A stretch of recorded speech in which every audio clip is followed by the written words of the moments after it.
Faster.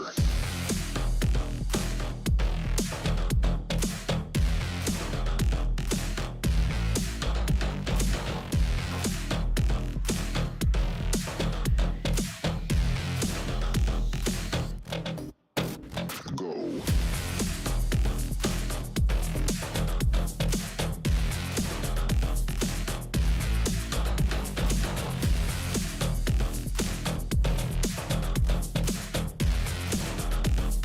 Faster, harder, higher, go.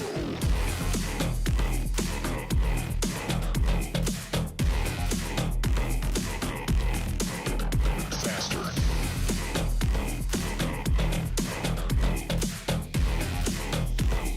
Faster, harder, higher, go.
be more efficient because these guys just play contact.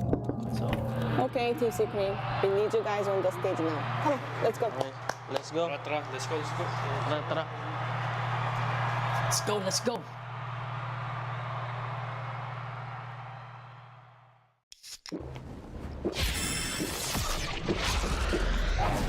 Red Bull gives you wings.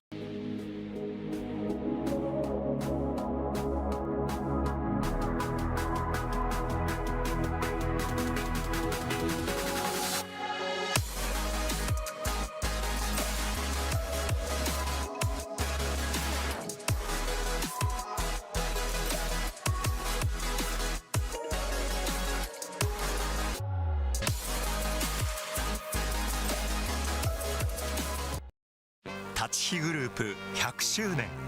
私たちは愛する立川にかつてないワクワクや感動に出会う場所を作ってきました。そして今大きな夢の実現に挑戦しています。立川と世界を文化、芸術、スポーツでつなぐ。私たちが愛する立川を世界に愛される都市に。立川と世界をつなぐ立ちグループ。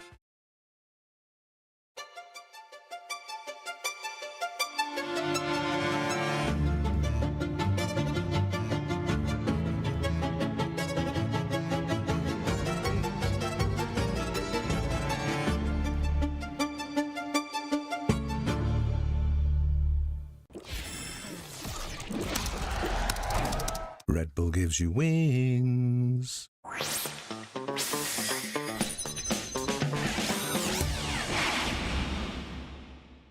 How many do you think you can get today? 20 lah. 20? Anjay. 70. 20 is good. Because the gear I think is not really my gear, you know. Debuff Forsaken. Debuff, man. Oh. Oh. Oh. So this is outpost command.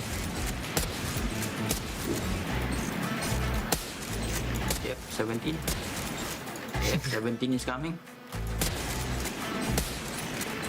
Yep, 17. You can miss now. Perbakin. I got 13 guys. Take it to the hard mode. Then Oh, you have to choose one. oh, choose Only one, only one. Upside down Googles. What does that mean? What does it mean? What is Googles? I don't know, I have no idea. Yeah, swimming. Is the upside down goggles. The heck? Oh my goodness! Upside down eh. Yeah, I just was curious. Holy. Let's see. Let me see that. Oh my god.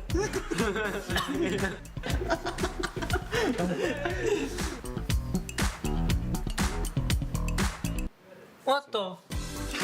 Where? Ton. In front. In front. Huh? What the?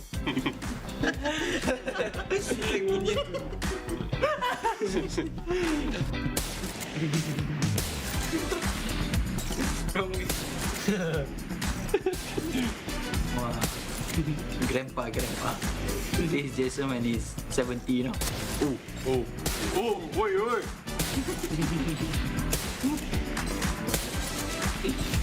Okay. 2. 3, 4. Momentum. Ui. 5, wait. Oh shit, where's my monitor? Where's the monitor? Where's the monitor, man? 10. Two more. No, last two.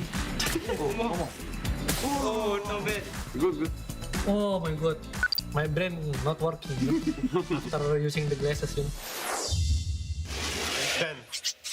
What? 10 on hard. 20.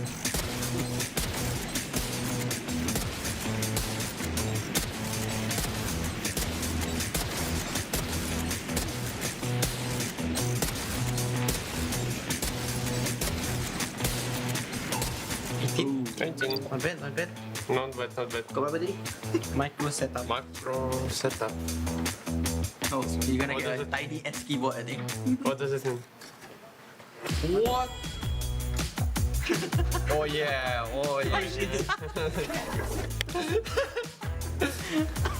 Where's left click? Left click is Ooh, damn. That's right side. this one. No, it's This is right side, this is left. yeah. Oh, my eyes. Okay, wait. Medium bots or hard? Hard. Hard bots. He's Marshall. He's Marshall.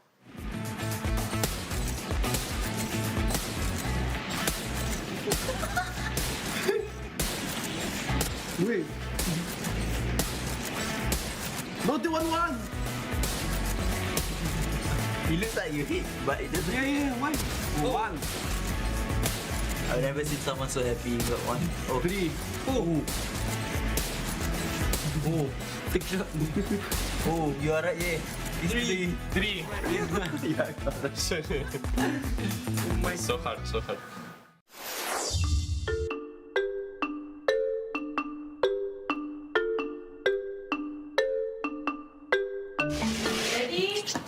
Yeah. Go. Tapi. Run to the left. Kiri. Left. Left. In front. No.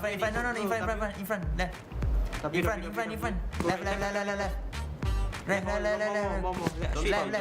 Go. Straight. Left. Stop. Reverse. S. Oh. Left. Okay, stop. Left. More. Side. Okay. Yeah, right. Press E. Press E and don't use your keyboard. In front. Just more. In front. Right. No. Stop. Down. Okay. Press. More. Okay. Press and right click. Oh, we got it. Oh. Yeah, like. My team explained it well, so easy. Kaza. It's Kaza. I don't know. Is it Kaza or Kaza? Kaza. 1, 2, 3. Kaza. Okay. That would be funny, no? I think you guys should use that. I'm not kidding. 3, 2, 1. Kaga. Oh, you send the right person. Hey, you play. Press. Yes. I know you want to press. I want to. The ulti waste our timer, no? The 1 minute because of the ulti. Okay. To go. Push. Sang bang. Uncle, no. Oh, take your time. Okay, jump. Okay. Let's go. Jump. Oh. He's already not bad. Not bad. He's already the best. He's the best. We are just the keyboard warrior, you know. It was challenging and fun. I hope you guys continue supporting us, and don't forget to watch our next matches. And goodbye.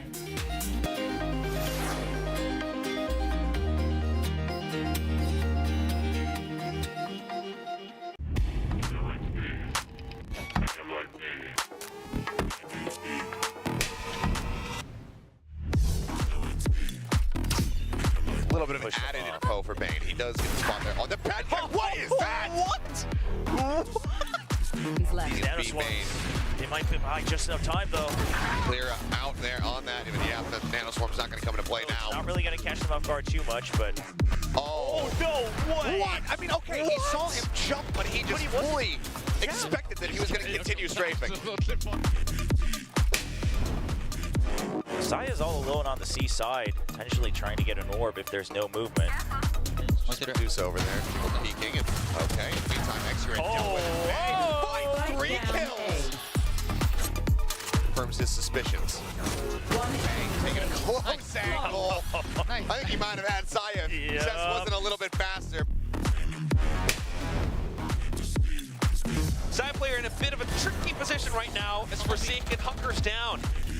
Watches out over onto Pillar and captures onto 2 more players. They got time to really make sure that they're set up. Kind of come from all 3 angles at once. Ooh! Unbelievable. 1 shot, 1 kill. Now on to the next, and he's on for the ace. Rossi's right around the edge of it, and Forsaken just sprays downtown. I mean, Laz is gonna have to go nuclear here. This has to be just a multi-kill. It's really smart.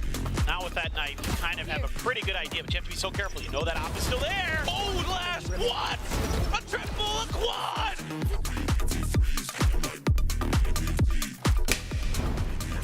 Hurt set up, Dizzy up over the top, not finding much. You get the ping across there, NDG and Jeremy both being revealed, and Chipkin able to find two. Forkum answering back, finds Slow Chider.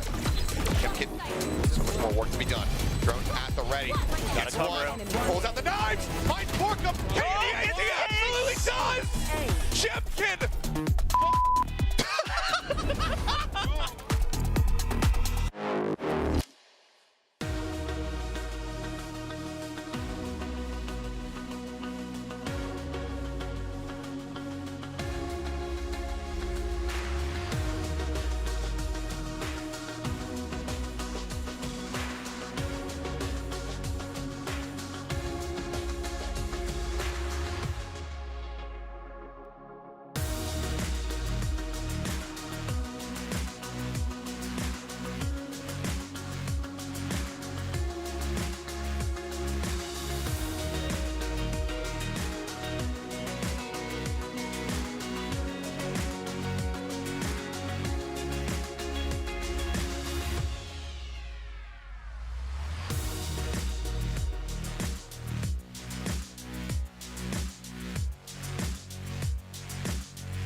Faster.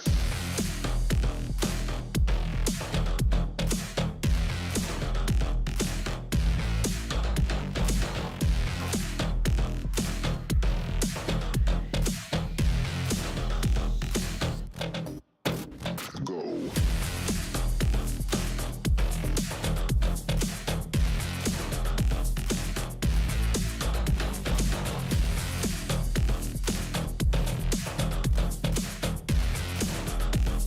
Faster, harder, higher, go.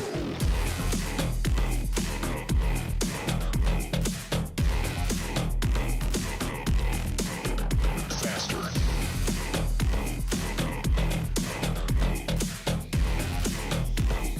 Faster, harder, higher, go.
Faster.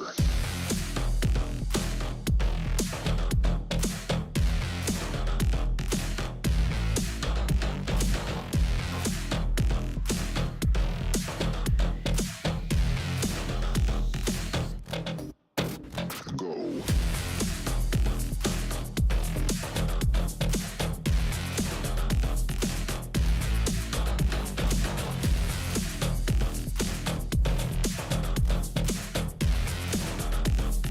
Faster, harder, higher, go.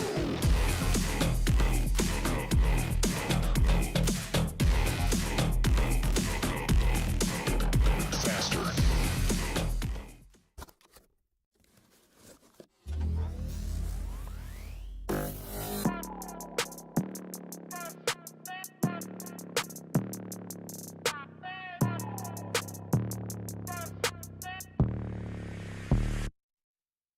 Undefeated, that's why they call me undisputed.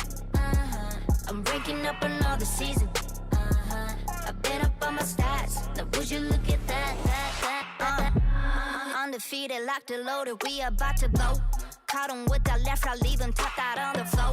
Sounding itchy, sticky, swishy, watch me bank a score. Up in the boat, I'm in the zone, yeah. Culture to fire the breath. Finger the jungle and beat my chest. They say I'm posing the threat. Just like a pebble, I'm cutting the net. Ring on my finger, but yes. Like playing chess and I don't even sweat. That's what I call it finesse. That's what I call it finesse. Ain't no rivals, ain't no rivals. They can try, but they're never ever slowing me down. On arrival, this is my show. Crossing my heart, they know we are undefeated. That's why they call me undisputed. I'm ranking up another season. I've been up on my stats. Now would you look at that? I pop on with the jumper, then the adios. Gotta go. I'm the prima donna, make him do the most. Not enough, I'm just warming up. We up in the cut. Oh, I'm ready to hunt. Time to eat it up. Oh. 2-step to cool scare, now you on the run. You gon' hear my soundtrack go dun dun dun dun. I'll be starting riots when I pull the stun. I got him shook, I'm on a bro, check on my stats. Ain't no rivals, ain't no rivals. They can try, but they're never ever slowing me down. On arrival, this is my show. Crossing my heart, they know we are undefeated. That's why they call me undisputed. I'm ranking up another season. I've been up on my stats. Now would you look at that? Hey, even though it's been a long way, even at the top, I'm wide awake. Yeah, you know it's XG, and we do it all again. We the ones that can't be. Oh, just remember the time, remember the climb. Now the glitter and shine. Oh, we on top of the world. Need I remind you? They know we are undefeated. That's why they call me undisputed. I'm ranking up another season. I've been up on my stats. Now would you look at that?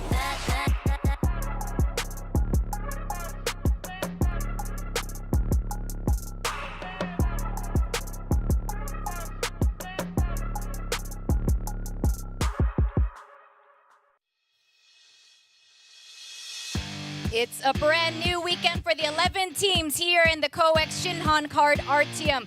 Welcome to VALORANT Champions Tour Pacific. We're live in Seoul, South Korea.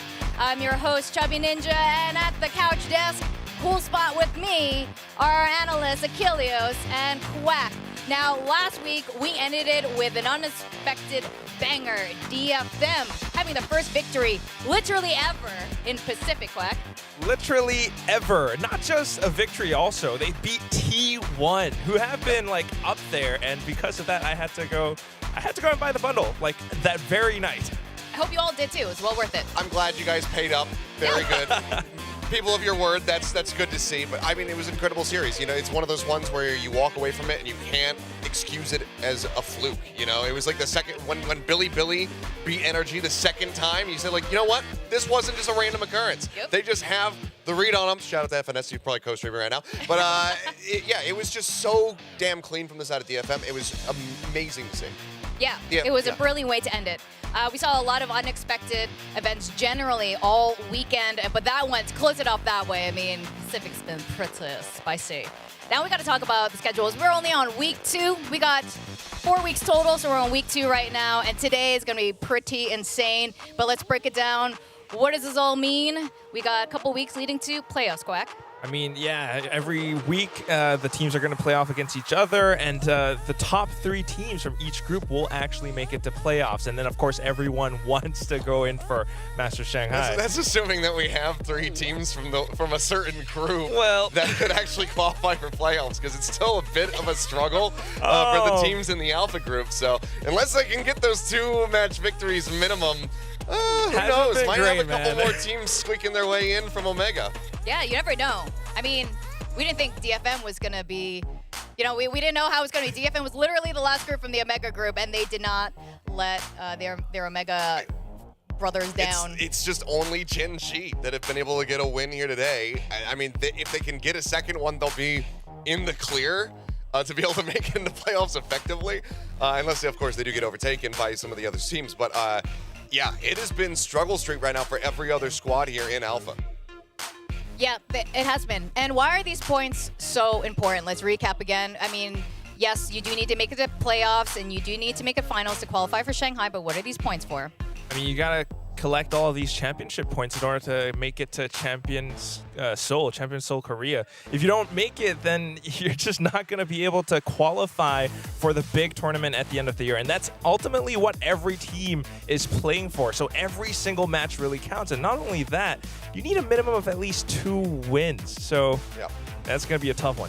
Yeah, I mean, a couple teams, Gen G maybe with a shot to get that second win here today, but already in such a firm lead, able to get that +3, having been the winners of kickoff. Obviously, had they been able to close out the final, they would have had a couple other points there from the side of Masters Madrid, but so close though. More that could be grabbed over in Shanghai. But every single series that these teams do play, if they're able to get that win, it is going to give them points. So a lot of the squads still missing out on those. DFM though, first championship point, first match win. Oh my God. I forget how long. It was like almost 700 days or something to that effect. It's been a damn long while, and to see them up on this list above the likes of Bleed, Secret, T1, it's just like, damn, what's been happening? Who would have thought? No, but I mean, look, they changed a lot of things up this year. Yes, it was a bit of a surprise, but yeah, they've changed a lot of things. A lot of those teams, not every team played twice, so I think we're going to be finding we're going to have a little bit of a better idea of who is going to be inching closer to champions after this particular weekend. And last week, the last 4 days that they were playing, these are the top 5 ACS. Not surprising, except that May's on top, and there's not Jing. I was going to say, like, the company that he's in, I think that you would have anticipated to see, maybe Saya player, maybe, Forsaken up in this rank, something as well. The fact that May comes in here, all the other names, not shocking at all to see the performance that they put up, but May just was so dominant. I mean, that's his ACS across all the maps played. Absolutely impeccable performance. I mean, almost dropped 30 in the opening map, went to 29. It was just a crushing performance the whole way throughout. And I mean, those tears of joy that were shed on stage were absolutely earned through his efforts. Very genuine, very real. And you can see how strong he is with those clips. I mean, every single bit he's aiming out of his mind with some of these flicks. And that's why it's such a big thing that he's like right up next to Depp, for example. Because Depp he has been that star duelist for the whole time, like, especially for the Japanese region. And May now being another player up there, this team is definitely one to look out for. I mean, his race was looking so crazy. I think May saw that Jing was coming back, and he's like, "Oh, I'm going to take the mantle of best Rays away from you," because that was the level of performance we were seeing from him. Now, we're also looking at who got an ace last weekend. And multiple. Yeah, we had multiple aces going on, but here are some like key ones. Lenny only played 1 map, I believe. Or was it 2 maps? I think it was just the one map, and still got an ace. So the ace moments are always versus a Gen thing. G, no less. So you always have to, of course, take the opponents into consideration, because when you can put up a performance like that, huge. But I mean, Russ was able to kick things off. Then we got the Bleed versus Talon, Yay on that raise, bringing that up for the very first time on Lotus, was able to find that ace and help get the map win. But yeah, I mean, we've seen some really fantastic moments from pretty much everybody, but the aces, of course, they do stand out. I think my favorite one has got to be, if not for Forsaken's one, the next one will be Ye's Raze, because the way that he actually got that ace was not through like aim or shooting. He did it through strats and utility. And look at how the paint shells go off, and then towards the end, just collecting on the heads. Not bad for a new Raze player, hey? I mean, I think with that cheeky smile kind of tells all. He's like, oh, maybe I'm pretty good at this thing. But I mean, this is just Forsaken doing Forsaken things for the most part. I mean, the number of aces that we saw him collect last year was just fairly astronomical. But it was also good to see the likes of NDG be able to, come out and really start finding his footing here. That opening series that we saw from him was a bit wishy-washy, looking a bit more, nervous on stage. Going into that second set, he looked a hell of a lot better. So much more comfortable. Hey, you were casting this one, Achilleos. I was. Champion with the ace. I mean, what more can you expect? And he was one of the reasons why RQ was able to come back out on top against Team Secret. That map went all the way. On to this one, though. I mean, granted, a little bit of an anti-eco against Gen G, but an ace with the Ares. I think that's pretty impressive, and Lenny knew exactly where to position himself for those kills. I'm not going to lie, I forgot it was with an Ares, and I think we should strip him of that. Well, ace. why? Oh, yes, you got the anti-machine gun guy here. Come on. Any ace with something that you could just basically spray and pray with, I think it shouldn't count. Judge aces as well, they don't count. Why not? It's dishonest gameplay. Well, chat, you can tell us what you think, if you agree or not. I'm inclined to agree. I think it's cool when I see it happen. Show me things like the util usage from Ye's ace. Show me the headshot accuracy coming through from Forsaken. Show me that kind of stuff. I don't want to see an Ares just go and then let 5 people fall over. No aces. I think maybe it's not like super impressive aim stuff, but you gotta be smart enough to know where to put yourself in those situations. To be fair, it is harder, I think, to get an ace because you do need to know exactly where they're gonna be. You can only pray so much. But that's with any gun. Okay, whatever. I'll drop it. It's fine. We can talk about this later. Weekly schedule. Today's matchup is going to be absolutely insane. We'll go more into that later, but you can see why. It's all the Korean teams in Paper X. Then for the rest of this week, what other games are you guys looking forward to? I'm definitely looking forward to tomorrow with Secret and Zeta facing off one more time since their play-ins rather. That was a rather intense game. And both of these teams are sort of like, in that middling area. And I actually, a lot of these guys, and I want to see how they surface this week too. I think that one is a good one, but the one that I'm looking at a little bit more is maybe Zeta versus Bleed. We were kind of teeing it up when we were on the analyst desk talking about, okay, this kind of return of the chamber for Zeta Division. Laz looking incredible on it. You've got Bleed going up against them. Yay. Do we see them lean into Yay Chamber? I think it'll widely come down to whatever the map pool is going to be for both teams, because it's not like Laz just kind of, ham-fisted shoves that chamber into the mix every single time. But that's the prospect of that is something that's very enticing. Oh, yeah. Whoa. Absolutely. And Carlisle, like you said, here at the desk, was very okay with green-lighting that chamber. Now, today's match up, we got T1 and DRX. We got the Korean powerhouses, but we got the ultimate Korean powerhouse, Gen G, at least currently, refacing Paper X. This will be, the 4th time? Yeah. I think, they've played in kickoffs. But Paper X actually beat them in the group stage of kickoffs and then lost in the grand finals. Masters Madrid was another one, so this would have been the 4th. I guess the current powerhouses, maybe Paper X can take over. It was their origin story, actually, with Gen G. But we're going to go over to that interview now with Gen.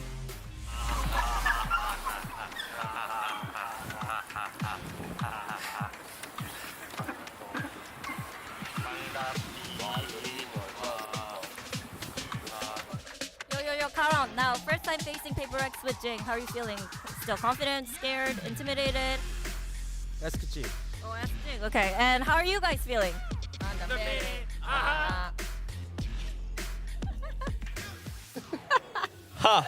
Undefeated. Well, besides that very first game against Paper X, which seems so long ago, I don't even know if that counts anymore, they are undefeated, at least here in Pacific. And pretty damn close to Madrid, too.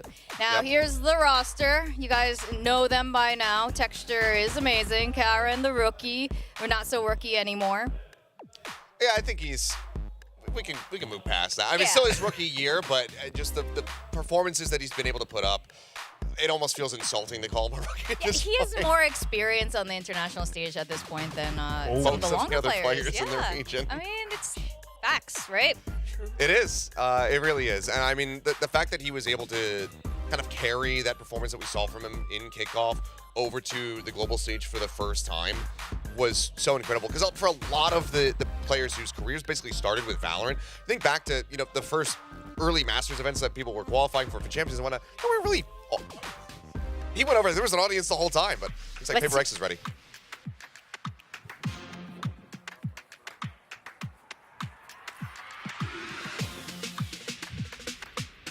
Hey Jing, good day. Well, Genji got the best out of Paper X the last 2 matches. I know you were watching the game, so anything you've noticed? Not anything specifically, but hopefully today we can get our revenge. So, yep. So Device, starting today, Paper X goes undefeated. Genji, undefeated. What? Yo, man's just saying how it is for now. Again, we don't know how this may go, but here is the Paper X roster to date here in Pacific. They are now the only team who has a completely unaltered roster from last year.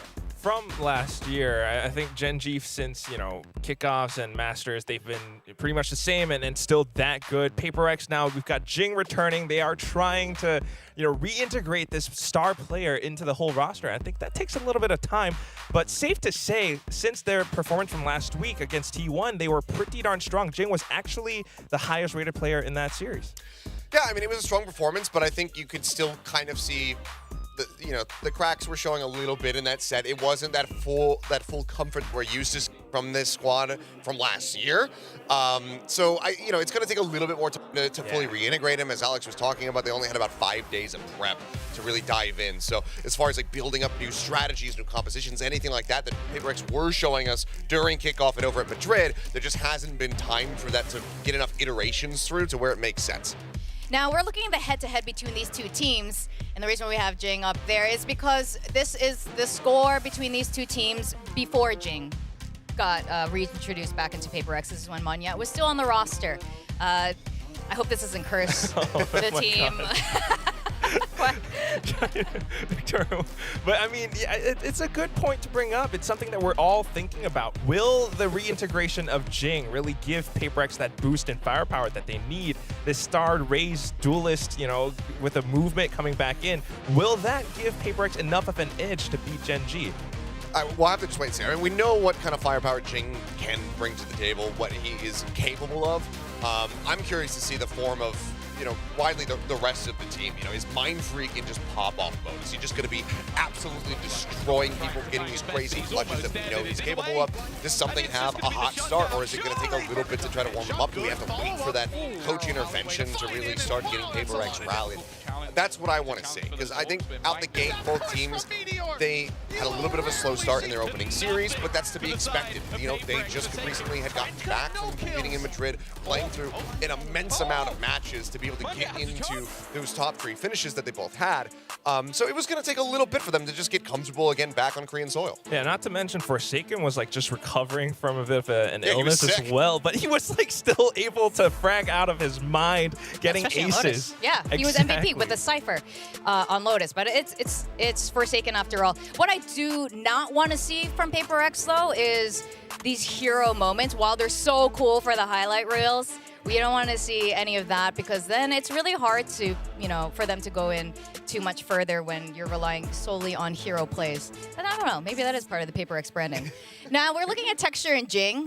I am so curious about today to see this match up between these two guys. Yeah, I mean, that's where things are going to get really spicy. I mean, one of the maps that you really would love to see in the pool is something like Split, where that double duelist also comes in for the side of Genji. Get Meteor versus something on the Jet battle, Texture versus Jing on the Raze, and just really see who's going to be able to take over.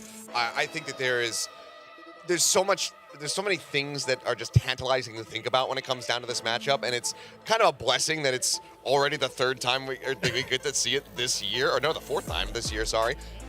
So it's gonna be sick. It's going to be super sick, and I know a lot of people are excited. The stadium's actually full. It's packed to the brim for these two matchups today. Now we're looking at the historical data between these two teams and their map ban picks just for this year. And you can see Paper X is not a fan of Icebox and Breeze, especially early on. I think we saw that kickoff early on in Breeze, and we're like, we're going to stop playing Breeze. Yeah, I mean, Icebox, I'm thinking of, when I think Paper X Icebox, I think about CTRS coming in and playing Gecko. Way before Gecko was even thought about being on that. That's when it was a troll pick. As like a last raw send-off for it. It was like a, why not? Let's try it. And Gen G, on the other hand, loves to ban Sunset. Also, I think, partially inspired by Paper X. Yeah, you see Paper X play at Sunset, you're like, we're also going to keep banning that. Exactly. They started banning Sunset after that kickoffs game in the group stage where they lost to Paper X. Ever since then, it's a full-on Sunset ban. But that's why today's matchup is going to be so interesting. Map picks are going to determine how this series will go. Okay. I still don't want to play Sunset. Gen G still doesn't want to play Sunset. Paper X doesn't want to play Breeze, and Gen G. Well, not against Gen G. Gen G are picking Lotus into Paper X. Interesting. I would have thought for sure they'd go for Icebox. Yeah. Given that it's open, but Paper X are the ones picking Icebox. Paper X is. Wait, they chose Icebox. This is. Yes. I hope it's not another troll pick, because the last time they picked Icebox, it was a troll pick. I don't know. Look at Alex. It doesn't seem like it's a troll pick, unless he's thinking something in his head with that smile. Does he look like it's a troll face? I don't know. Okay, I have many questions. Gen G are doing the Gen G thing and taking their time, though, with the second ban. No, whoever is tuning in for this match, you're going to have some good stuff happening. They're kind of stunned. They're like, why Icebox? Yeah, that's a big question for me. But also, what do you want to ban here as Gen G? I mean, Paper X, with Jing in the roster, that's not where they've been running like the crazy, triple duels or anything like that on Split. So Bind, perhaps, like showing him the one. Calling time. This isn't a poker table, Alex. Wow. Oh, they went and banned Split. Oh, no Split. Okay. Because maybe anticipating the triple duelist. Actually, maybe with Jing, the triple duelist that could be Euro viable. composition that they had, that was something that Gen G struggled with a little bit. But then, you have to ban a set. Yes, thank you, Alex. Okay. So bind for the last map. I mean, okay. Barring, I think really just depending on how this Icebox looks and what they have ready to go, this feels very heavily weighted towards Paper X's favor, to be honest, as far as the map draft is concerned, just at a glance. Even with Icebox? That's what I'm saying. It hinges on that. Because they picked Icebox. Lotus, I think these teams can go blow for blow. The bind, I think, a little bit more yet to be determined for Gen G as far as what their overall strength is going to look like on that map. But Paper X, well enough first on it historically.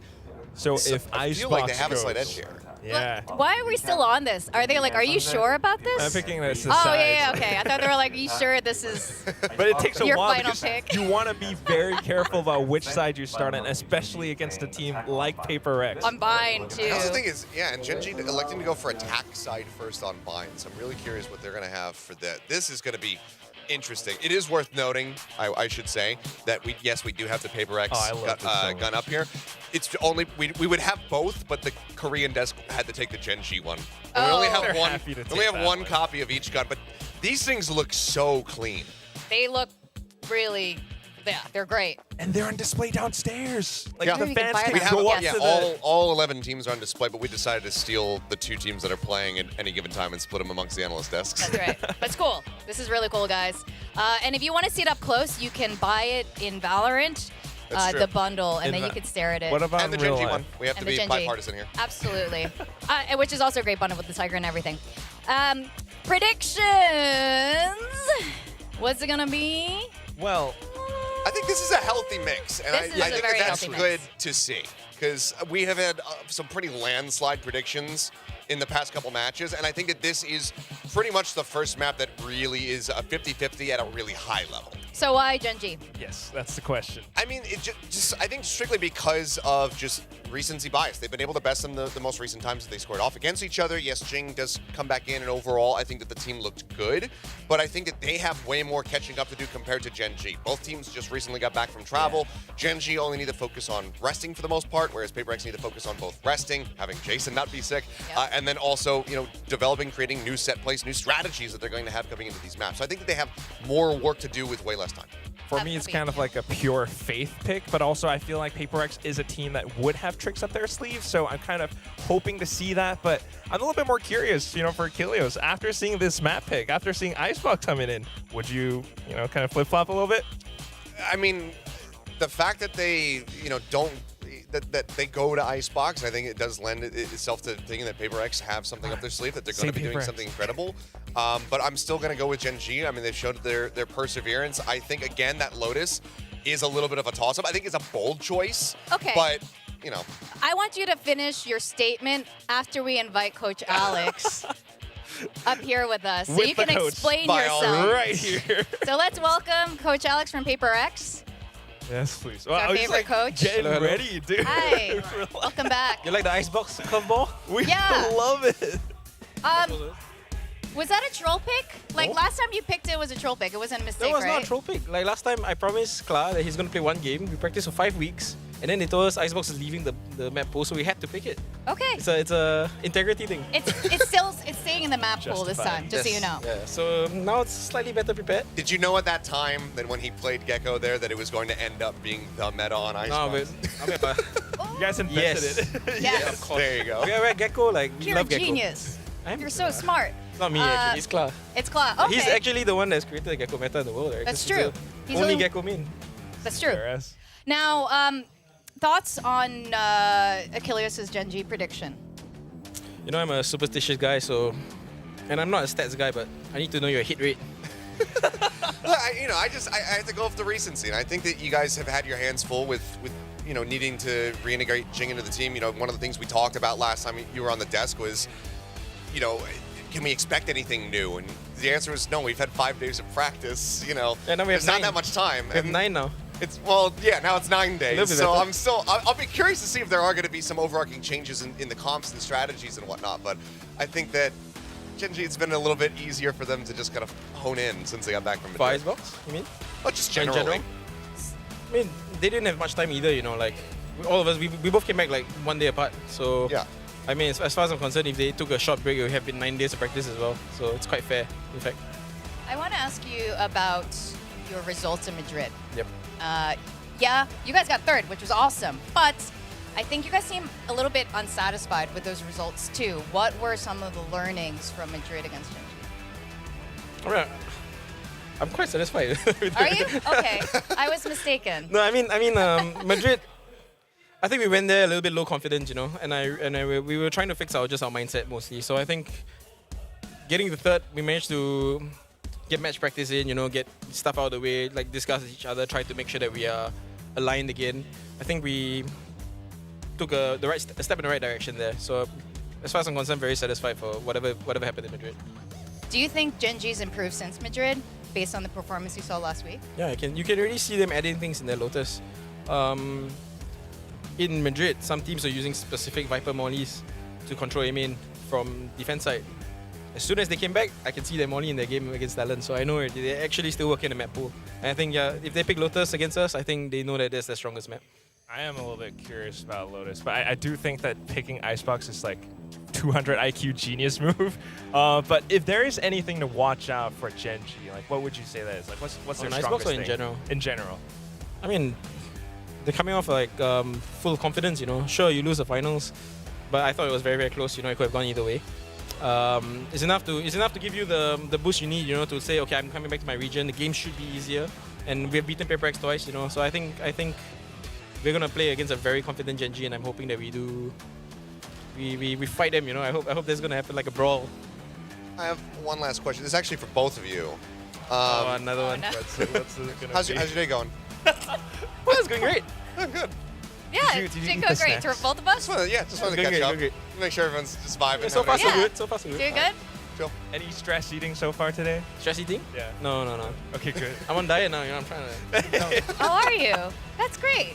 I love to hear that. Well, thank you so much, Coach. All the best. Bye-bye. Aw, 감사합니다. 감사합니다. so much respect. I love it. Yeah. I did want to ask about Jing, but he's got to go down and coach. And I'm curious how Jing is going to be performing this time. I think Kilios you made a great point about Jing's performance. While phenomenal, there were shaky moments in his gameplay. Yeah, and I think, I think that we expected that, whether it was a roster change or not, given that the teams were traveling back from Madrid. But, I think that roster change just kind of compounded and added on to what would have been fairly normal shakiness that you see, post-event. So I think that it is going to be a stronger team coming into this. I like Alex talking about Lotus right there, saying like, okay, we do have to be a little bit concerned about this, even though it's a very comfortable map for us. If Gen G are going to be picking that into us, they clearly feel very confident on it, and I think that goes, the opposite side for that Icebox pick. So this could just end up being neither team wins on their map pick, but we go to 3. I very well could see that happening. I would love to kind of see that happening. I feel like Gen G's Lotus is really strong, but I am curious about what the agent picks would be, because Icebox coming in then, Jing, is it going to be still that Raze or back to a Sage, a Battle Sage? What's it going to be? Well, we're going to find out really soon. We're going to go down to the stage, so welcome the players.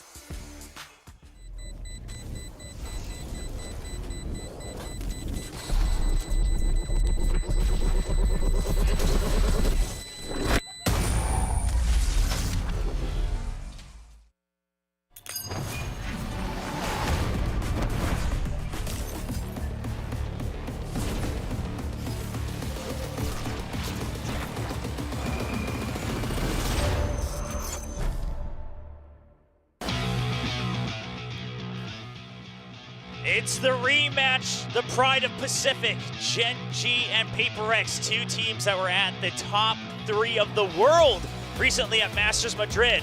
But another side to the story is Paper X going through the never-ending Korean gauntlet to try to buy back the hearts of the Korean fans once again here in Seoul. My name is William, joined by Paper Thin, and we'll be bringing you this first match of the night. And boy, what a way to start. No, I mean, this is like a day that you had to have had marked on your calendars once you saw the Stage 1 schedule come out. Obviously, this could be another rematch coming into our Stage 1 finals. Today could just very well be like what the semifinals could be. I mean, it's such an exciting day overall. So, you want to see some interesting stuff here from both teams. I would Jing back. It's going to be interesting with Paper X pretty much no matter what. Yeah, and that's the interesting part here is that this Gen G squad, obviously individually they've done it before, but as a team, they've actually never played against the Jing version of Paper X, right? They never met each other during the off season, and now they'll have to go through this new iteration. So I'm really curious, how does that affect Gen G? And of course, how does it affect Paper X, as the desk was discussing that? But now it's time to see how all the players are looking. Getting ready for their match today, trying to get a couple more championship points, and of course, leading their group to try to secure their spot into the playoffs. First up, it's going to be Gen G, and of course, followed by their nemesis now in Pacific, Paper X. Yeah, I mean, it's a great storyline coming into this year with the way that already both of these teams have had to square up against each other multiple times, including at Masters Madrid. So this is really, really interesting. As Paper X, going back to what worked for them previously last year when they got second at Champs with Jing in the lineup, it's going to be really exciting. It's going to be high-octane gameplay for sure. But Gen G, in my opinion, does a pretty good job managing some of those teams that try to get aggressive against them, that try to push space, that a team like Paper X is definitely going to try to embody. We know that. We've seen it time and time again. So let's see exactly how both teams are going to kind of move their chess pieces around against each other. And with Lotus as a start, a map that both teams are pretty familiar with, so it's going to be really fascinating. Yeah, I'm glad that there's not going to be any asterisks here in that first map, right? The second map of Icebox, obviously some question marks still remain, but in this first map, sure, Gen G a very comfort pick. And while this is one of those maps that's always plagued Paper X in terms of how do we figure out our own meta, do we even follow the regular meta, etc., they've always been able to at least put up great numbers on it, win or lose. Of course, most recently still showing that they are willing to return to that double duelist with Something and Jing at the helm. Yeah, and I think you're going to see a lot of that today, most likely. Definitely Something is very comfortable on the Jet, Jing very comfortable on the Raze, and they're good enough and they're smart enough that they can make those kind of things work. So just curious on Lotus. Every once in a while, Paper X, likes to mix it up a little bit, you know what I mean? But Yes, they, yes. they will throw in the Reyna maybe sometimes with something, but generally I think you can expect the Jet Rays and then some other things to follow. And that other things do kind of change from time to time. Sometimes Forsaken does move away from the Cypher. Yeah. It all just kind of depends on what they've been able to cook up, and like they were talking about during the interview, right? Haven't had a ton of time here for Paper X. So I would expect some pretty comfortable agent picks would be my guess. Yeah, it's actually very, I found it quite amusing that Coach Alex said that they think they're pretty much on even ground because while sure, you both had the same amount of time after returning from Madrid, again, this Gen G squad got to basically use now Masters Madrid as experience to continue building on as a whole team, whereas Paper X, it's readjusting, of course, to their old form, their old core, but readjusting nonetheless. I mean, they've talked about it even in that their opening match here at Pacific of Jing needing to get used to the current meta, right? What pros are doing in scrims and in matches, things like that. So we'll see. Was 1 week enough to get Jing really dialed in perfectly? Because we saw a lot of hits of their old colors in that first week. Yeah, exactly. And I mean, you know, it's funny, you know, Jing was watching all the matches, obviously. He was co-streaming Masters Madrid, but then I was talking to them and he said even when he got into the games, like for the practice again, he said already Paper X was playing way different than he was expecting. It was still taking him time to get into things. So it's even though you watch it, even though you've seen it, even though you think you kind of understand the concepts, it's actually playing at that speed is very, very difficult at the pro level because things change so quickly like you're talking about. Well, there's not going to be any changes for this map, though, in terms of composition. Gen G going with the stock standard, the Fade on top of the Rays, and meanwhile, Paper X still sticking with the single controller, but going with double duelist, something in Jing. Of course, Jing kind of leading the charge a lot whenever they do this, something really there for the trades, the opping, things like that. Yeah, exactly. I mean, it's really exciting to watch. I think especially the way that Dubai can work with something on this sky, I think is really impactful. The way he can set him up with those guiding lights is often really destructive. Like, Paper X is a team that has a lot more success taking the A site than most teams do on Lotus because of that combo, because of the ability of Ilya. And he also changes up his guns, right? You've seen him take the Judge and things like that. Yeah. The Shorty, very, very powerful on some of those corners, and it's a lot of Dubai oftentimes setting him up for those close quarters engagements. We'll see Gen G, how do they prepare against it? Coach Alice gave them credit for already adapting to things they had picked up from Masters Madrid.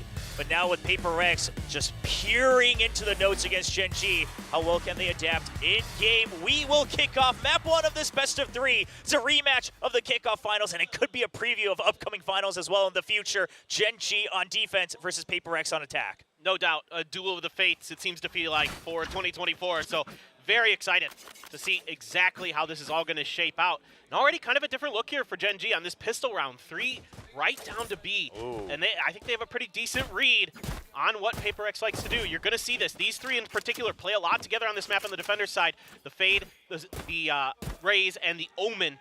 The combos here really, really devastating with, you know, the Haunt into the Paranoia, the Blast Packs. The smokes are really well placed by Karon. I went back and watched some of the VODs of this map. I'm so impressed with the way Karon plays Omen. Yeah, I mean, he's really grown into one of his own, and it's going to be a read, but Jing's going to get the first shot and leading in numbers as well. Paper X not going to pick up the tempo, though, with the counter paint shows coming out. Slows them down, and now just leaving a lurk. They will reset to explore other parts of the map. Now rotating over to Mount, they would have control of the revolving door as well. This is huge. They get the heals off as well from Divine. So yeah, Mind Freak taking quite a bit of damage there in that exchange, but able to get him up a little bit. The door is open, and looks like Paper X is really highly considering a full-on C-exec. Yeah, but despite the heals, of course, not all topped up just yet. Munchkin, can he get the nice shots in through? And the Poison Cloud comes up on Forsaken. He still somehow crouches through, continues moving forward, dodges the bullets. And now Texture. I mean, it's a 2v3. No real point of waiting for backup. He's got to dwindle the numbers, but he's been checked out through that one-way. Meteor now on the backup, and Paper X, they've taken their post-plant positions, 3 spread apart with crossfires all the way through. But a nice headshot from Meteor, kicks things up, and before he catches the trip, he's gonna get the second, down to a 1v1, and Texture already wrapping around. Gen G will recover the pistol round for a 1-0 lead. Yeah, I think Paper X is gonna be kicking themselves a little bit after that one. Unaccounted for. That late push from Meteor, still at a Paranoia, still at a flash in hand. They weren't able to confirm any of that information, get an idea of where they're coming from. Divide just straight up loses that battle to Meteor. And certainly Mind Freak trying to do what he can, but Gen G there, well read, even though they lose that opening play there. Jing just gets a drive-by with the Frenzy. And even though they're able to heal him up fully, they're able to track the movements of Paper X quite nicely. Shift their weight over to that C site. And Meteor so clean on this map on that Killjoy. He's so devastating post-plant. He's so smart with his timings. He's so accurate. Such a difficult player to deal with. And that's exactly who Paper X is going to be meeting up with here in round 2. Taking that ult orb on C, but they're not going to push just yet. Of course, set up their own one-way for a little bit of delay. Of course, a lurk already coming through for Paper X as well. A lot of movement around the map, trying to make sure that they have options moving forward. The alarm bot tripped, gotten rid of, and now took a little bit of damage on the side of Forsaken, but of course with the Sheriffs, they're just looking for these one-taps. They've pushed C, they've pushed B. Now setting their sights onto the A side, pushing Charon back on a timing. And he's going to have a smoke back up in a second. Let's see if they can take advantage of that. They're going to try to make an entry of it, and Charon, knowing that he's all alone, just going to back off. Yeah, it's really smart of him. He knows that this is likely a death ball coming at him. Yeah, I mean, especially with the eco, especially with Paper X and Texture, not going to greet it either. They recognize the push has come through. Charon just going to look to hold close quarters with a Spectre stuck on tree. But look at this. Gen G already aware of the possibility of a rotate back into B. Meteor, he's been blinded, but now he's got his sights back. Lakia there, but still a 1-for-1, 2-for-2 trade for Paper X. Pushing heaven, picking up weapons. Texture recognizes the danger, has to keep them at bay. Now it's all three members of Gen G pinching onto the site. Charon takes care of one. The double of Paper X stuck on heaven. Texture just keeping them at bay until his teammates are able to pinch in. But Defy gets a kill on the drop.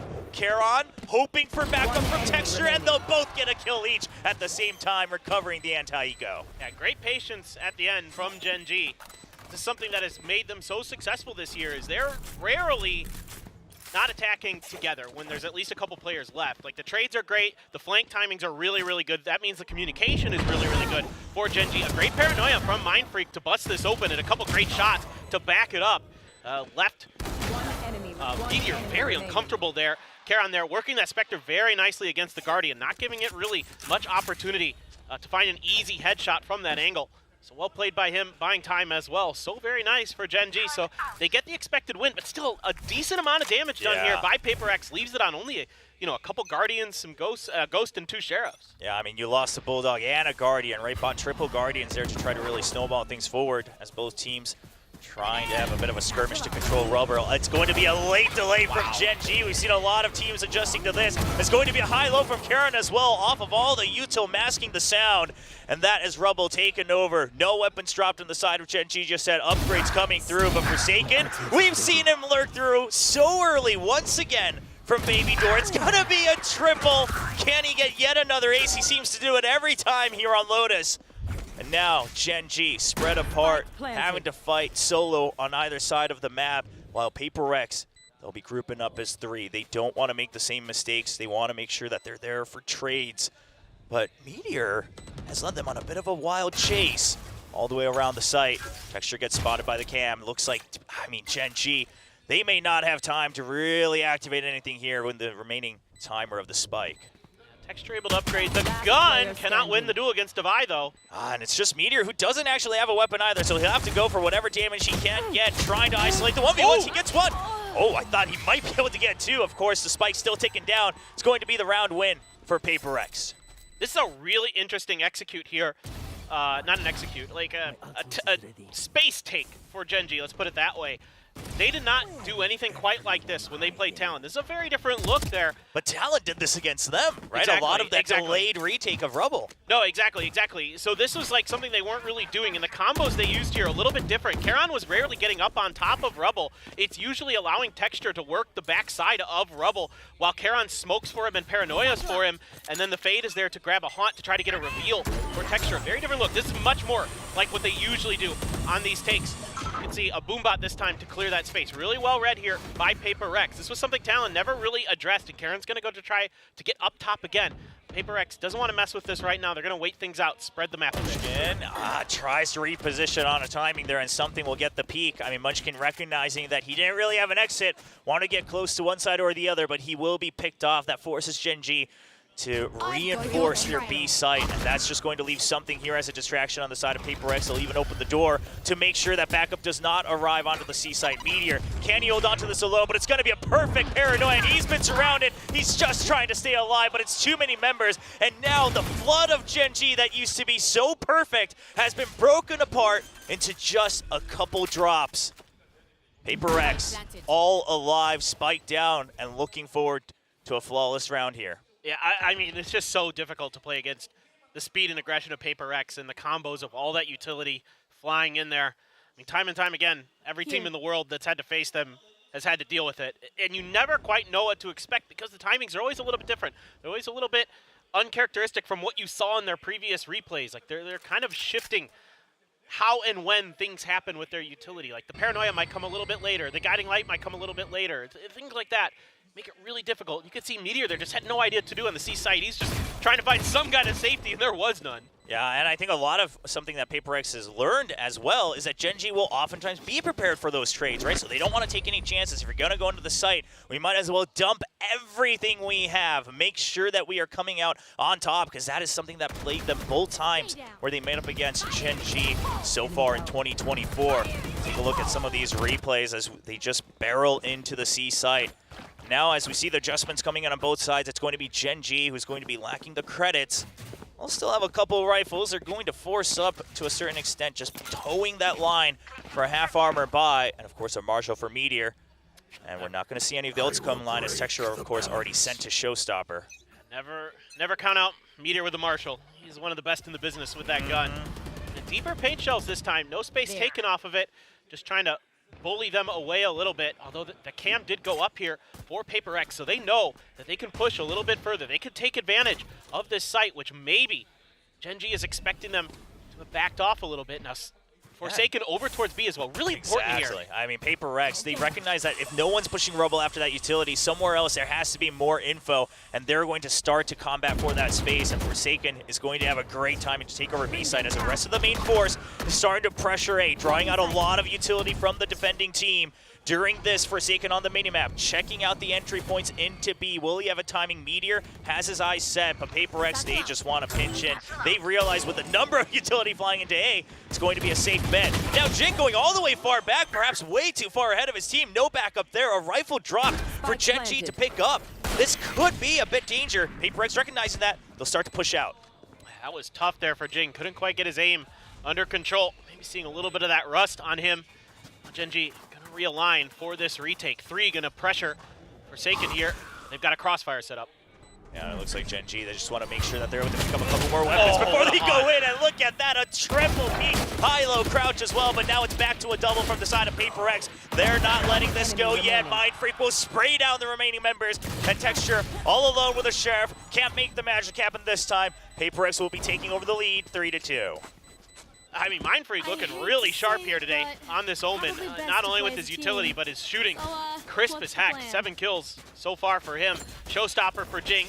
A little bit whiffy, but you know, Jing just taking a little bit to get into it. We've already seen that after a couple maps. He felt pretty comfortable in the first go-around against T1, so certainly expect him to pick up the pace. And are we going to see one of those quintessential off-the-rip fast hits from PaperX? The double satchel, yeah, exactly. The double satchel into the Showstopper.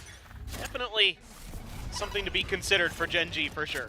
Yeah, PaperX, they've already taken him out. They're not masking any sound here. It looks like they're going to be ready for a boombot sent as well, trying to make sure that Meteor cannot combat this. He doesn't have much to work with. All his util already taken down, but it's Charon here for backup. Munchkin as well opening the door. They actually get fired back upon.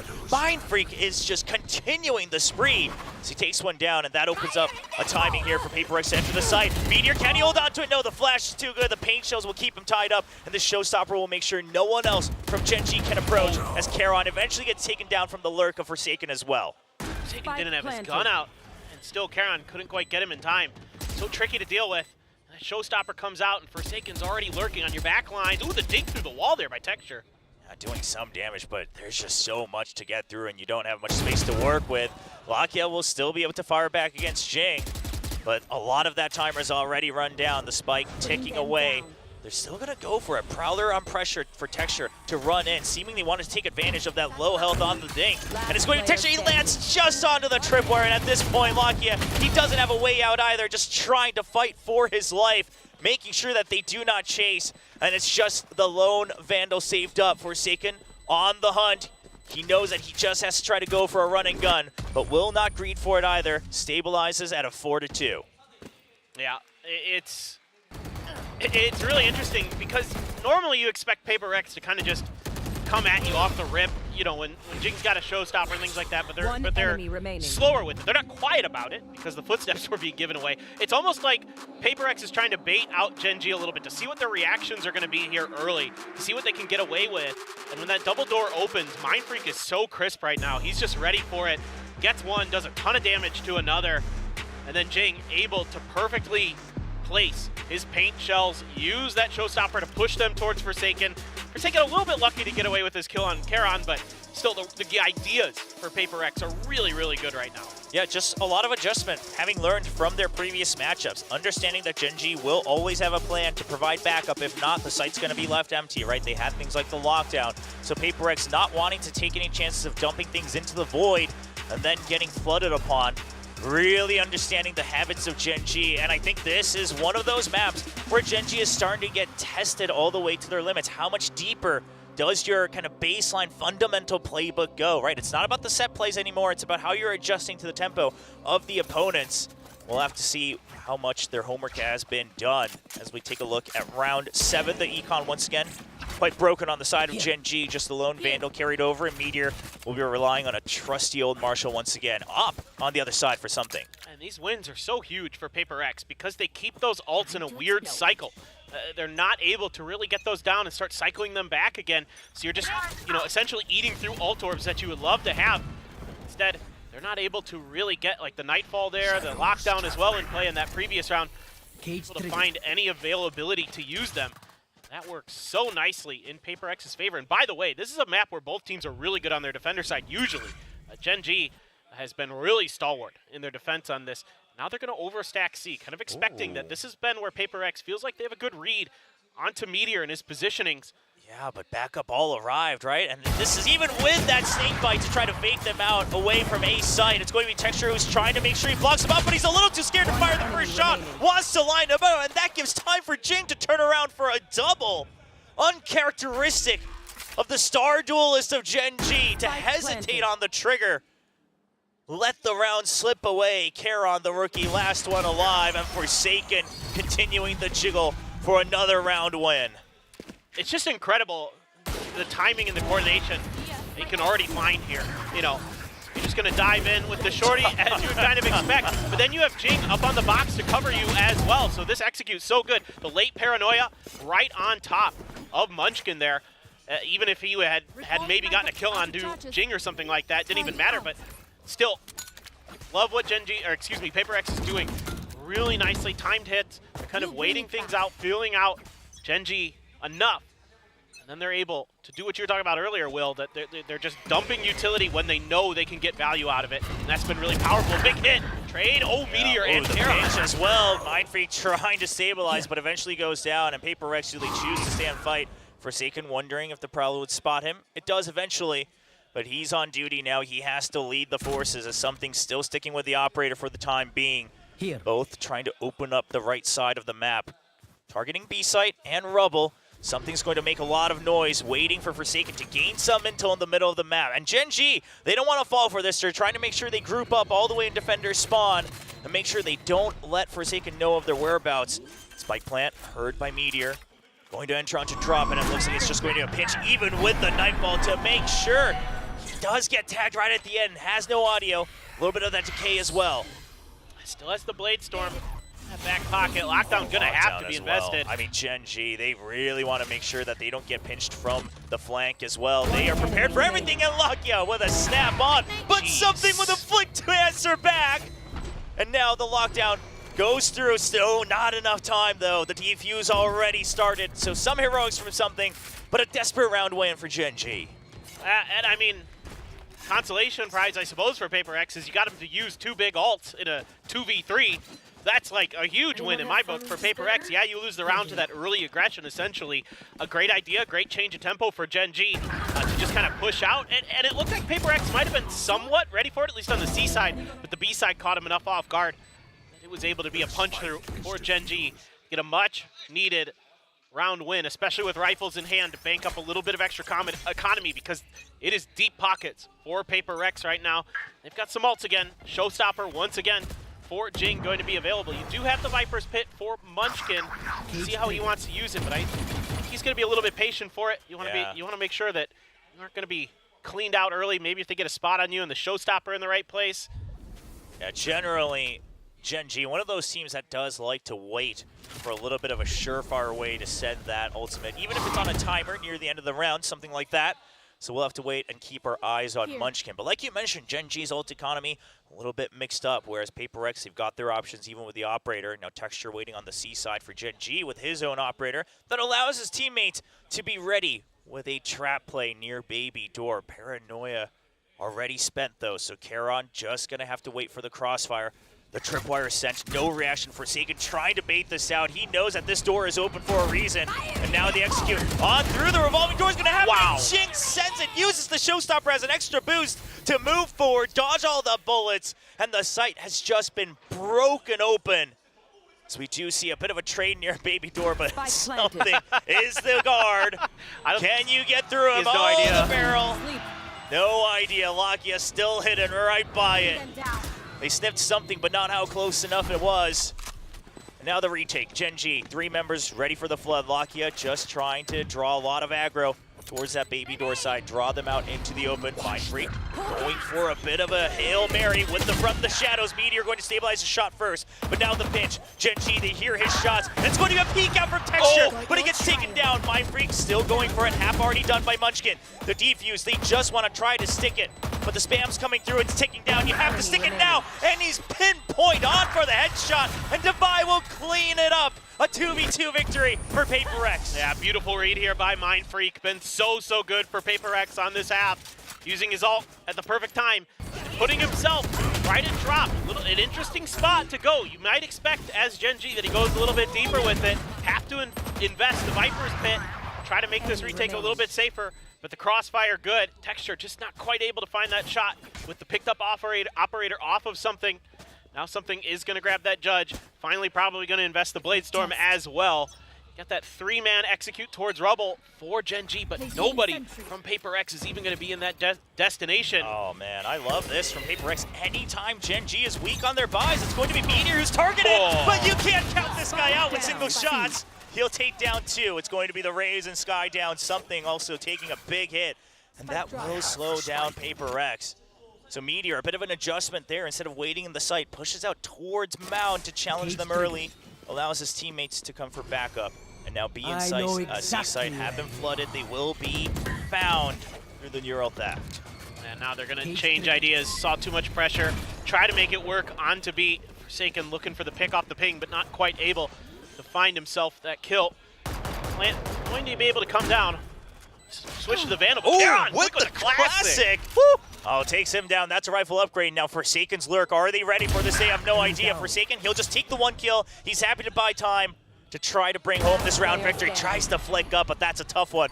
Lakia will be able to find that kill. Mind Freak dodges, and he won't be able to connect to the second one. Munchkin picking another with the Sheriff, and it's going to be the Thrifties of Gen G that return. Yeah, the classic Gen G Thrifty. So good at this, and Meteor just a little bit further ahead than maybe Paper X was expecting. They got the ping off the flash, and I could see some level of potential preparedness there for Paper X that maybe somebody would be at that mound, but Meteor was just too fast and too good. And Forsaken tries to double pump a bit after he got that 1 lurk kill, but Lakia reads it perfectly, that he's still going to be trying to pressure that angle. So nasty from Meteor there. I mean, you can see they're firing at him. They're pre-firing, trying to get to him. But Meteor's just too quick, too good. He's been in that position so many times before. He's insane, man. I mean, with those, like you said, the one-tap weapons, there's few that are better. Well, now Texture, he'll have to get an operator bot from his teammates. They were trying to look for one, but little did they know, Paper X didn't invest in another in that previous round. And there won't be another this time either as we go into the last couple of rounds of the first half. PaperX still leading 6-4. Something dashes ahead of Rubble, takes all this space, and he's ready for it as well. Sees the tag, sees Lakia getting hit right through the Toxic screen. No idea what hit him. And now 2 members of Gen G still on the A side.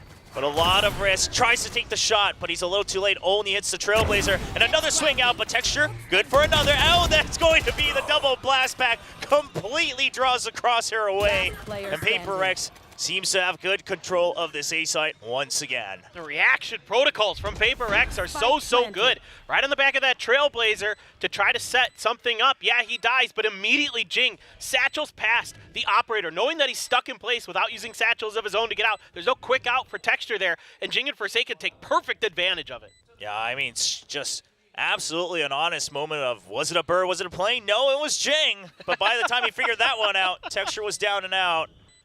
Now it's going to be the 7th round win for PaperX. Finally bringing some good old meta balance to the attacking and defending win rates to Pacific. Yeah, it was about time. I mean, we haven't seen this in quite so often. I know. Lotus has been a super defender-sided map, but this is going to be the team ace for PaperX. They will claim a 7th round, at least a positive half, no matter what happens in the last one. Let's see if Gen G can make it 7-5. Money should be just there. I think. Not exactly sure for Gen G. Gonna need to see another look. So. Yeah, I think they have just enough to get through with the buys. I mean, it's so nasty from Jing. What do you do against this? Yeah, and then he still gets Karon as well. Karon trying to figure out where he needs to provide backup, but it's just too fast. And while Jing has to adapt a little bit, okay. Yes.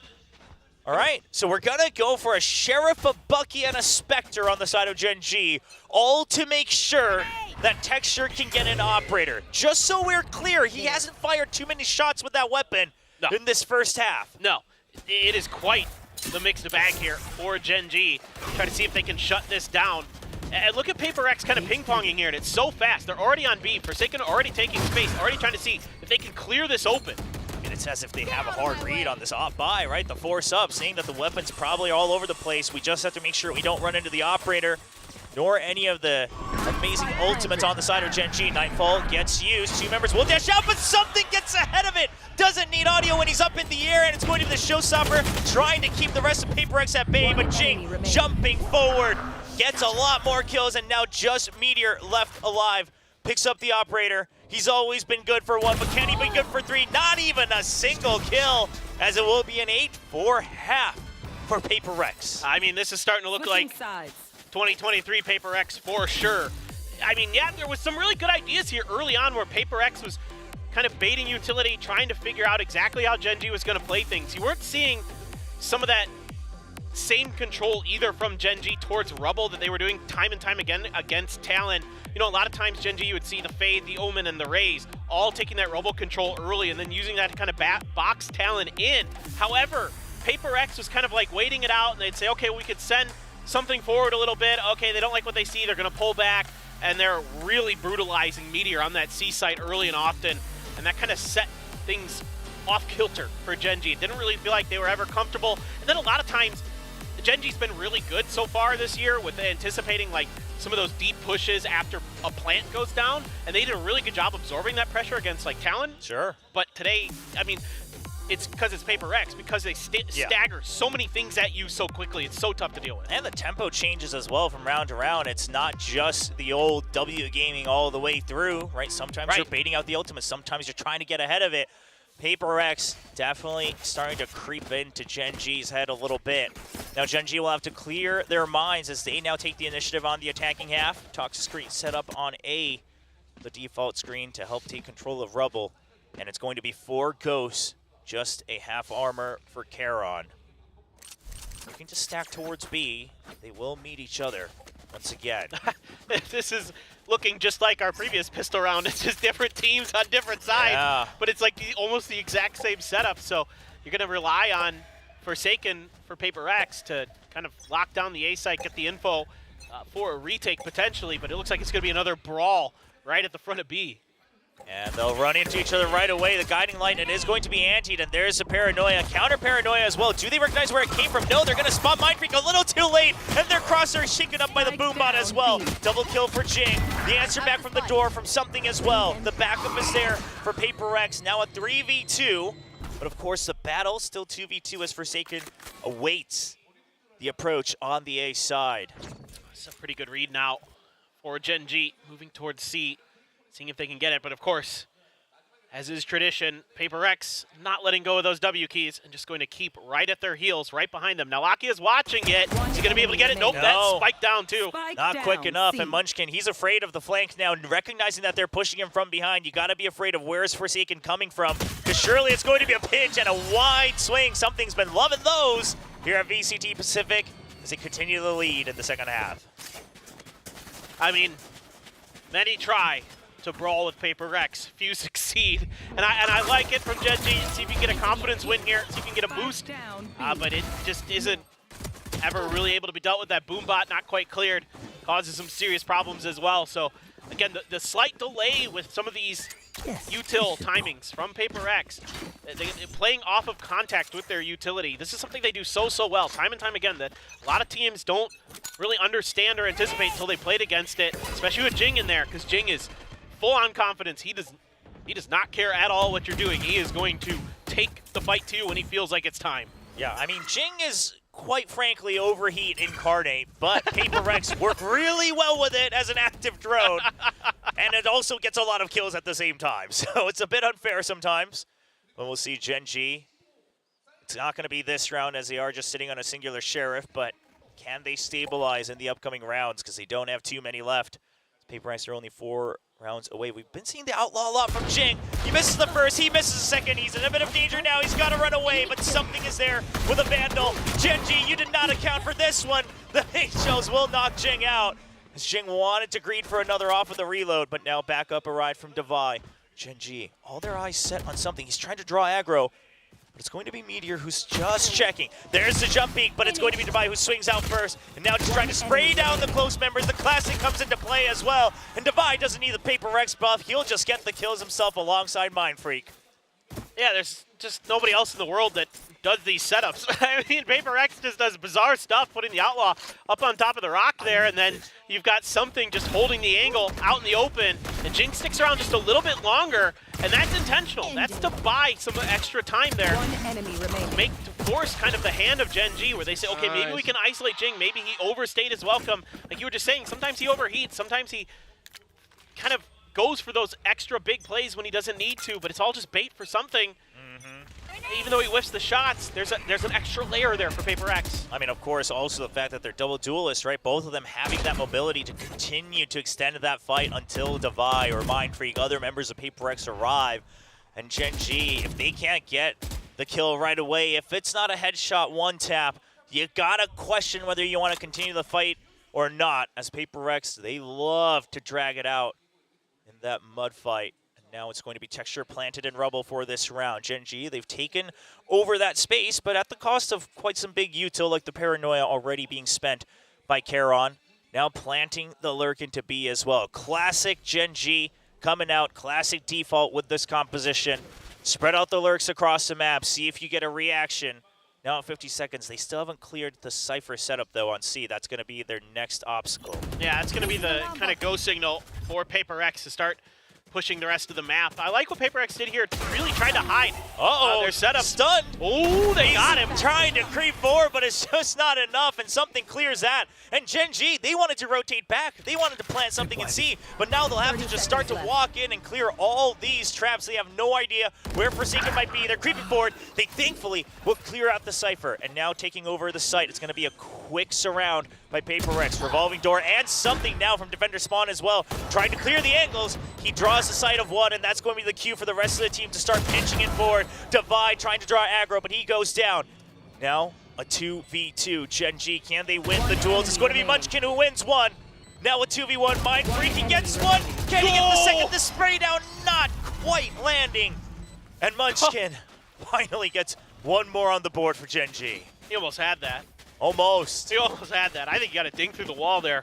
Absolutely bonkers stuff today from Mindfreak. I mean, he is playing some of the best Valorant we have seen. This Omen stuff, this is a huge win right there. If Forsaken gets one before he's traded, now, if you want to fault Paper X at all there and say that Forsaken gets a little bit ahead of things, but Forsaken just trying to see if he can catch him off guard a little bit, but fortunately for Gen G, they know, they're wise to the trickery of Paper X.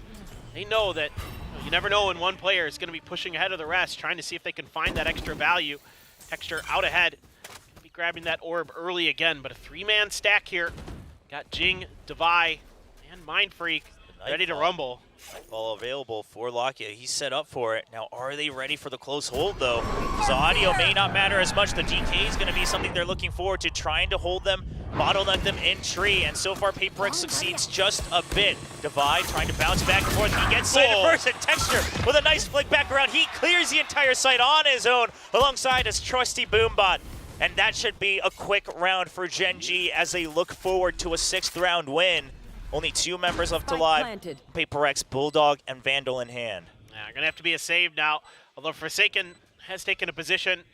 He's gonna try to find cheeky exit frag potentially. Something going on a bit of a lookabout. Just seeing if anybody's gonna come through there quick, see if he can get a freebie. Not gonna be given over there. Great execute from Gen G on the back of that Nightfall. I mean, I like what Devi did there, where he kind of sidestepped the Boombot and was gonna hold the angle, but Texture just so fast. Then the transfer over on a Mindfreak as well, absolutely nuts. He's ready for the 3rd, and that's round over. So, I mean, we've seen it time and time again this year that Texture can pick up these big multi-kills for you and just completely turn things around, get Gen G back on track to potentially make this a competitive map. And that's something that really carried Gen G forward and impressed a lot of people around the world, was that they could take turns having those moments. And very truthfully, we haven't seen too many yet here on the first map of this best of 3. But Texture will put one into the highlight reel to make sure that Gen G is not out just yet. Paper X not close to map point, only 10 rounds. They can't sit on their laurels yet. And there we go. The replays are coming back for Texture. Trying to loosen himself up. Yeah, he's getting the feel of it now for sure, and that'll help. Yeah, he's like, oh, yeah, where's that? Oh, there's the tone. Here we go. This is how we start that song. He's back in tune. I just love Texture, man. He's so funny on camera. He's just always singing or reacting. And he's a jokester. He is. It's great to see. So now you got to kind of rethink what you're doing here, because that extra space you're giving up at Rubble hasn't really worked out. It's intentional for sure from Paper X, holding back, trying to see if you can, again, get these contact reactions. But the Nightfall in particular, really challenging, even with the paranoia and all those flashes and stuff that Paper X throws out. Is it enough to really stop the momentum of Gen G when they're doing that execute? So now you got to rethink. I think we're going to see some more Rubble control. I think that's something that obviously worked out in their Eco round win when they had the extra advantage of having an Outlaw and a Vandal for Paper X when it was just the weaker buy for Gen G. So certainly you got to be thinking about that. You also got to be thinking about these alt orbs. One away from the showstopper. Yep. Blade Storm and the other thing not as important, but that's something you got to consider here as Gen G. That the mound hit. I think this will be showstopper given order to Jing. Yeah, yes, quick and easy orb, and of course this allows you to set up Forsaken in a bit of a trap on A with the Cypher setups. Now really just trying to make sure that they cannot take over backside too easily, trying to look for the picks upon the entry. Now Paper X will try to funnel them towards the A side. It's all going as planned, but whether they can arrive in time is the big question. Texture goes in. Does he send it? The showstopper. It's not checking drop just yet. He's not wise to it at all. His teammates are going to start to funnel in. One gets seen, it's a burst, but only one, as Forsaken wonders where the double peak will be. Gen G thanking their lucky stars on that one, as they haven't taken too much damage just yet. Texture holding close from heaven, but I'm not sure if he was spotted by the Trailblazer. Not at all. He's hiding right behind the tungsten screen. He counts for one. That's one down. Tries to hide back into it. Jing goes way far. The showstopper not finding its target. Texture still alive. He stabilizes for another kill. Mindfreak in the short. He won't find its targets just yet. The Nanoswarm keeping them at bay, and Gen G, they've got the post plants. They've got the angles. The Nanoswarm will be cleared by Jing. He's quick on that, but they have to push. They have to get kills. It's a 2v3. The spike is ticking down, and they are just getting pressured as Meteor gets yet another kill. The paint shells, but Jing only 8 HP. Gets one kill. Can he at least drop all the weapons? No, it's going to be Lockya who will get the last kill, and Gen G follow up to 7. I mean, this is, again, Texture with just positioning this time, not just great entry, great gunplay, but just a positioning thing that isn't accounted for. That, you know, you can see on the map if you were watching, Devi sends a flash towards drop that doesn't get any contact. So then they throw the Trailblazer, but does not see Texture. They're trying to set up Jing to find that player that's a little too close that he can blast back into, get that free pick onto the Flood retake. But the one player that probably you would have liked to have knocked out of that round, left unaccounted for. Great stuff there from Gen G. Oh, and Texture finds sight of at least one, maybe both members as he's throwing the paint shells as well. Just trying to make sure that they don't have an exit. Now baby door broken open. So they have an idea of where the exits might have happened. Genji now stabilizing as Meteor clears Mound. On the other side of the map, they're really spreading their control of this attacking round. Forsaken though, just waiting for contact off those tripwires. It looks like camera on the other side, something sliding over, but there's been no pressure at A, so now you have to kind of start to assume that maybe C might be being thought about. Spike's still in spawn for Gen G, so they're trying to figure out exactly what Paper Rex's bigger change-up after that timeout was going to be, right? The previous round was a little bit of an eco, so you expect that this is the round that really, you know, maybe there's going to be a response. Maybe there's going to be a crunch out of Baby Door or something like that, but instead, it's all towards C. Yeah, but I love that from Devi, right? They're aware that Gen G could rotate to either side, so on a timing, sends a Trailblazer. That brings Jing over just in time before the execute happens. Is 3 going to be enough for Paper X? As we do see the spray coming in through the smoke. Nobody close. They 7 clear the second trip, but it's going to be something that draws the aggro first. Forsaken good for a double. Jing still alive on the site. Something trying to bounce back out as Jing flies forward, but Texture, he's just going in through aim training as all these targets fly at him. 1v2, can he get the clutch? He's already been spotted. He's going to plant with the help of the paint shells. Finds one, doesn't have time though, he has to stick the plant. Will he have it? He stops it, Devi knows, and he goes for the peak! Texture with the ace, and once again he drags Gen G out from the depths of hell in this map 1. What are you supposed to do against that? That's unfair! He's just insane. Paper X does so many of the right things here. Forsaken, something, Jing, all there to try to cover for this. And yeah, he gets Forsaken. You know, Jing does a good blast pack, try to buy a little bit of bait. He gets up on top of the box. Texture's just better, and he plays this timing perfectly. Devi, you know, you kind of have to think that Devi might be trying to push you with the timing after that. Of course, he's fired up. I mean, you see Lakia's face there too. His teammates can't believe it either. I mean, yes, he's your star player, but this is not normally Texture. And then he just chuckles it off. Just another round, just another day for the Korean duelist on Gen G. Mind-blowing. I mean, the way he plays that time at the end of it too, just absolutely brilliant. You can see Devi a little bit befuddled, not maybe expecting that last repeat, maybe not quite reading the time situation as well as he could. Maybe rethinking that one, but you know, you want to try to push him, but there just isn't enough space there when he starts planting right before that 4 second, right? It takes 4 seconds to plant the spike. And you gotta kind of wonder, all right, what's he gonna do? All right, well, I'm just gonna try to go to a different position, I think is what Mindfreak is thinking. I'm gonna let him get the plant, and I'm gonna reposition from behind that pillar and try to go somewhere else, somewhere unexpected. Texture just reads it perfectly. Now he's up to a positive KD after that ace. Yeah, it's been a rough going so far in Lotus, but he's back on top, and now Meteor finds a pick on C as well. That will slow things down for Gen G. They know they have options. With the Cypher down, they can go anywhere. The immediate call comes out. They've been spotted, and something follows through. You have to watch out for this. Paper Rex, when they see an opening, they will not let go. They will drag you back. But Meteor says, welcome right into my arms. 2 down with the Outlaw. Tries to peek around the boom bot, not going to find an opening. Now he's just trying to play for time as the rest of his team is creeping into the site. Guiding Light comes out. Gen G has to make a decision. The call comes out to try to reinforce, but Meteor may not need any assistance as he gets another. Still only half armors on the remaining members of Paper X as well. Yeah, this is not the fight you want to be taking with just stingers in hand for Paper X. So now you're going to back off and try something a little bit different, but Gen G hot on their heels, opting to try to take a little bit more contact. Love these Outlaws coming out from Meteor against the ecos of Paper X. Save a little bit of extra cash. Able to cover the flanks really nicely with it as well. So this little adjustment for Gen G. It has caused PaperX quite a bit of grief. 30 seconds left. This is just so good. They know that the Cypher was gone from C-Site, but instead of waiting to see if the rotates have already happened, you don't know if PaperX is split or not, they decided to just deathball it into the site, playing with the advantage of numbers. 3 inside tree, Meteor holding from afar next to Rubble.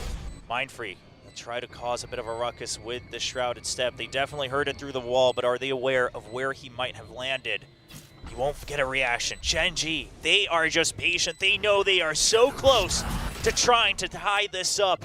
On Lotus, their map pick. This best of 3 in stage 1.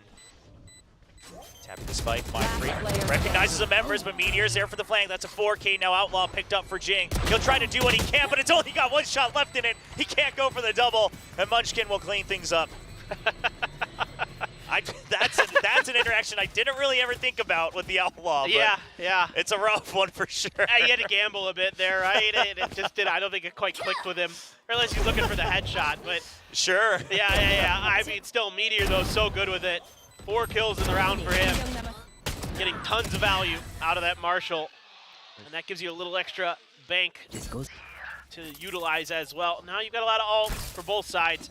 Both sides of showstoppers. You have the Neural Theft and the Seekers. The Viper spit in the lockdown. So a lot of counter utility play. Gen.G this time going to be taking mountain control with the TP in the back. Paranoia out, but he's not going to land the shot. Devi will stop it, and that should stop the advance from PaperX entirely, as Jing will slow things down just enough for something. He's thinking about peeking out of this revolving door. Off of the guiding light as well. The team comms are right back in form for PaperX, as they will get another round. And I do just want to let Achilles know on the desk that PaperX finally got a round back once they bought the Odin. So, you know, I don't know. Causation, correlation, not quite sure where it lands, but it's there. It is a very powerful gun in Forsaken's hand. Wasn't exactly used at all in that round. Didn't matter, but it was there.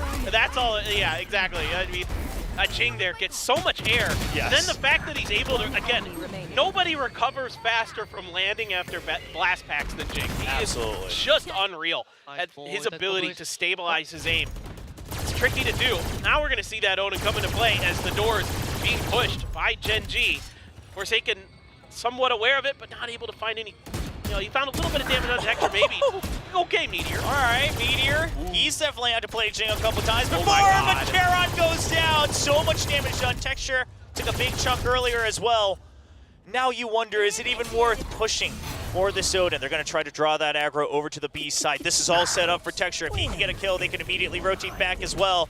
But it's just going to be the Neural Theft, and Texture knows there's no way out. You have to push the B site. The post plant, they'll have to worry about that afterwards. As they will look to push everyone out. The pit used for one side. Texture takes over Heaven. The rest all choosing to stay inside the pit. So Texture's going to have to buy a lot of time before the retake happens. This is tricky for PRX because there's no money left for Forsaken. Got enough to buy, but he's going to have to fork over that Odin. Jeez, he knows these angles so well. Yeah, I mean, barely just scrapes the cap off of Raze's head. But overall, Gen.G, they get the read that with the Odin spam and no approach, that this might be a save. They read the credit situation here for the potential Odin. Want to do some damage.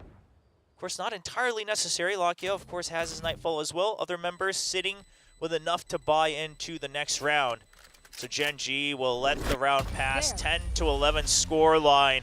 We'll have to take a look how this impacts the next round as Odin saved over by Forsaken. I want to ask you, Will, did you feel like PaperX was going to try that retake anyway? Like, did you have it in the back of your mind? You know, yeah, somewhere in my mind. Until I really saw Mindfree really sit at the other edge of that map, I'm like, well, they might. Yeah, yeah. It's in your mind, right? I mean, because they've done things where it's just Forsaken spamming and everyone sprints across, masking their audio. Like, they've done some crazy things with weapons they shouldn't have. So Exactly. You can never count them out, and I think that's why Gen.G was a little cautious. But now, round 22, this is going to be the big one. Gen.G continuing with their default opening to take over Rubble. And PaperX, they want to punish it this time. It's going to be a fast push out. Meteor, he's good for one. He makes the dash go away from the other. And now the backup has arrived for Gen.G as well. They've cut off the forces pushing out of B main. And Meteor, if he can get that kill, if he had gotten it, the map opens up for Gen.G, but something will back off. That was close for something. He's going to have just enough time to get out, but he still has no help. Everybody's leaning towards A. The read a little bit off kilter. Finally, with that Prowler coming through, now they're starting to shift back over, and it's immediate change in direction from Gen G. They're working the map so nicely. Yes, still a full minute as well. Now, the big benefit is, of course, Cypher set up on A, and Mindfreak understands he can't give up too much space on B main. They need to get that information nice and early.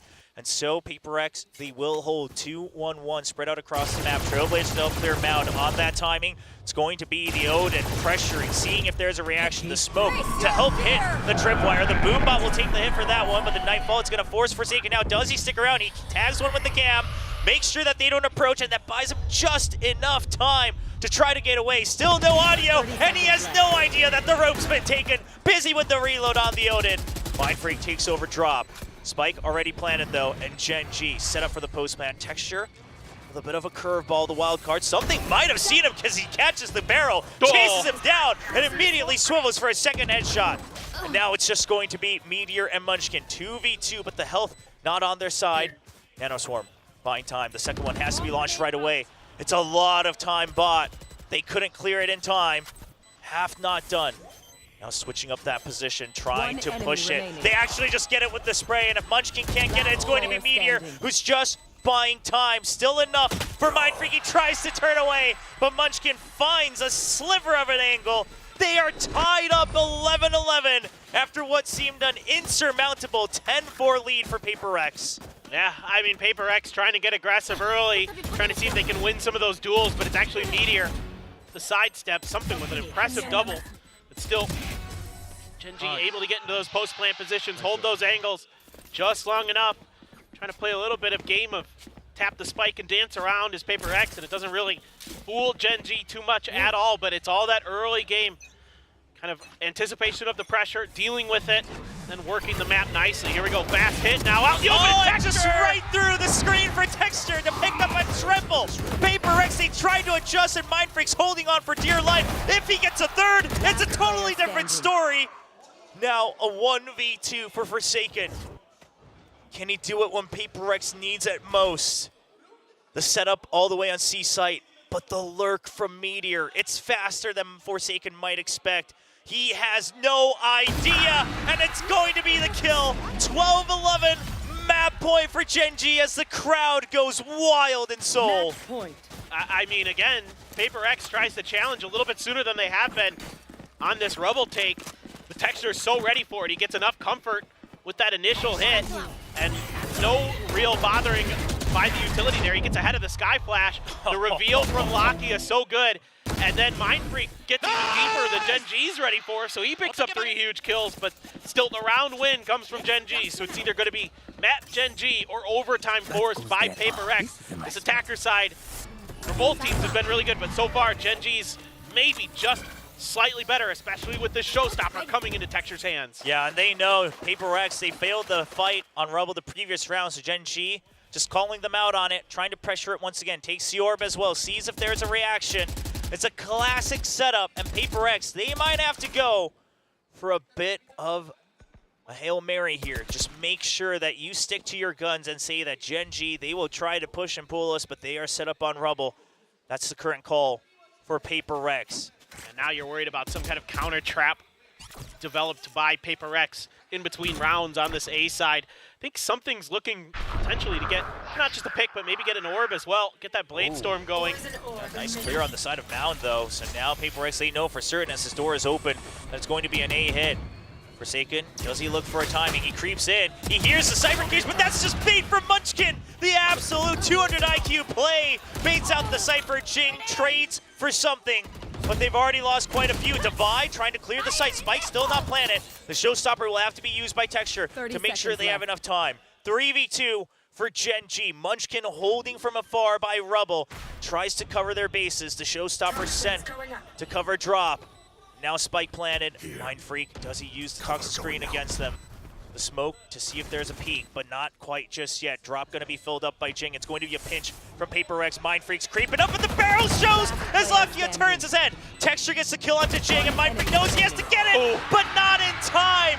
And the IGL of Gen G will close out an insane 13-11 map on Lotus. It's unbelievable. And the comeback here from Gen G, it's that determination they've had all year, that never give up attitude. So many of their games have gone to 3 maps. They've gone the distance. They have played an insane amount of games already here in 2024. You can see that they are not breaking. They are holding fast. They are holding firm.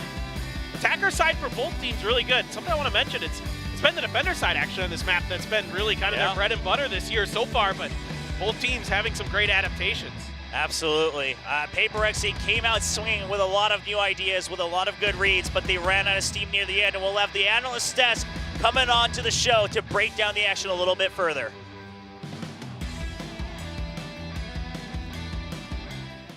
And just when you thought maybe Gen G was gonna lose their map, they said, nope, this is our map pick, Lotus, and they bring it back. But it didn't look like it was going to be that way. It looked really dominant in the first half. I think like all of Wars fought with deception, and Forsaken was a shadow. Like the way he was lurking around, Gen G, sometimes they just wouldn't expect him. And when they do expect him, he's on another part of the map, and it's just so confusing for them. It was an incredible run back. It felt like the insanity of that Texture ace, which was effectively a 1v5, is what really cemented it. I will say though, for William, who is making a bit of a note towards me on the cast, and I'm saying this because he's walking past the moment. They were looking good with the Odin, but I seem to recall that Gen G didn't use the Odin too much, and they happened to win this map. So maybe the Odin just causes you to lose. I don't know what it is. But this was a hell of a banger opener, and if this is what we can expect from Icebox as well, with the confidence of PRX to pick that map coming in, oh boy, it's going to be one hell of a series. Yeah, both of these teams definitely did not let us down. 12 first kills on both sides, and I think you're right, Achilleos. The moment Texture got that insane kill, everything started to turn around. That's when you start to see Gen G's confidence. Coach Alex was saying that just now. Once Gen G gets that confidence, that's actually the most unstoppable thing about them. Ridiculously, yeah. I mean, it's that confidence for sure. I mean, at the start, you know, they were starting to struggle a little bit. PaperX started to push out against them. PaperX won the pistol at the start of the second half. But slowly, Gen G started to, you know, switch up the pace a little bit. They got information with Lakia. Texture started to go in for, you know, those triple kill rounds. There was that one specific round where he got a triple kill onto A's site off of Lakia's information and support, and then the entirety of PaperX couldn't retake anymore. After that, Gen G started to pick up momentum, and that's where the confidence starts to build up. Yeah, I mean, the turnaround from where began after, you know, in kills to where he ended up is absolutely insane. It was just, it was just a crazy turnaround from him, but Meteor consistent the whole way throughout. It felt like Meteor and Lakia were really the ones like holding on by a thread. We weren't seeing that impact from Charon, from Munchkin, from Texture at all that we're really used to seeing in that first half. But I think that, that rallying cry from the Texture ace is what really just got everybody on the same page. But I gotta say, solid efforts to Mindfreak, because good God, from the whole map across, he was absolutely on point. Yeah, he's consistently getting kills and just kind of anchoring down a lot of spots. Sometimes even in those clutch situations, like that one that we just saw, he's able to pick up a couple of multi-kills here and there just to bring his team back from the brink. And that really gives them the even odds that PaperX needs to sneak away with these rounds sometimes. The only thing is just that, you know, although everyone from PaperX was chipping in, we didn't quite see that same kind of like in flow state highlight performance from, you know, someone that we expect, like perhaps Jing, for example. There were great entries, there were great performances, great team plays, but nothing quite as like magical or as highlight worthy as what Texture did.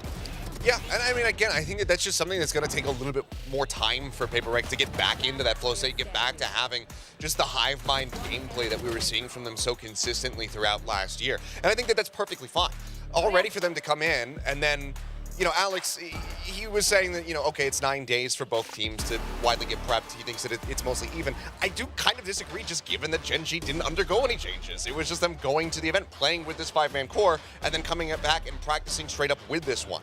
So I still would give them the edge in preparation for that. So for PaperX to still make that as close of an opening map as it was, I think is a clear indication that PaperX is back. They are going to be one of the teams contending to be top dog here in Pacific once again.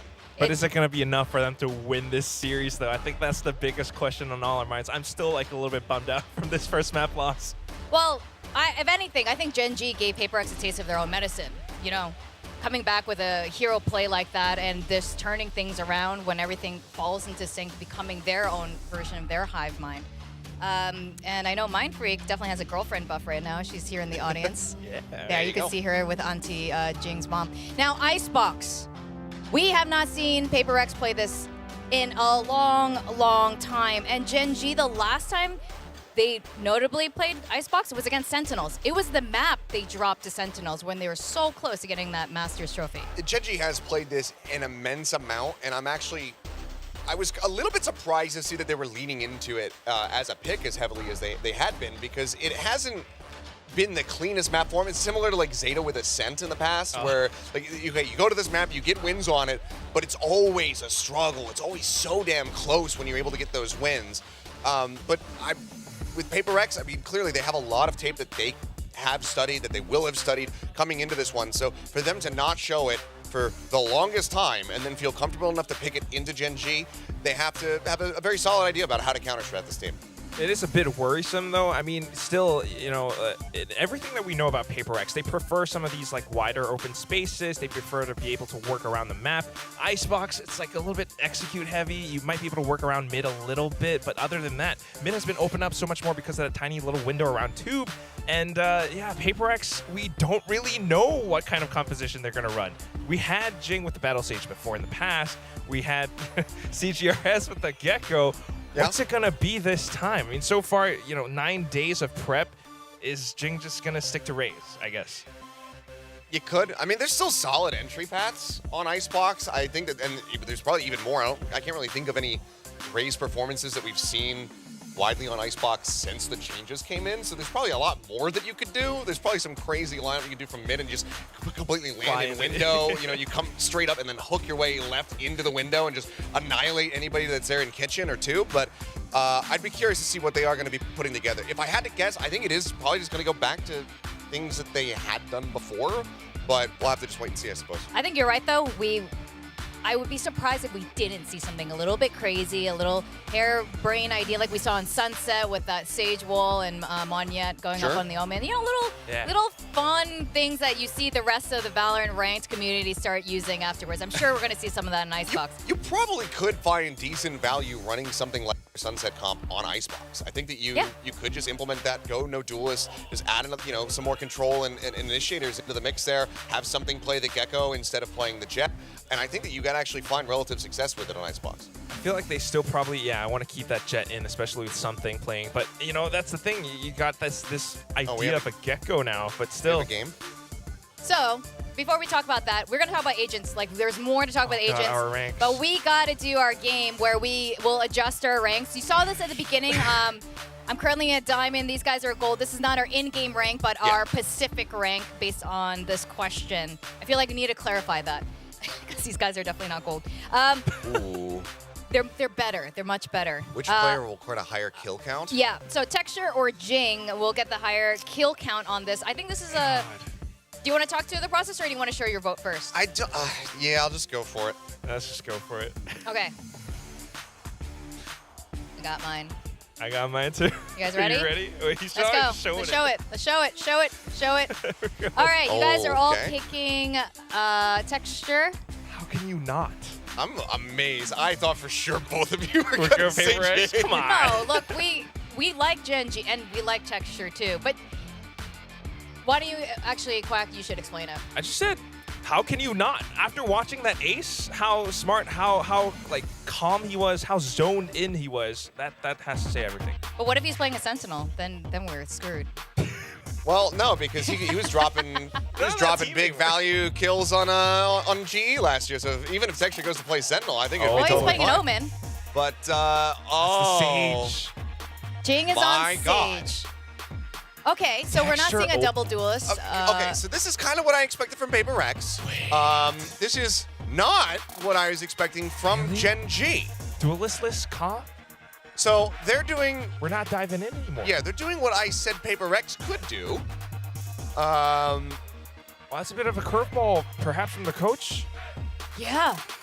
Okay. Both sides are trying to cook for each other. I'm not gonna lie though, this I kind of mess with this a little bit because we have seen a lot of players just be able to shift over to playing Omen and looking absolutely deadly on it. I mean, TenZ is the biggest example of that. You get somebody that is very smart about their movement, about the decision-making moment to moment, put them on Omen, they can absolutely thrive. And Gen G starts out on defense. All right, we're going to go to Icebox. First time we're seeing from Paper X in a long damn time. Let's go to our casters, William and Paper Thin. Well, everyone wondered what Texture was doing last year, but now the question's back as he's no longer on the duel list. Picking up the Omen, and the desk has talked about, the shift. Yes, we've seen it. Obviously, Omen oftentimes used as a sub-dive agent as well, but a very new look from Gen G, where they've always had some sort of hard dive as part of their compositions. This is truly shocking in a way. I mean, Texture is so good at Jet, typically very reliable with an operator. Probably still going to see him pick it up anyway, but you can always shift it over to Meteor as well. But on this defender side, really taking a ton of space, leaving the A side open with just a little bit of the KJ utility cleared by Paper X. They're going to have a free plant. Now, let's see if they can hold out for this retake. Going to clear the Nano as well, so everything open here for Paper X. Using that wall, make sure that this plant goes safe, but Gen G trying to figure out exactly where they're going to come from. Looks like mostly from their side. Yeah, they're all just going to cycle back through screens. Now, something about the Sage, well, obviously very good in the pistol, but in general as well, it should be very good against the double flashes of the Gecko KO, as you still won't be able to fire through all the angles. Something just going to get a blind kill through the smoke. That'll dwindle down to numbers, and a lurk already in action by Devi. We'll keep our eye on that on the middle of the map, as he's already cycled all the way through, but the Wingman's still going. That Snakebite ain't taking away little bro anytime soon, and we've seen this too many times for it to happen again, as Gen G will get the defuse. Yeah, I mean, just Paper X there, able to get what they wanted, get into their post-plant positions, get the lurk, but Munchkin just too good on point. He's so confident on this map in the KO. He's just going to take that space, trying to get into your lines, trying to make it very difficult for you to get those post-plants that you want to get set up. And it's going to be Texture with the Outlaw, in fact. Kind of curious exactly who's going to grab maybe some of that long-range sniper weaponry. Well, yeah, it's going to have some good value too, though, as this Force Spike comes out with the half armors from Paper X. Surely they suspect an Outlaw when it's Gen G with Texture and Meteor. So we'll see what ideas they have. It's going to be a high pop flash from the KO. Texture just throwing out the Paranoid to buy more time. Allows him to reposition a little bit. Something with the hard dive in with the dash, but Munchkin already there from behind the site, and Texture gets another with the Outlaw. Mind Freak's already close with the Stinger, and he's going to be able to kill Texture. Not able to stabilize in the smoke. Spike planted. And the spike will be planted. It's surrounded by the walls. Lakia finds the scope of one. Mind Freak going down, and Jing all alone. Stinger in hand. Judge and Bulldog to work with for Gen G. It's going to be the Dizzy that's used to clear away from Heaven. And now creeping in from Charon. The Judge actually gets the kill from about medium range from down below. And we will see Lakia pick up yet another point going towards his Thrash. I mean, it's an interesting idea from Paper X. You send Devi, who's, I think, just had a Ghost or something. It wasn't one of the other upgraded SMGs that the rest of Paper X opted for. But he just loses out to Charon. Could have been expecting some early aggression, able to use that against him. The rest of the guns not really revealed until they get on the site, but it's not managed very well by Paper X. Jing doing a good job avoiding the Dizzy, trying to set himself up, gets the dink and tries to re-aggress onto it. Fortunately for him, it's a Judge that he's going to be facing in that situation. So now it's Stingers and a Vandal and half buy. So this Outlaw could get a ton more value as well for Texture on this A site. I mean, the Outlaw, the Judge, it's all going as planned for Gen G. They'll even take the ult door. Very nice, quick 1 point away from that null command. And now they will back up the utility, letting Gen G know that this is an execute onto the site. Texture's holding close. He gets spotted by the dash, so he's going to have to buy time as Munchkin will take out one of the Paranoia for support, but it's going to be Paper X that just absolutely overwhelmed Gen G. So he will go for another plant. This time, no Sage left alive, so no wall to block off the lines of sight. Meteor takes advantage of the long range, picks off the Viper, forces away something with the Nanoswarms, ready for the trade as well. Forsaken eventually wins out, but that gives time for Gen G. The rest of the forces to push through. The Thrash will clear out all the areas, finds him, and he is detained. And forget any sort of disrespect, they will just be going for the defuse. Lakia barely lands in time to get the kill without taking any damage, but it's going to be the third round nonetheless. Yeah, I mean, Munchkin's so devastating with the Guardian. Saw it a lot in Madrid and in kickoff. Able to find some value early. Yeah, Paper X gets the plant down, but losing some pieces of the puzzle along the way. I think it's Divide that started with the rifle in this round. That's so dumb. Munchkin, you're so good with that gun. It's not even fair. There's good trades here for Paper X, but the weaker weaponry certainly hurts. And a good start. Yeah, let him know, Lakia. It's a good start for sure for Gen G. The Force Buy, of course, making that third round that much easier. Lakia pinging the orb, but not going for it. Gets slowed up and just backing off here. Yeah, doesn't want to take that risk with the slow orb and the utility coming out as well. Paranoia at the ready. This is a trap play set up by Gen G. They're going to push forward. The Dizzy tags him as well. They're ready for belt push, but Texture not able to get the kill just yet. So down to 4 members, 4 rifles for Gen G. A dash in, but something, he's been surrounded. Lakia tries to push him, but something's just waiting for that opportunity. And that allows the rest of Paper X to try to swarm the site. Munchkin and Meteor holding true at the back of sight, trying to isolate the 1v1s, but they can't get in. The node command will just go down at the back. Charon not able to res as Munchkin eventually gets taken out. A 3v1. Charon, the rookie star, quiet in the first map. Can he find an opening in the second? Gets pinged, uses that against him, isolates one. Ready for another, goes for the repeat, but can't find Forsaken, already waiting wide away from the corner. Well, tempo of this match certainly feels very aggressive for both teams. You wouldn't think so without a duelist on the side of Gen G, but they're happy to try to take space. They're trying to catch Paper X, you know, over-aggressing onto those orb touches. Munchkin's been aggressive on them earlier. This time, it's gonna be Lakia who goes for it, wisely backs off. I don't know how something wins that battle, but then something peeks an angle. There's 2 players at Gen G there. He gets taken down. But on the other side, the trades are much better for Paper X when they swing around towards the box. Able to get some nice kills, able to lock it down, but it's been very chaotic so far. As obviously, we haven't seen Icebox from Paper X in quite some time. This push out Forsaken, good for 1, and out we go. Munchkin is nuts. How is he always so good with these guns? He's one taps. Especially on Icebox as well, right? There's something about him. Turns that switch on, tries to stabilize a 4v4. Texture will recover that weapon now, and that could be the deal breaker, but no, Jing just shuts down right away. And Gen G, despite having a 3-1 lead, of course the econ very low. Munchkin gets the kill from afar as we see extra damage coming in from Charon with the right click. Now just trying to retake some space, but with the rifle recovered, when does Gen G call for the save? Try to bank up some econ once again. He's ready for it, sees the leg, and he will swing right back, trying to clear both corners at the same time. That might be the opening they needed. Charon eventually goes down. Munchkin, does he get the call that someone's close? Might have caught a glimpse of him, and he's going to get 4 on for the ace, but he needs to defuse the spike as well. Not sure about the position, waiting for Devi, who's oftentimes lurking, but not going to find him just yet. Devi will tease him with the timer. Munchkin just wants to take away the weapons one last time, but Devi will secure the round. 2-3 for Paper X. I mean, what a round for Munchkin, though. Yeah, you get the win as Paper X, but you don't get much else. Lose a lot of players. In fact, Devi even goes down to the spike there at the end, so this is a great opener, but Munchkin's just so good. That's a nasty shot. Jing there using that wall to get up top, and just barely, they're able to get through it.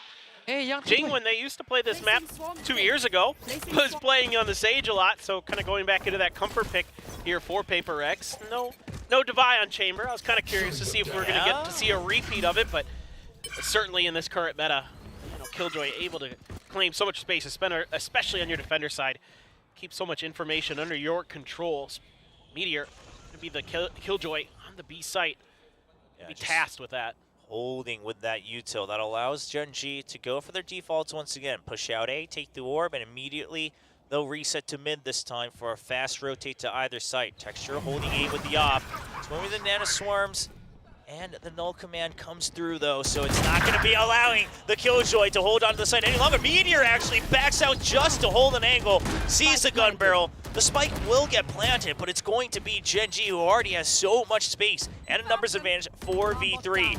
Now the alarm bot goes off. They know that they're still bouncing around the entry from green into the site. Yellow not cleared yet for Gen G. All of them grouped up. The paranoia goes all the way through. Should have hit something, but they can't find him right around the edge just yet. And Meteor, he's still running and gunning when he swings around. Something will barely get that kill with 28 HP. The snake bite clears it right at the end in the pit, but it's right up against the wall. The spike should be easy to spam through. Little bro tries to go for it, and Lakia swings out to assist the little bro, and it's going to be Wingman going for the defuse once again, 4-2. I mean, so much damage done on the way in by Paper Rex. They don't have much for this post plant, so they're going to send Devi on alert. He actually does find a kill, but by the time he gets there, the pit's already in. What are you going to do against this? And it makes it so challenging for them. Okay, you get the 1-for-1 trade earlier. Meteor, great positioning, great footwork. And then Devi feels like he has to go for it. Had the lockdown, didn't really have time to commit it. Able to hold on is Gen G, finding their 4th round win. Now you've got a ton of ults available for Paper Rex. Going to set up for kind of a stabilization, seeing if they can maybe get that lockdown into play right around the corner. Texture watching for that belt player. And the jump peaks trying to come in for Jing. Not sure if they quite spotted him clearly just yet. Might have gotten a ping on the mini-map. But at the end of the day, not able to take too much space. It's going to be the null command used as well, and Munchkin actually moves away. They're just, they're trying to just empty A site and see if they bite on the side of Paper Rex. Lakia hiding by the smoke. He catches the side of the blade, sir. Lakia wants none of that from something. Obviously one of his debut highlights here on Icebox itself. Munchkin ready with a flash drive and the Dizzy. The double flash is being prepared. Can they clear out the lockdown? The lineup, is it going to land? And it should just be able to clear that lockdown out. But still, so much utility used by Paper Rex. Gen G will respect it. Paranoia early to retake the site. Something should be wary of this. The Wingman clears the corner, and Lakia swinging around already. Gets 1 kill off the top of Nest. And that's the forward position from Paper Rex cleared out. Forsaken now wrapping around. They want to protect the pit, and it's going to be an all-out brawl right outside the pit as we see Gen G continuing to get the kills. Forsaken not able to pick up an upgrade to the weapon. Only Mind Freak left, spiked down outside of his comfort zone. And it will be defended by all 3 members of Gen G. A Hail Mary push out as the pit goes down, trying to recover, trying to isolate the members. But Lakia is still around the corner, no time left. And it will be the round for Gen G as Mind Freak will get a consolation kill onto Lakia. It's everything in the kitchen sink thrown at this round by Paper Rex. And they still can't get over the line. They still can't get that win. Perfect placement on that frag bet by Munchkin on the lockdown. That's a tough one to get sometimes because it has to land so perfectly because there's only a small circle that the fragment can clear just by itself on that lockdown that's right next to where it lands. So really nicely done by him to get that, having just a phenomenal map for Gen G is Munchkin in so many different ways. Setting him up really nicely there. And certainly Alex trying to get them back on track, but with all those ultimates used there, Will, now you start to worry about Paper Rex because even in a round where you feel like you've got that opportunity, you can get that pit down, you can use that lockdown, okay, it gets cleared, so what? You have the Blade Storm, you have everything you need to get a thrifty win, but it doesn't come through. Gen G's just too good right now, controlling the edges. I think Forsaken gets a little greedy, trying to go for that rifle up on top of Nest there. I mean, I get why he did it, but that costs them, you know, maybe it's safer to just play in the pit at that point, make sure you get the plant. Yeah, I thought he had a moment, but of course, I mean, this is something that Paper is so good at in the first map on Lotus, was recognizing that Gen G will also never let go of the pedal once the fight starts. The trades always continuing to flow in. But as you mentioned, the ult's gone, but it's going to be a force up into the rifles, only a Sheriff for Forsaken on the side of Paper X. Meanwhile, Charon still happy to pick up the judge here, as we've seen that Paper X is going to keep up the pace to 11, really push the sights in. That's going to be the trap play set up here on green. Mosh used to push him back, allows Charon to set up close by the door. Forsaken caught a glimpse of it on that jump, but not quite the weapon just yet. He's just going to be holding that angle. Actually, he's going to try to push it. Oh no, so the pop dangerous. flash. Oh, okay. Okay, and he baits out the weapon sound as well. So gets the information he wants. Meanwhile, Mind Freak was already all the way up tube. Meteor takes a bit of a hit. Divide there. They didn't quite suspect 2 members in mid already. Munchkin wanted to get him on the exit. And that gives Paper X the idea to try to push back up. Meteor's wise to it, though. Dwindles down the numbers, and Mindfreak now another curveball going under tube. Planting Forsaken back in tube as well. Paper Rex, they're continuing to keep control of mid. Nano Swarm used to allow for Lakia to hold a little bit safer on the side of yellow. Resurrection by Jing. Yeah, and you got to be real careful here as Lakia. You have a Thrash, so you're a real big piece of this puzzle. Well, never as mind. you say that, the caster crit strikes, and he'll go down without much of a fight. And Paper X now have control of this site, but Meteor trying to defend his own lockdown with his life. Can anyone get here to make sure that it's going to be Paper X trapped into this texture? Will clear the enemies, but something pushes out just in time. Kitchen taken over by Devi. And Texture, it's too many angles for him to try to clear with an operator, but he's still going to go for it. Already posted up in Snowman. Doesn't catch something up top. Doesn't catch anybody else up top either, and Devi will swing out on a timing. Take Texture with a headshot, and that's going to be the operator in something's hands. Yeah, showing us quite a different look after this. Putting some mid pressure for Paper Rex. They're able to get a trade. Meteor with a good frag there on the Devi after he got the kill on a Munchkin, but it's a good little bait and switch there with that lockdown, knowing that the operator is there to cover it. Meteor aware that they're going to have to try to push that angle, at least able to take a couple down with him, but at the end of the day, the numbers advantage too strong. Not exactly sure what happened with Lakia behind yellow, but he got taken down quickly by Mindfreak. That's a big piece of that ult puzzle. That was taken down, and immediately a counter timeout for Gen G. Yeah. Trying to see if they can reassess what's going on. I'm pretty curious about this. What they see that they didn't like in that round. Maybe it's the mid-control stuff where they tried to challenge it. And it has to be something along those lines, right? Yeah. Just about the recognition of the potential trades, perhaps getting, maybe just too drawn out by Paper Rex's initiative around mid. I mean, of course, if you can fully control mid, it's a great area here in Icebox, but generally, oftentimes, it's one of the least looked upon areas because it's so hard to get full control, right? If you can still hold on to Kitchen, something like that on the defense, Gen G might be happy enough for that. So just saying, perhaps talking about not getting wrapped up in the tempo of Paper Rex. Yeah, there's so many angles you got to worry about there. Paper Rex didn't really invest much in the way of smokes to cover those angles. They just kind of took that space and worked with it because they're just that confident, that good, that everybody's going to be kind of holding the proper space. Devi, tries to push up tube, and Meteor so stalwart in his defense time and time again on this Killjoy. Now, something going to be with the operator of his own. He tries to challenge off that snake bite. It takes a lot more health damage. It's K. Jing can heal. Yeah, that's true. That armor gone forever, though. We'll see. It's going to be Sheriff's nonetheless, so Gen G is just going to have to look for headshots. This is all really, once again, a trap play, and we've seen Gen G rely on this every now and then if they wanted to throw a curveball. They're actually just going to try to swing out. They don't want to let Paper X approach. They know Paper X would check the corners, but they won't find the kills. And it's an attempt from Gen G, but it's going to fall flat as there is the aggro drawn by something. Great teamwork from Paper X. Wall goes up, spike goes down. And that should be the round as Munchkin sitting solo close to the wall with a Sheriff. See if he can get a cheeky kill or two. Hoping that maybe Jing is going to go up the rope and get a freebie. Restraint from Paper X. A rare breed indeed. Oh my gosh. Attempted the 3K. Attempted it for sure. Why not, right? Like, you might as well go big or go home there. You know you're probably dead eventually. Yeah. See if you can just take away from Paper X as much as possible. A change in angle there, force something. And the player on his left switched over to the right. And the bait setting up Forsaken. Get that second kill. Really nicely done by Paper X, but now operator invested for Texture again. Couple half armors here and there. Thrash still going to be in Lakia's pocket. Forsaken has a null command though, so let's see exactly how Paper X wants to play this. Slow orb to make sure that anyone on pipes are not going to be able to peek out too easily. The 0 point should tag Lakia as well.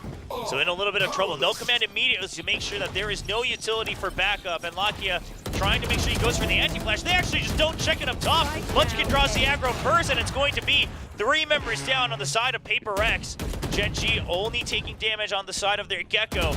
So that takes away the Thrash, but it's going to be enough for the rest of Gen G to clear out a site and take another round win.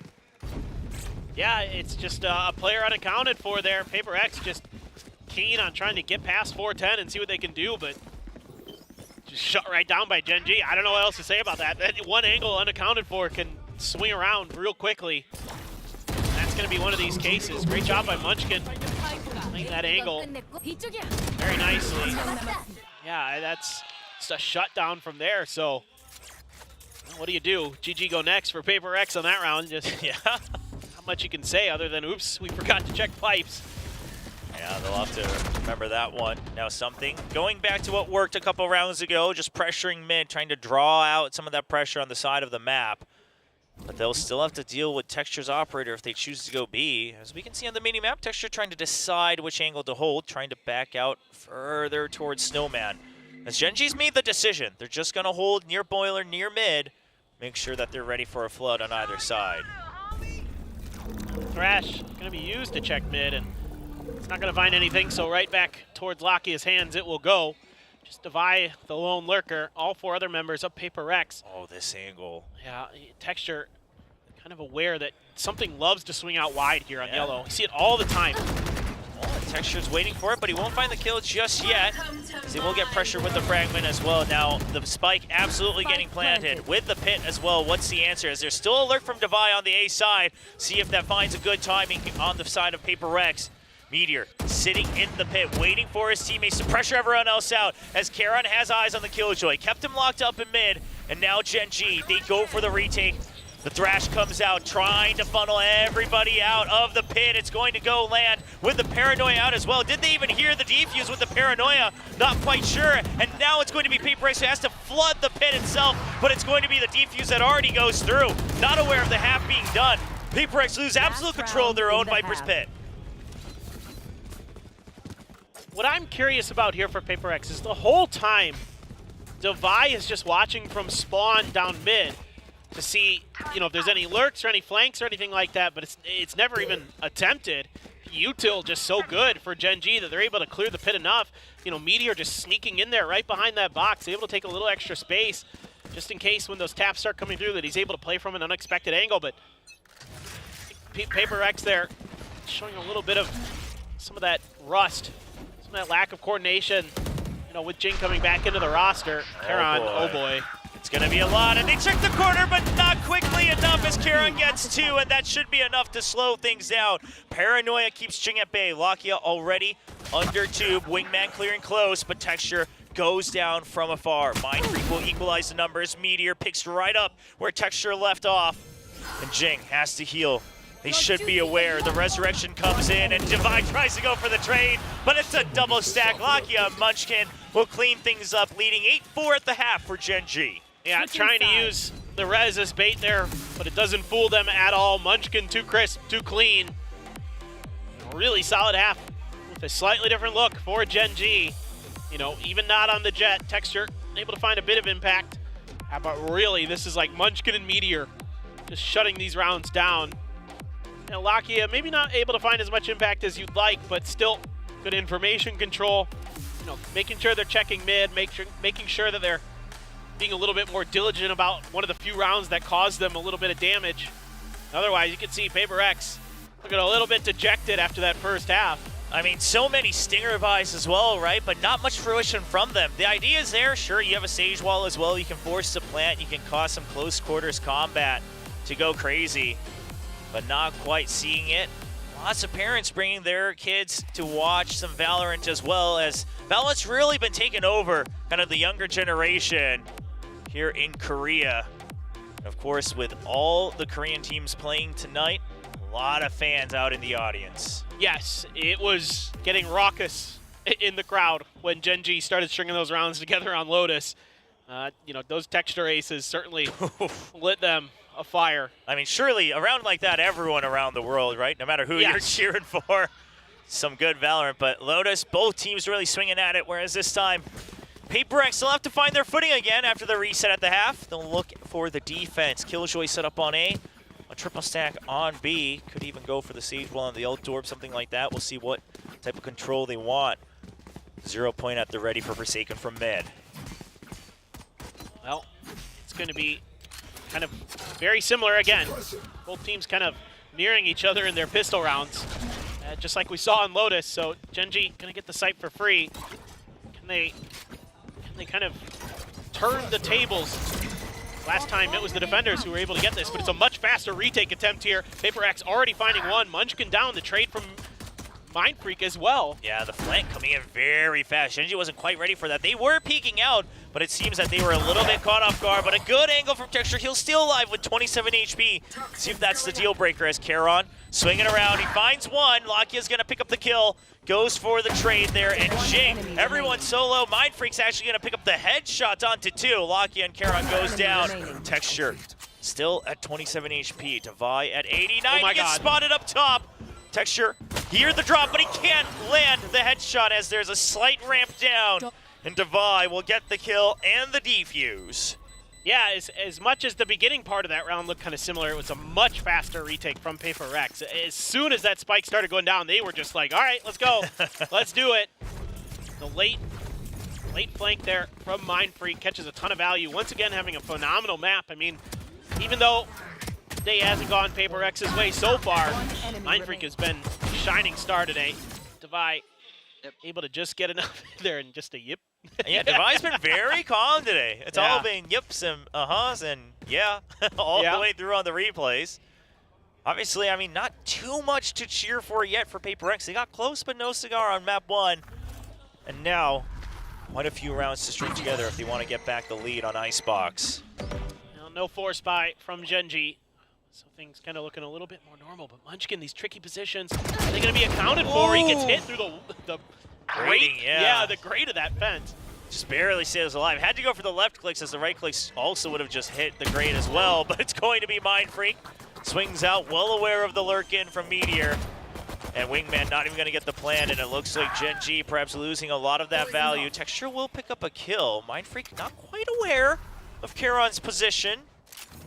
Nice to regain a bit of an angle. Texture gets another at long range around the poison cloud. It's a swing out from Charon. He waited so patiently, and he's able to try to hold control of the site. And Texture with 30 on the Sheriff makes the crowd go wild once again after a few quiet rounds. It's brutal.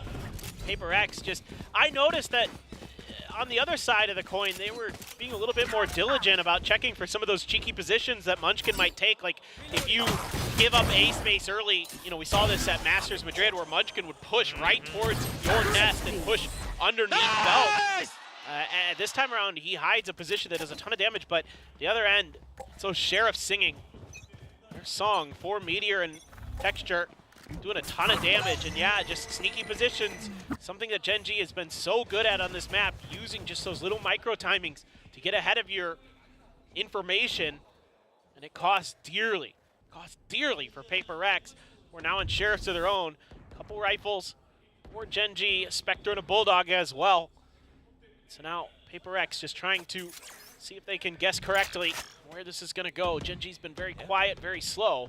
Stack is there. All the Sheriffs, like you mentioned. 3 already on Evan, 2 by Boiler. They should be a quick backup as well. Flash drives at the ready, so is the frag. When the toxic screen comes down, they were waiting for this moment. Devi picks off one, and Gen.G, they might have to reconsider things as Wingman will go in for the plant. But is that just enough? No, Lakia can't get the spray down through the toxic screen. Something will pick off the kill. Now Nano Swarms at the ready. But Paper X, they're ready to push things out. It's going to be the Cloudburst, try to draw out a reaction. There's the Sage Wall, they have to break that quickly, but the swing of the wide swing, something, once again, the Crosshair Magnet works its magic, and that's all the time Forsaken needs for the defuse. Paper X answer right back with a Thrifty. Ah, yes. We're right back to kickoff. Both teams just kind of thrifting each other all over the place. I mean, this again, these timed retakes from Paper X where they're going to wait for you to start getting into position, and that's when they strike. And it makes it so difficult to recover because they're happy to play these scrappy games. They're happy to play, like, trust in your own instincts, trust in your own reaction type gameplay.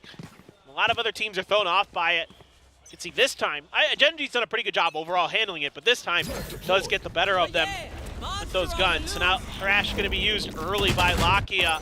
Get a little, and it does get the detain onto Mindfreak. He has no help. Yeah, they're trying to chase through with the Shrouded Step as well, and Texture barely lands in time to get that kill. Mindfreak, all he could do was turn around and crawl away for his life, crying for help. but help was too far. Now Bosch at the ready, so is the Paranoia. It's a brutal trade though, 2 for 2. Now from the shadows, they recognize that everyone is here. Meteor already through tube. Does he sense anyone right under him? Don't think they would have heard him just yet. It's going to be, I look at the positions. I mean, Lakia holding way deep in attacker spawn. And Meteor trying to hold on to mid. Now hasn't quite checked out the window just yet. Forsaken and him. They will, okay, now they'll be aware of each other. Lakia catches one. The 0 point, meanwhile, pushes Meteor away from Kitchen. And Forsaken, now he has to find the remaining members. He has to clear them out. He gets one onto Lakia. He's looking up above tube. But now with Texture already out of the sight, Meteor, no reason to rush it. They're just going to force him away from the spike. Forsaken gonna try to tuck into the garage area, and we'll get there. But the real question is he gonna be hunted down? Still a little bit of time. Ping's coming down for Gen G. Shots ring out. Forsaken knows that Meteor's over there and knows that he has to be tucked behind that bridge. Gonna watch it. The turret coming out, though not gonna be able to find the kill. I love what Gen G does on this round. First of all, they read that there's just gonna be potentially just a solo player holding down that B side. A lot of attention being paid towards A by PaperX so far. So they're able to use that Thrash to make sure, excuse me, the Thrash to get that pick. And then it's just, they read the rest of the map so incredibly well. They're trading, and then they see, oh, there's only 2. We have an Omen ult. Over to A we go. And then from there, there's just no hope for PaperX. They're trying to do what they can, but holds on to the entire map, right? Just to spread out. Normally, we kind of speak against that, obviously trying to stick to numbers, but just understanding how much the PaperX would have to clear to approach the retake. Now, Gen G pressuring A site once again, and this time PaperX, it's a reactionary round. They try to go for a spread out 2-1-2 default. Now scrambling towards A. Gen G, though, no lurk, just a turret to watch their flank. So they don't have too many options to rotate out no matter how much time is left. Just going to be a set execute, but an immediate clearance of all the utility makes him think twice about this one. The Paranoia to allow Texture to dive in with the Shrouded Step. He's already under, but he gets spotted. The slow arm keeps him tied up. He will go for the trade for Forsaken with a quick double, and another from Devi and Jing each. It's going to be a perfect defense from PaperX as they hold on to 3 members. Well, now you can see kind of part of the game plan here for PaperX. Understanding, yes, we talked about the fact that they're really good at finding these timings when Gen G wants to make their executes and shutting them down. You're seeing it here again. But part of that is also because of the fact there's no jet. It makes it a lot harder for Gen G to take space here, and PaperX has recognized that, and they're shutting it down. They're hitting them at the point of attack, knowing that Gen G has to rely on those util dumps. You called it. They're clearing a lot of that utility when it comes out and sidestepping it and taking really good angles, really good crossfires, making it really tricky for Gen G. So Gen G, they want to start thinking more about this B site, more about using some of their utility to clear these angles. Ooh. See if they can get a plant down. Devi does find one towards mid. A lurking Meteor accounted for. Yeah, Lakia took a hit through his own Dizzy as well. Forsaken still holding on. Wasn't quite ready for Texture to swing out, but he will get out safely. Jing finds the lurking Munchkin.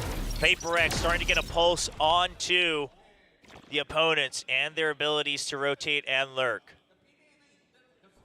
Now stuck in that garage area. Yeah, not much to do on this round. Just trying to see if the opponents approach them for a couple cheeky kills like that. Well, they're just trying to dodge all that fire, but eventually Jing is going to find him. Lakia down, only on Texture. Did pick up a Phantom in the midst of all of this, but with 61 HP. Not looking ideal, and turns just at the last second. Mind Freak good for the final kill. It's PaperX up to 8, starting to catch up towards Gen G. Oh, we've seen this before already tonight. We'll see if PaperX can make the same magic happen. We've had a lot of PaperX fans visiting Seoul for their games even since last year.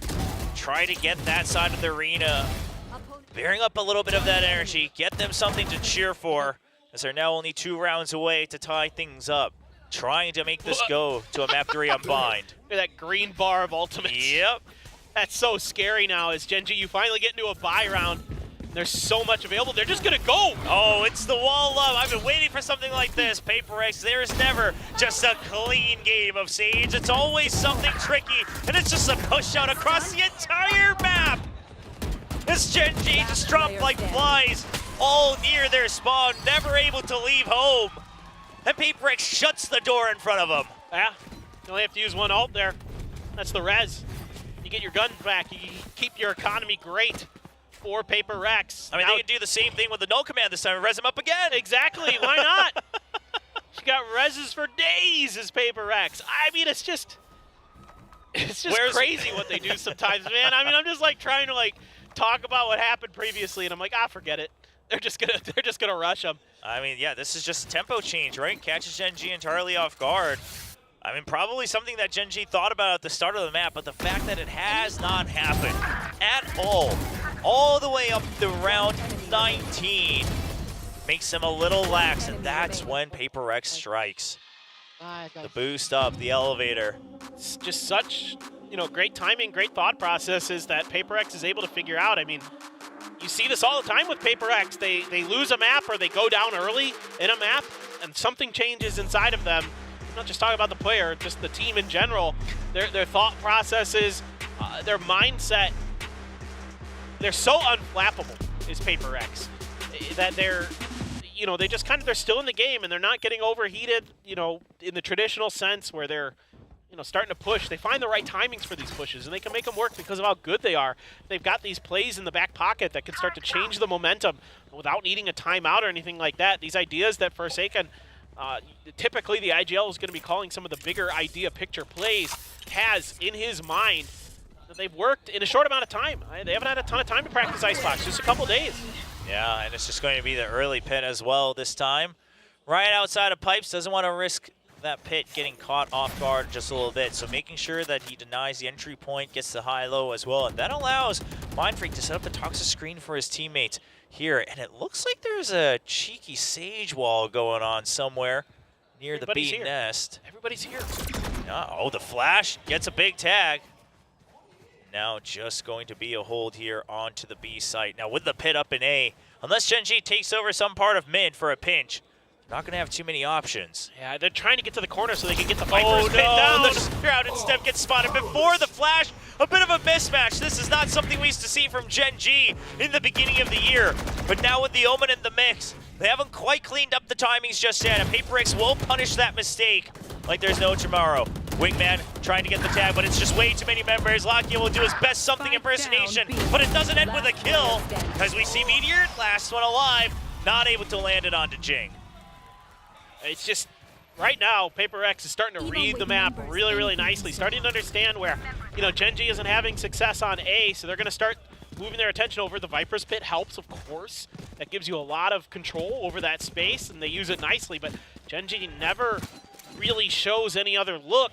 They're able to just kind of plant their feet here. The flash came just a little bit too late, perhaps, from Munchkin, and Texture wasn't able to get through that from the shadows correctly in time, or something and got a glimpse of him as he got flashed, was able to get the kill. So you also may be seeing a little bit of this new comp change for Gen G, kind of showing a little bit of polish that is lacking. Oh my god. Yeah, Something just looking for an early pick. Now, Paper Rex, they should be wary of this. They've already pushed him out of B with the 0 point. Something won't quite finish a kill here. Charon down to 5 HP.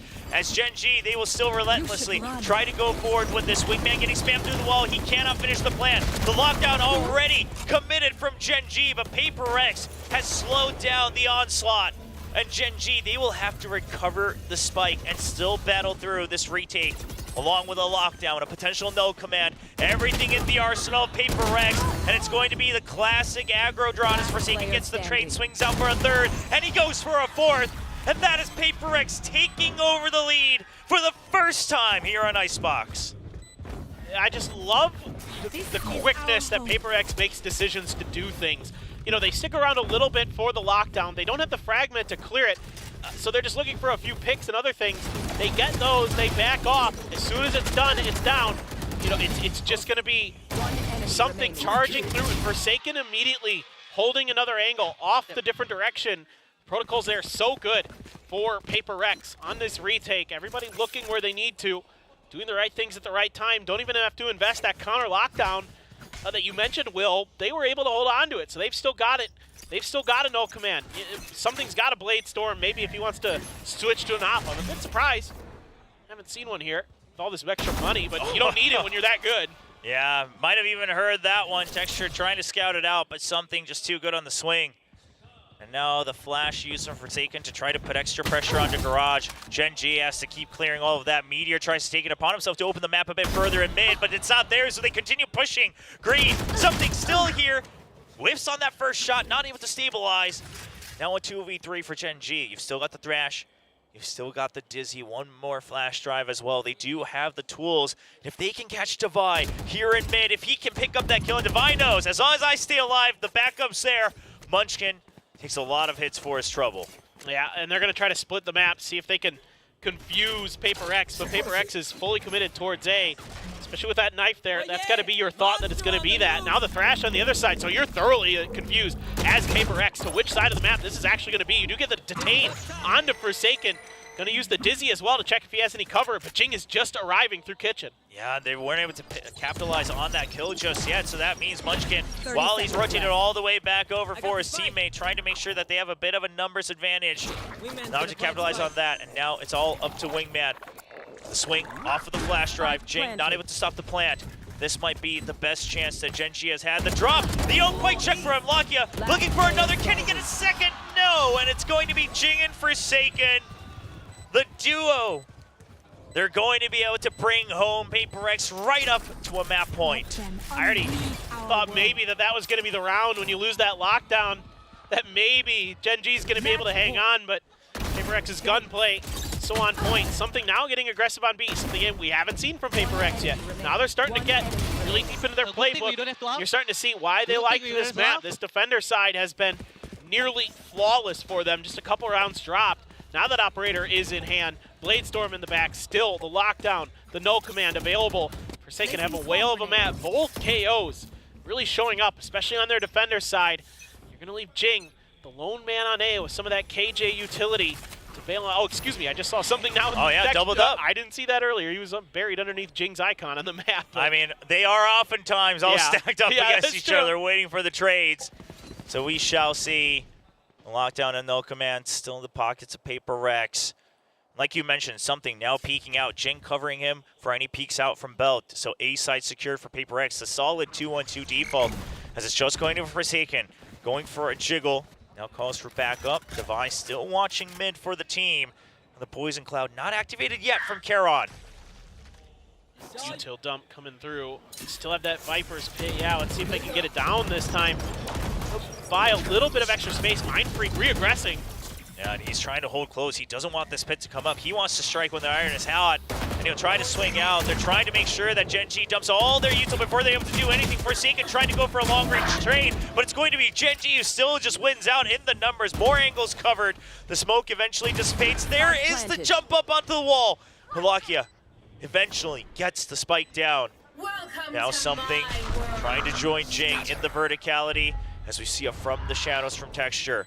Lands all the way behind Paper X, and they have to jump into the smokes as Lakia sprays down for two. It's all up to something, and with the Bladestorm, it's going to be so tough to try to clear this Viper's pit. Skirts around, and Charon will answer back. We still go yet another round. Okay, I mean, again, these cheeky positions, both teams just finding these nooks to hide it, and this time they're going to use a smoke to cover Lakia's spot. Device just bunny hopping through there. Jing's like, okay, this is safe. I'm just going to drop down, and all of a sudden, that's two members down. Pushing through on the site here, Charon find that angle, able to get that trade. Big part of Gen.G's gameplay is other teams have been talking about it in some of their interviews when you face Gen.G is that it feels like there's always another player there. There's always that trade. Everybody's working off each other so well. It's a big part of why they've been as successful as they have. Now they're using a lot of utility. Starting to take some space. Something not going to invest in that up. Not quite enough money in the bank, I guess. Well, they could have done it, but they didn't. They didn't opt to. I mean, look at it. Choosing the mobility, it seems, throughout this entire map. It's going to be the site execute once again. Paper X, are they ready for the 5-stack? It looks like it. Slow Orb keeping them at bay. The null command used as well. They still have a lockdown for a potential retake or another push back out that gives Mindfreak the opportunity now to cover for mid. He's checking for the rotation. They don't see anything yet. A ping comes out on the B side for Gen.G. They have all the intention to rotate over. Now with the Poison Cloud going up, Mindfreak, it's his job to hold the line. One Nano Swarm to help disrupt any type of plant. The null command coming out, but it's not going to be catching the Killjoy just yet. Forsaken takes down the KO, and Mindfreak just trying to drag this fight out as long as possible. A wide swing from Texture, but Jing gets yet another kill. It's going to be the long-range hold from something, and now it's all down to Texture as Jing takes him down. 13-11 once again, but on the other side is Paper Rex. They finally answer for their own nightmares on Icebox, pick up a victory, and take us on to Bind. And on Icebox of all maps, I mean, I think Paper Rex, just trying to limit test a little bit here on this map, just seeing what they're truly capable of. And yeah, the attacker side has some things to be desired, but this defender side was nearly immaculate. I mean, so many good decisions, so much disruption of Genji's timings on their executes, things like that made it really, really tough. And it seemed like every time that Genji maybe had finally found a little bit of extra idea, it was countered the next round by Paper Rex. Well, Paper Rex, after 8 bans in Icebox in 2024, the first time they pick it, they'll bring home the victory. Let's take it to the desk to break down how it all went down. How it all went down? We almost thought it was over. We almost thought it was going to be a 2-0, and then Paper Rex finally start showing some of their crazy harebrained ideas and how much anti-stratting that they did, especially on the defender side. And yes, this is the Paper Rex bundle. Also buy the Genji bundle. Anyway, we're going to a third map, Achilleos. No, we are. And I mean, we were kind of talking about it, that this is what we wanted. Just given these two teams, we wanted to see as much as humanly possible. Things look a lot rougher than I've anticipated, I think, going into that Icebox for Genji. Struggling, a minor attack, a chance at trying to extend that into that overtime, but just barely falling shy of the mark there. Felt like a little bit of a, I don't know, just a change up. And I do question a little bit now, Texture getting shifted over onto this Omen. It's the first time that he's ever played it. First time he's ever played any controller, mind you, in his career. He just has never done that before. No. And while I think overall it was okay, having the impact from him on a duelist was something that felt like it was very much lacking. They need that dive capability, right? Especially on the attacking side. But on defense, they were quite able to kind of, disturb Paper X's hits very, very often. Every time Paper X tries to dive right in, you got something going through. He's right up there. Texture is able to throw out the Paranoia, Lakia with the Gecko Dizzy, of course, and it's just that's much more difficult for Paper X on the attacking half. That's why they ended in a 4-8. And there were so many of these moments where sometimes Paper X were just trying to rush in, going with that aggression, but corners weren't quite checked. It's only down to the second half where, I mean, yes, Genji were still able to come up with some pretty good rounds. They actually won the subsequent round after the pistol. However, they dropped it immediately. Credit to Paper X, I think. What was cool is, you started to see some of these set plays, some of these ideas where Jing makes use of the wall, that one round in round 18, I believe, where the whole team just rushes down A belt. There was some absolute insanity. I mean, having it like a tiles crunch basically on Icebox A is just, that's the Paper X creativity that we've come to know and love. Just, all right, I'll just Sage Wall boost us all up on the belt. We rush them down. We just pick them all apart in like 10 seconds. It was, there were some gorgeous sights here in this map, and I am very happy to see that this is going to be going the distance, because now, the pendulum swings back over to Genji. How do you look going into Bind versus Paper X, where they're feeling maybe overall a little bit more comfortable? I mean, they had a 14-12 against T1 last week. It does feel a little bit more comfortable. It's where their, kind of their home ground is, and you have that Reyna composition as well. But they have shown different compositions before, and Genji, they've mainly stuck to their one with, Texture on the Raze. You got the Brimstone, the Gecko, and everything. So you kind of have to wonder how that's going to go. I mean, is either team prepared for it? Because Genji does have a bit of tape to study in that game against T1.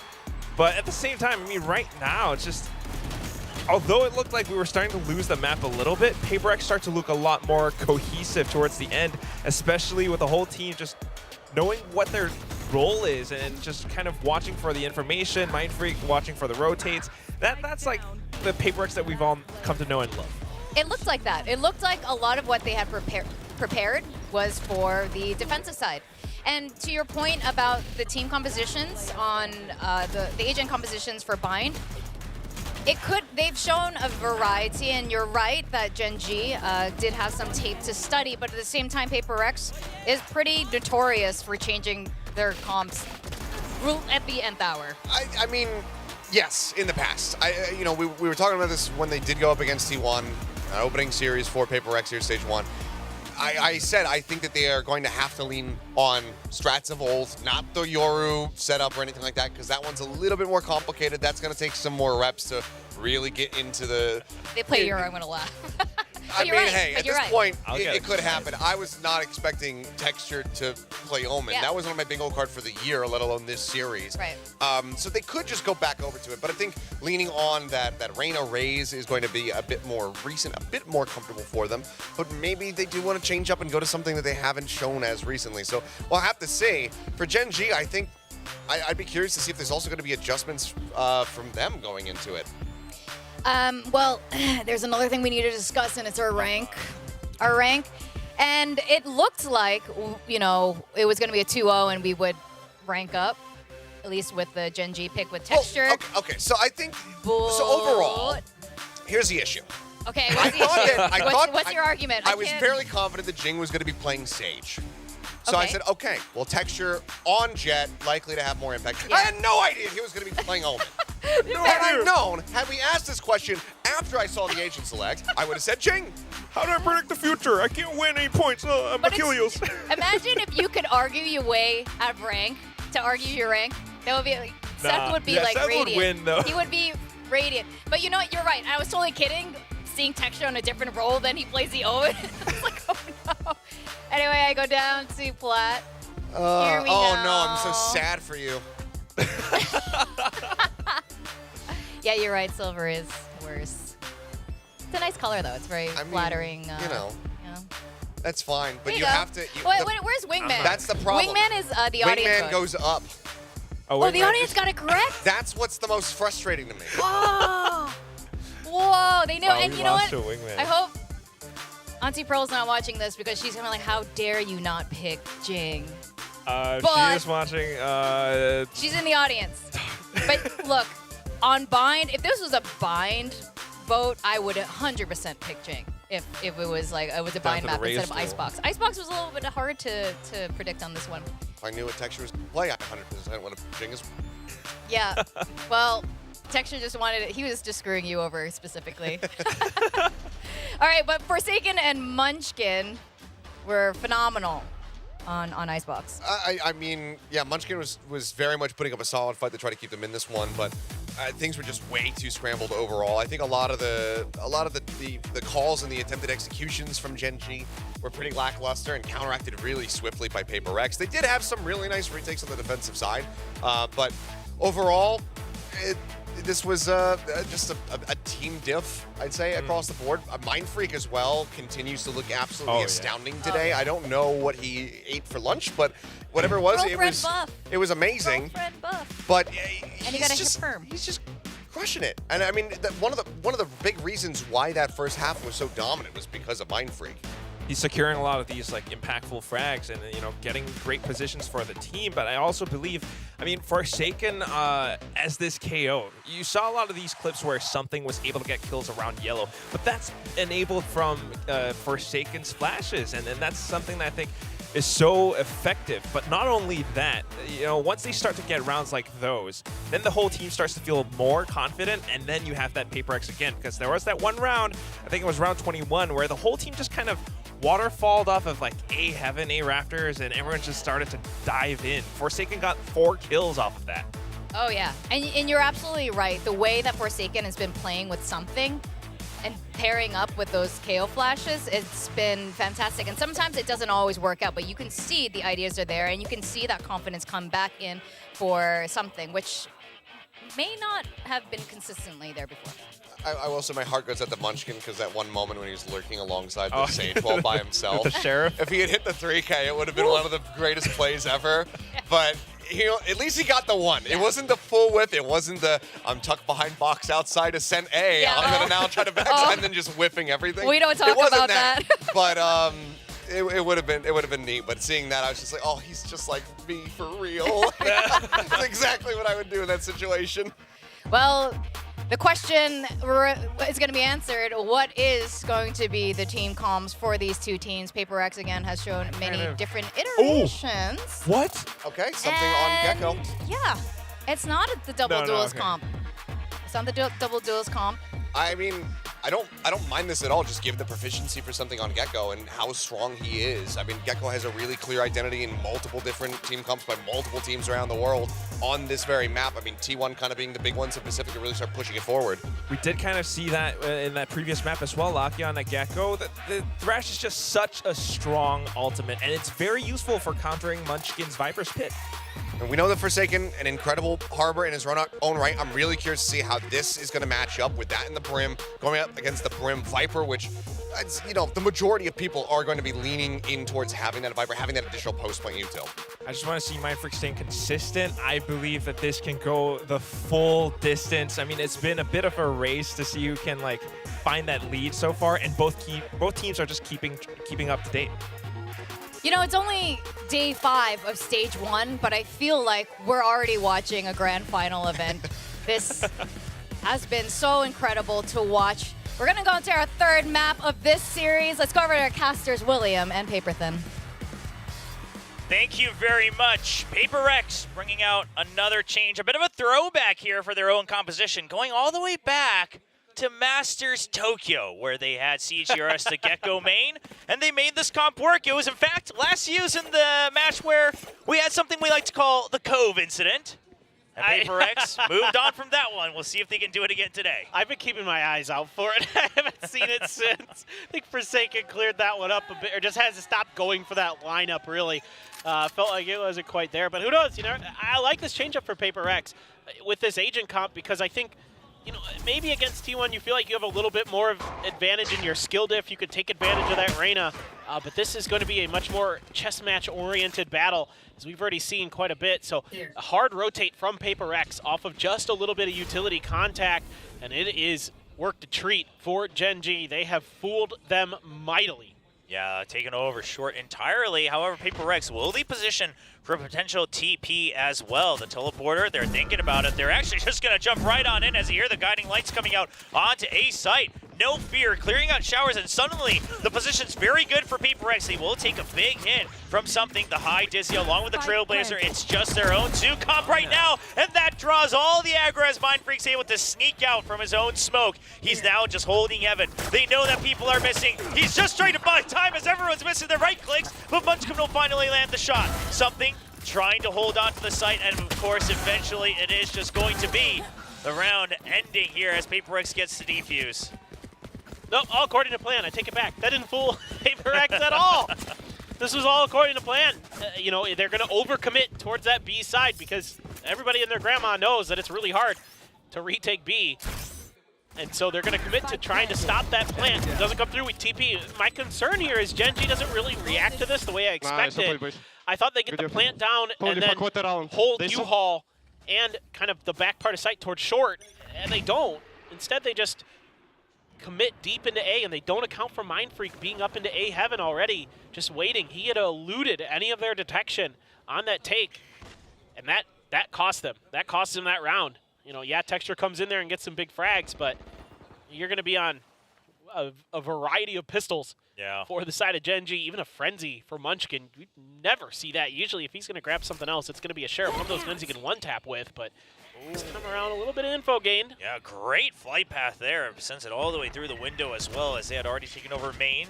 Of course, Hookah, the only place that's missing. Devi just going for a spray off of the drop. Knows that they have to be somewhere near the smoke. He'll wait for a little backup. It's just going to reset onto the headshot against Texture. The spike will get planted, but it's going to be Forsaken who just puts up the cove, waits for them to flood it, and the Stinger good for 2. Meteor not having his Sheriff out just in time. It's going to be a flawless for PaperX. Yeah, looking good. I mean, again, even though they give up space, PaperX knows how they want to react to that situation. The Hawk to confirm, great timing from Devi. Gets the first one for free. A little bit of a whoopsies there from Texture when he stuck his gun out of the smoke, but yeah, I mean, what do you do against that? Forsaken's so fast with the Stinger. Mows 2 down, even though they're trying to obfuscate that position with that classic for Gen G. I mean, yep, good old Uncle Abe. He's very good with it, no doubt about it. Man, what a round for PaperX. I mean, already very unorthodox playstyle here from PaperX. Nobody plays the maps that the way that they do with their willingness to give up space like that. You almost never see that anywhere else. Sure, yeah. I mean, it's just a lot of what is this wall? Awareness. I love this. Yeah, they've been doing that for the default here the past couple rounds. Wanted to touch upon it on the previous round, but of course delays any push into window, but also allows you to control that orb on long. A bit of a perhaps variation, something they might have picked up against their previous opponents T1, who had a deep wall allowing them to push out of window every time on B short. Yeah, absolutely. But now, PaperX with their own version of it. Now Gen G, they're gonna wait for that high tide. Oh, and Devi's just waiting for it. Sights trained, gets Lakia off the rip. Texture not gonna get tagged by it, but PaperX well aware that Gen G has not moved an inch. Just cutting audio. Texture now been spotted. He has to pick up the tempo. The rest of the team has to come through. The Thrash, it's going to tag a bunch of people, and Jin's gonna go for the cleanup as Texture just has to hide himself in hopes that he can recover the round. But PaperX, they back-to-back flawless Gen G, and this is a one-sided start to map 3. Yeah, again, it's the reactions from PaperX. That early space to taken control of by that high tide works a treat with the Thrash already available for something. And he shuts that push down. You know, an attempt at a pretty decent-looking execute, I thought, with the stake bite and the paint shells in the back to clear the tube area for Gen G. But it's just immediately countered by PaperX. They're reading this every step of the way so far. But Sheriff's in Gen G's hand. These are the rounds where they can really turn a map on its head. We see this time and time again with them. And they start picking the pace up after they get a thrifty. Oh, the boom bot timing is very good from Jing, though. They sense the Trailblazer early. Going through the high tide. Texture will track him through the wall, and that will give him another orb. That's the showstopper online. Mind Freak. Is he aware of that possibility? He gets past the trap wire. Not sure if he was spotted on the cam yet either. Meteor still waiting for it. He's not aware of it at all. Mind Freak somehow enters the Matrix and goes by all the Cypher setup. Showers back in control for PaperX. And meanwhile, during all of that, something has wrapped around for the B side. Gen G is just trapped. They know they have to go. They'll send the showstopper, but they won't find a target. They have not actually gained any more space until Munchkin finally gets a kill to clear out Baths. Something with a nice answer back. Spike still not planted. Gen G waiting to see if they can gain a little bit more control. The Cove used for Forsaken to reposition.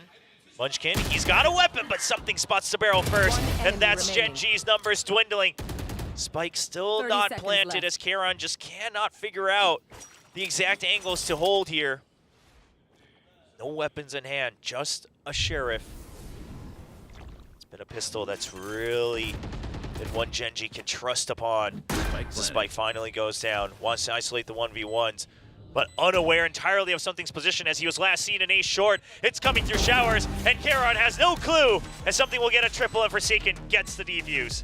Yeah, this is a big win for PaperX. It looked like it was going to go Gen G's way, potentially getting the showstopper available, but it's these timings that PaperX is so confident to take. Even though they lose a player, they know that they can get ahead of you. They can outthink you if you just push. Because, you know, you expect maybe that there's going to be a player watching this, but nobody needs to. You know, you would think, okay, we got our kill, we can leave, we got our showstopper, we're good to go. There's no way they're going to try to chase that down, right? We saw this on Lotus a lot, too, where they would just, when there's the rotates coming through from Gen G, PaperX is so confident that it's going to be a pull-off that they can just go right through and get those kills, and that breaks the round open. Something with a great lurk, doing a good job. Oh, the flash catches Munchkin. Gonna have to back off, and this is what I'm talking about. They're just happy to start taking this space. I mean, it's the entire left side of the map pretty much pressured through. Now, they haven't quite taken control of B long, but they do have an off on the side of A short, by the way, held by the Sky, rather, on Devi. And so if Gen G ever chooses to rotate, that's going to be a rude surprise for them, as PaperX is now stabilized back onto the B site. Munchkin, fairly aware of a potential lurk here in window. But will they get the clear? It has to be a double swing. Munchkin and Meteor, they were so good on map 2, but they isolated to the 1v1s, and something swings out for the second! Munchkin and Meteor shut down. Thrash used to continue pushing out, and now they all group up. They don't want to let the fights get into the advantage of Gen G. The TP as well, as they look to protect the spike. Run down the clock. Lakia, a nice peek out against the operator, but still so many more to go. Mind Freak's position unknown to Gen G, as he creeps on the rotate. I'm expecting Jing to blast out of here at some point just to try to deal with it, but he's going to hold the position on top of the box. He's not spotted. Finally, they get an inkling of where he's at. They did pick up the spike, but they all run in. And Texture barely getting away with his life, but he's got 20 seconds. And Jing somehow jumps backwards off of the opponent's blast pack and stabilizes. You called it earlier on map 1. One of the best to land back on his feet. He's unbelievable. When his aim gets broken, when he gets punched, he's so quick to recover. There's nobody else in the world that I think does it nearly as well as him. There's some great raises out there, no doubt about it. Zekid, of course, absolutely phenomenal as well in those situations, but time and time again, he's been so darn good. And these lurks have been all over the place. Something doing a great job on this Gecko, using his utility. There's one in the previous round that I really liked during this, not the very previous round, but 2 rounds ago, where something is coming through short. He throws the Dizzy, and Forsaken immediately reads, because the Dizzy doesn't get any contact, that there's probably somebody lurking in those smokes by the boxes on the site. And it's things like this. It's these mental protocols, this huge IQ that PaperX actually has. You know, I think so many times people are like, oh, you know, what are you going to do? They make confidence plays and stuff like that. Sure, they do that. But they also have a tremendous understanding of the map, of the space that they have, of the utilities abilities and things like that. So you're seeing it all the time. I love this Gecko because it's getting so much more information. It's helping them maintain control of this hookah into market area. It's making it really difficult for Gen G to get anything done, and then there's always some player, you never know who it's going to be. I mean, for the most part, Mindfreak has been planting his feet on that A site, hasn't been moving. This time he comes around, catches them at a very unexpected timing, basically shuts the round down. Yeah, the lurks really kind of trading positions back and forth. You push out from one, and then it's the next runner-up on PaperX. We'll see if that continues. This time a much deeper high tide that will get everyone from Gen G tagged up and be long. And with the snakebite landing, PaperX are going to back off, look to hold at a distance as something cast with holding onto Hookah all on his lonesome. Hit available for Munchkin if Gen G is able to get onto the site. Something they can use to try to get their first round win, but of course, good ultimates on the other side as well. Good camera placement here by Meteor, knowing that they've been pushing space all over the map, and of course, they're going to try to re-aggress it. Mindfreak going for it. He's got that ultimate in the bag. Trying to play a little bit of defense here for PaperX. Have the Seekers as well. Oh, the Bosch timing's very good. Forces him to have to clear it out from afar, and Divide will get one. Something, he's stuck behind the box. Can he stay alive? Just trying to land it, and there, it's going to be a kill onto Jing from Karon, but Mindfreak's already way past as he goes for a triple.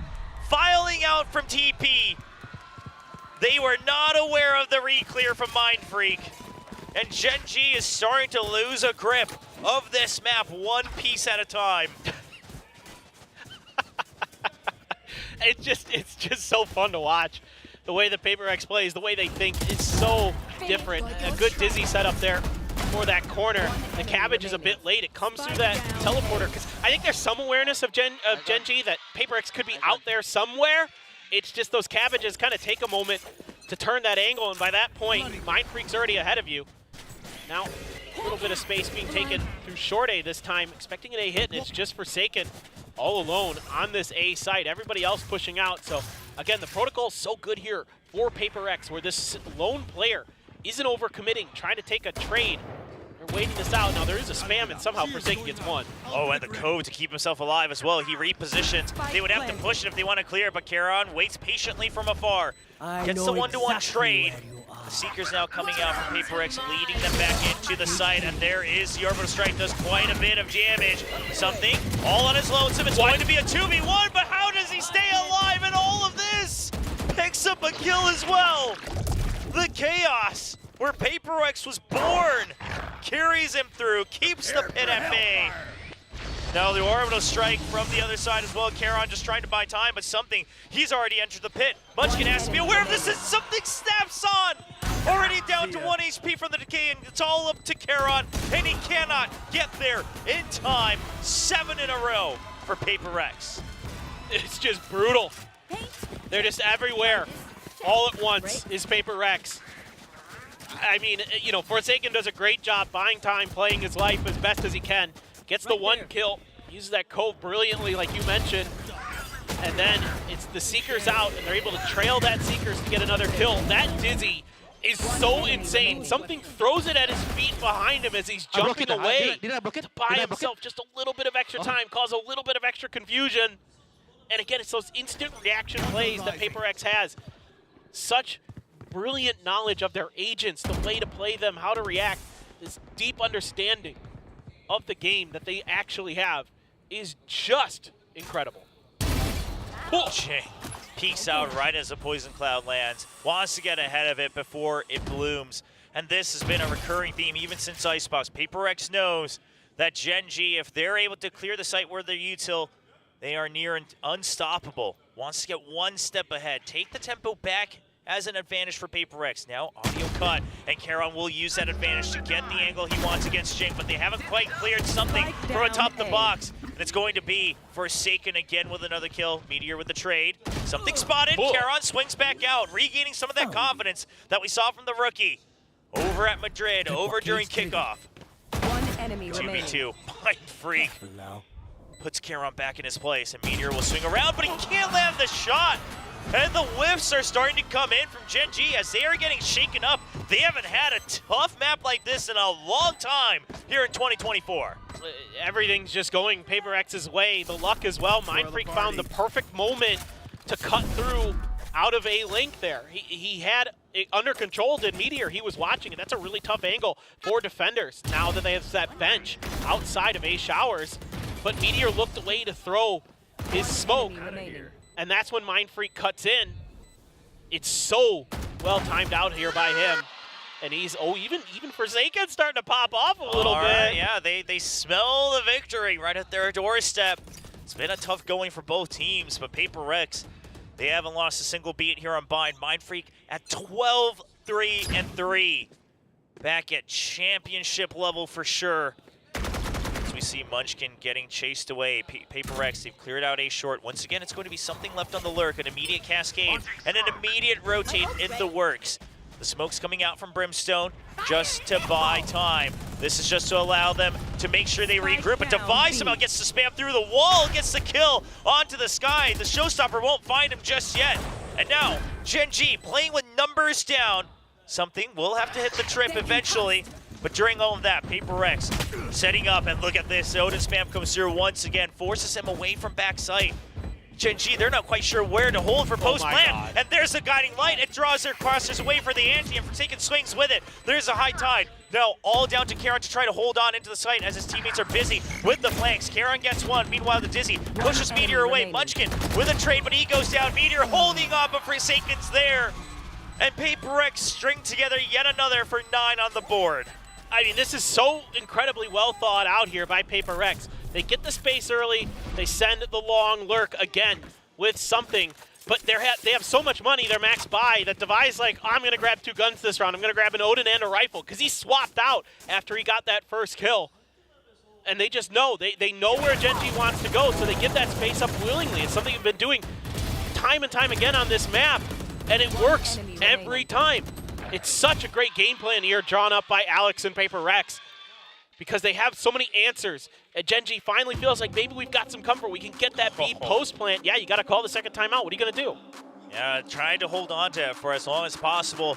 But you let go of another round here, and it all comes down to the pistol round in the second half. So Gen G now hoping for the ever-infamous 9-3 score line to carry them over into the second half. You can see on Meteor's face, they haven't been pushed this far in a long time. I mean, I would say even at the Grand Finals of Masters Madrid, it started to slip away near the end, but it felt like they always had a fighting chance. Yeah, until that last map. I mean, that was really, up until then, you know, the backbreaker was split. It felt like for sure for Gen G, but they were fighting through the nail through those first 4 maps, no doubt. This is absolutely the most they've been tested. I'm with you, Will. This has been just absolutely brilliant the way that to watch PaperX's game plan for this, because Gen G has not been able to find answers. It's always these stacked pushes that PaperX is willing to do, because they're happy to scrap with you. They're happy to take those big death ball battles and see if they can come out and just rely on their tremendous individual mechanics to get them over the line. And then if that doesn't happen, they start taking tons of map space, and then they have answers for when they give that space up.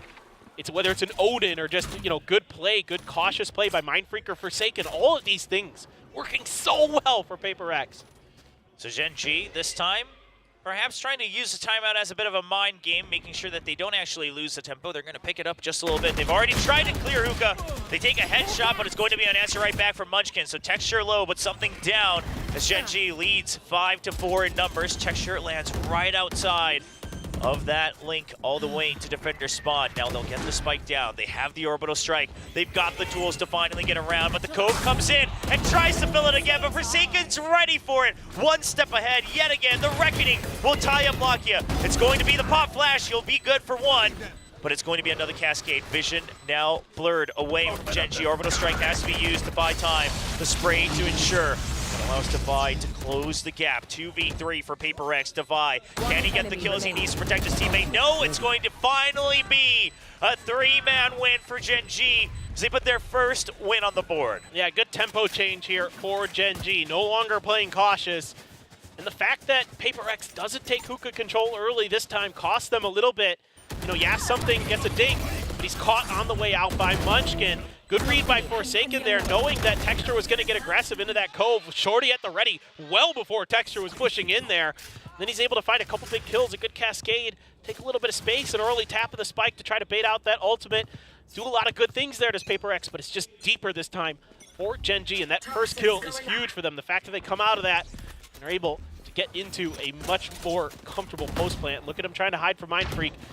Not sure if he got spotted or not by that. He still gets one. That's the best that Gen G could have hoped for. So now a 1-for-1 trade. You heard all the TPs. Gen G, what's the plan here? They're trying to push the defender spawn, but the spike is already dropped by Lakia. He's caught unawares away from his teammates. There's the flash towards backside, and the showstopper will be the one to secure the kill. Texture noted as well. He's tied up now in a crossfire between 4 members of Paper X, and Jing grabs the crosshairs, gets the kill himself, and the judge will not do anything as justice is served by Paper X. Last round before the switch. The judge be judged to finish it. But really interesting here. We're watching Forsaken's perspective on A. He gets that kill, swings the box, can't steady his aim over on the other side, and then Jing has the showstopper and he pulls off. He doesn't want to give up that extra kill, so he swings back to the box and trusts Jing to take care of it. So great coordination between these two players, as you would expect. Been playing together for so long. Just the bromance there between Forsaken and Jing coming through. I mean, this is unbelievably dominant right now. That's something that everyone around the world started to notice, right? It wasn't about individual player skill level or anything like that, but these are just soulmates now back in form, playing together, and Texture's trying to tear apart the link between those two. Jing now goes down. Gen G trying to take over the site, but they haven't quite cleared Hookah just yet. Something's still lurking around with the judge. He finds a site briefly of Meteor. Now just trying to keep him tied up. Something will continue to push away. Spike still not planted just yet. The site surrounded by Paper X. Spike planted. Something trying to throw a curveball, going all the way around B long, but Karon will swing out, get two. The rookie putting some numbers back on the board, trying to bring home just one more round, trying to keep the hope alive for Gen G as all 5 remaining members will hold on to dear life here on the site. Mind Freak gets one through the spam, but it looks impossible. As cold as he can get, it's just too many targets, and Texture with 3. It's going to be a 2-10 half. Paper X leading with 8. Yeah, the only real success Gen G finds in the entire half is those fast B hits. Everything else just didn't really work because Paper X was reading them throughout, or at least making their own reads off of the information and the space that they're gathering. Just absolutely mind-blowing stuff that Paper X does in that half. Every step and turn, it felt like Paper X was reading the situations incredible. It felt like the discipline and the protocols that they prepared for this map were really, really good, especially when there was pressure on that lone player who was left to a site by themselves, whether it be Forsaken or Mind Freak or Devi or whoever. They're able to play it really cautiously, buy some time for the rest of their team to make those long flanks, make those rotates, cut players off, get them in unexpected positions. That's something that Paper X could do better than anybody else. See how it comes into play in the second half, as Gen G will desperately need to win this pistol round if they want any hope. Lots of fans from all across the entire country here in Korea coming to watch. We had a fan earlier coming from Daegu, about 4 to 5 hours away to watch this match. And what a match it's been so far, but win or lose, the fans would surely hope for a bit more fight from Gen G here in map 3 on Bind. Well, it is their defender side, and certainly Bind a defender-sided map, even in Pacific. So, work to be done by PaperX for sure, and a must-win pistol for Gen G. Or else you're going to have to go for a force buy of some kind. Let's see what they want to do. Looks like some kind of hookah pressure going to be established. Maybe Devi setting up Jing on the blast packs. Something like that. Although there are no blast packs to be found. I take it back. Jing's got the boombot and a... Yeah, just a ghost. HLs. Yeah, just a ghost. So hold that thought. Sometimes looking to see if there's going to be any aggression here. Oh, both sides waiting for it. I mean, Yeah. PaperX, they've had to deal with T1 pushing out a lot as well from that hookah position. And of course, back at the grand finals of kickoff, Gen G also playing quite aggressively here on the defensive half. Gen G, the one with pressure as well, down 2-10. So PaperX will wait. They'll gladly wait. And of course, on the pistol, they could always just deathball it, try to win by numbers. But little do they know that the stack is on the B side. Cypher set up on A to just allow Texture to buy time. Snakebite at the ready. It's going to be a crossfire with Charon, but Charon has to make sure that he's not the one that's first spotted. The Snakebite has to be good, but it's a wide swing out. But the flash actually gets everybody. Keeps Charon alive. He's going to be hit by the paint shells. Eventually has no exit. But time bought by Gen G. PaperX, do they go for a rotate or do they stick to their guns? They've noted multiple people in hookah, but they're still not aware how many could actually be here on the B site. Now re-clearing main. Only 30 seconds. If they were to TP away, they'd have to do it on a snap as they run into more members, and they're just looking to flood. The Dizzy goes down, the Trailblazer heads, but Munchkin's good for the spam. The pop flash, but Lakia just continues to spam on a rhythm and gets 2 through the toxic screen. Okay, there you go. I feel like PaperX actually read this pretty well, but you know, Munchkin just well prepared with that Snakebite, shuts down that push through hookah. It was a good idea from PaperX, but not really able to find that value off that flash from Devi that they would have liked. It connected, but they weren't able to get the kills. Then Lakia is just full blind, gets 2 through there. And okay, a good hold. Now PaperX, mostly classics, a Sheriff for Devi. It's going to be the only purchase outside of utility.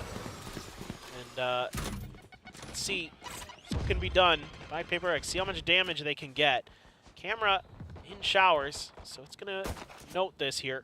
Yeah, not quite clear just yet, but he heard all the utilities. So Meteor actually cutting sound, not letting them know that he's actually emptied the area. And now, realizing no more checks to Cam, realizes Shower's been let go by PaperX. They send the reinforcements over to B. PaperX this time, it's a little bit of push and pull. They put the pressure onto Showers, now going back to main, but this gives them full control of that TP. They could rotate back to the spike over on the A side any given moment. Seeing if maybe they could get Meteor lurking. Lakia going to confirm. Trying to just create some space for his teammates, but they can't quite. Oh, Charon does find sight right through the toxic screen of his own, and now the high tide comes in. Meteor's ready for it right outside of Showers. Can he get the kills? So he's trying to go through. Waiting for the timing. Texture will push them away with the paint shells, trying to just make sure that they clear the plant. They do. And Meteor, he's going to land the first one. He lands the second and the third. And it's a quad for Meteor as they now get a 4th round win. Here. Yeah, great discipline here from Gen G. Nobody over-aggresses. Great anticipation of where that hit was going to be. Texture perfect with the paint shells. Makes it way more difficult for that plant to come down for PaperX. Meteor using that high tide against PaperX very, very nicely. Something, again, every once in a while you see this with PaperX, where they don't check angles, they don't check corners, they pay the price. Now, it is the eco, so not too much to worry about just yet, but you still have a fearsome buy to come up against with Gen G. A judge in hand for Charon, a bunch of bulldogs and rifles. This is a big round now. Can Gen G start to turn this map around? Oh, we've seen this at the grand finals kickoffs as well. There's the Dizzy. He doesn't quite find it. It bounces right off the wall way too early. But now they know about the judge. So PaperX not looking to deal with that today in hookah. That'll force him back away. Already trying to take control of Showers. Senses the cam. Destroys that. And this is where Gen G will start to have to make some snap decisions. The camera no longer giving them free control of Showers. Munchkin fills it. Forsaken goes for a swing, and he actually wins the duel out. And that's the cue for PaperX to start pushing in. A long-range kill onto Heaven on Meteor as well. Texture, he's caught right in the middle of the site. He has to make sure that he clears his angles, but he can't. Lamb's already taken over as well. And PaperX They swarm the site. High tide out to secure even more. Jing past it, greeting for yet another kill. Wants to get close to that showstopper as soon as possible. Finds the angle, notices it's Judge. So tough, so tough. Although Lakia just bypassing something there. So some damage still could be done. He's only got a Bulldog.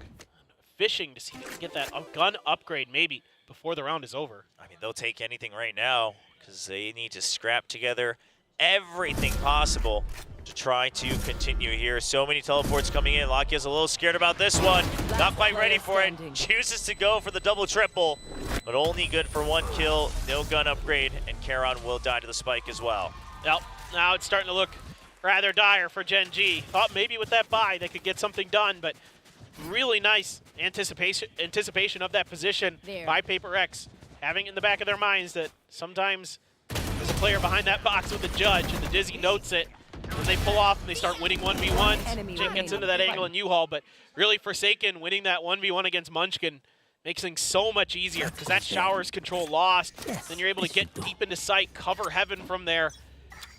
And at moments like that, that Paper X is so good and so confident in, every team in the world struggles against that. Yeah, it's going to be the same cam here for Showers once again. I mean, obviously, gets him a lot of information right up until it's cleared, so we'll see if it ever gets pressured this time. But it looks like just a straight set execute from Paper X in the works. Mosh will land in front of Showers, trying to push them away. They're going to wait until the Poison Cloud is about to diminish. There goes the Dizzy. It's going to be the blast back in over the truck. Uses a Cove for cover as well. And he lands safely into Lamps. The left side of the site taken over. Waiting to see if there's a peek out, but Meteor not going to fight the bait just yet. Just waiting for backup to arrive as Charon already goes down. Tags 1, that gives Meteor the first kill. In Showers, Lakia good to cover on Lamps as well. Spike still not planted. It's going to be a rush to TP over. Munchkin's ready for it. They see the pings coming in from the neural depth. That's 1. Can he get the second? He wants to buy time. Cannot get the kills, but dwindles the numbers down. 3v2 for Gen G. Paper X double swing out from Hookah. They will continue to charge forward. They don't want to miss a single beat. Something actually gets 1 kill. Now a 2v1 on the site. Meteor has to come in for backup. They need to get this crossfire right now for Gen G. Lakia gets 1. Dizzy noted, and Something wants to isolate the angles, wants to group them together. He's going to go for the far wraparound. The spike planted for him an elbow. He'll wait to see if a push comes through. Gen G, not quite aware where he's exited. Neither of them checking elbow. He gets 1, realizes he's not going to get the transfer. Thrash at the ready, sends it on a timing. Doesn't matter if he's, but he's going to wait. Jumps over it on the box, and Meteor heads up play over the Thrash. Gets the absolute read to keep Gen G alive. The big brain counterplay from Meteor. Knew the Thrash was coming and gets above it. That's something that you expect Paper X to do, that kind of play, and Meteor outdoes him. I love this. He was jumped up right before the Thrash even activates, right? Just knows it's coming, given that Something hides away. Knows that Something's not one to shy away from a fight. And Something for once punished for trying to play it safer in a round. You love it.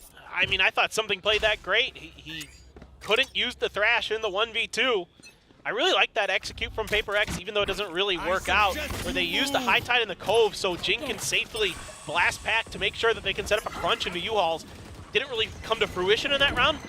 Execute was cool. You don't see very many teams quite do it like that, so nice little piece of work there. Opening trade, good for Meteor.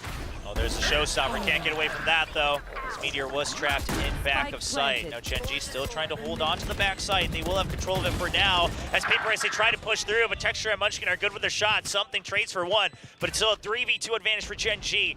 Now Showers control and backside control for Gen G. They're going to start to pressure onto the spike. The Molly already having gone down. Paper X, they will have to fight for this round, and Mindfreak gets things. Something tries to go for the trade, but Charon gets 1, and Texture gets the other. And Gen G will start to try to string together a couple more rounds. Okay, stabilizing a little bit as Gen G. Starting to look really good in these holds. Able to just kind of weather the util storm that gets thrown their way. Meteor winning a big opening duel. Yeah, he gets taken down by the showstopper, but that makes it a lot harder for Paper X to push space on the backside of this plant. So calm, so collected. Stinger does some damage. Now it is finally going to be time for Paper X to take a timeout of their own. Try to see if they can dial up something a little bit special, a little bit unique. I think the money might be a little bit wanting for Paper X in this round. Yeah, we'll see if there's any type of force sub. Of course, quite a few rounds ahead, but not quite at match point just yet. So Paper X will have to make some of the tougher decisions if they want to go for a bit of a Hail Mary, or if they will choose to let this one slide and regroup. As we see Gen G regaining some confidence. You saw some laughter on the side of Gen G during halftime, despite the scoreline. And perhaps just having faith in their ability to defend here on Vine, waiting for that half to switch. Alex, looking a lot more calm today than usual as well. We'll see how long that lasts. It wasn't earlier, that's true. And I feel like there's probably a reason we didn't see too many of his cams during Lotus either.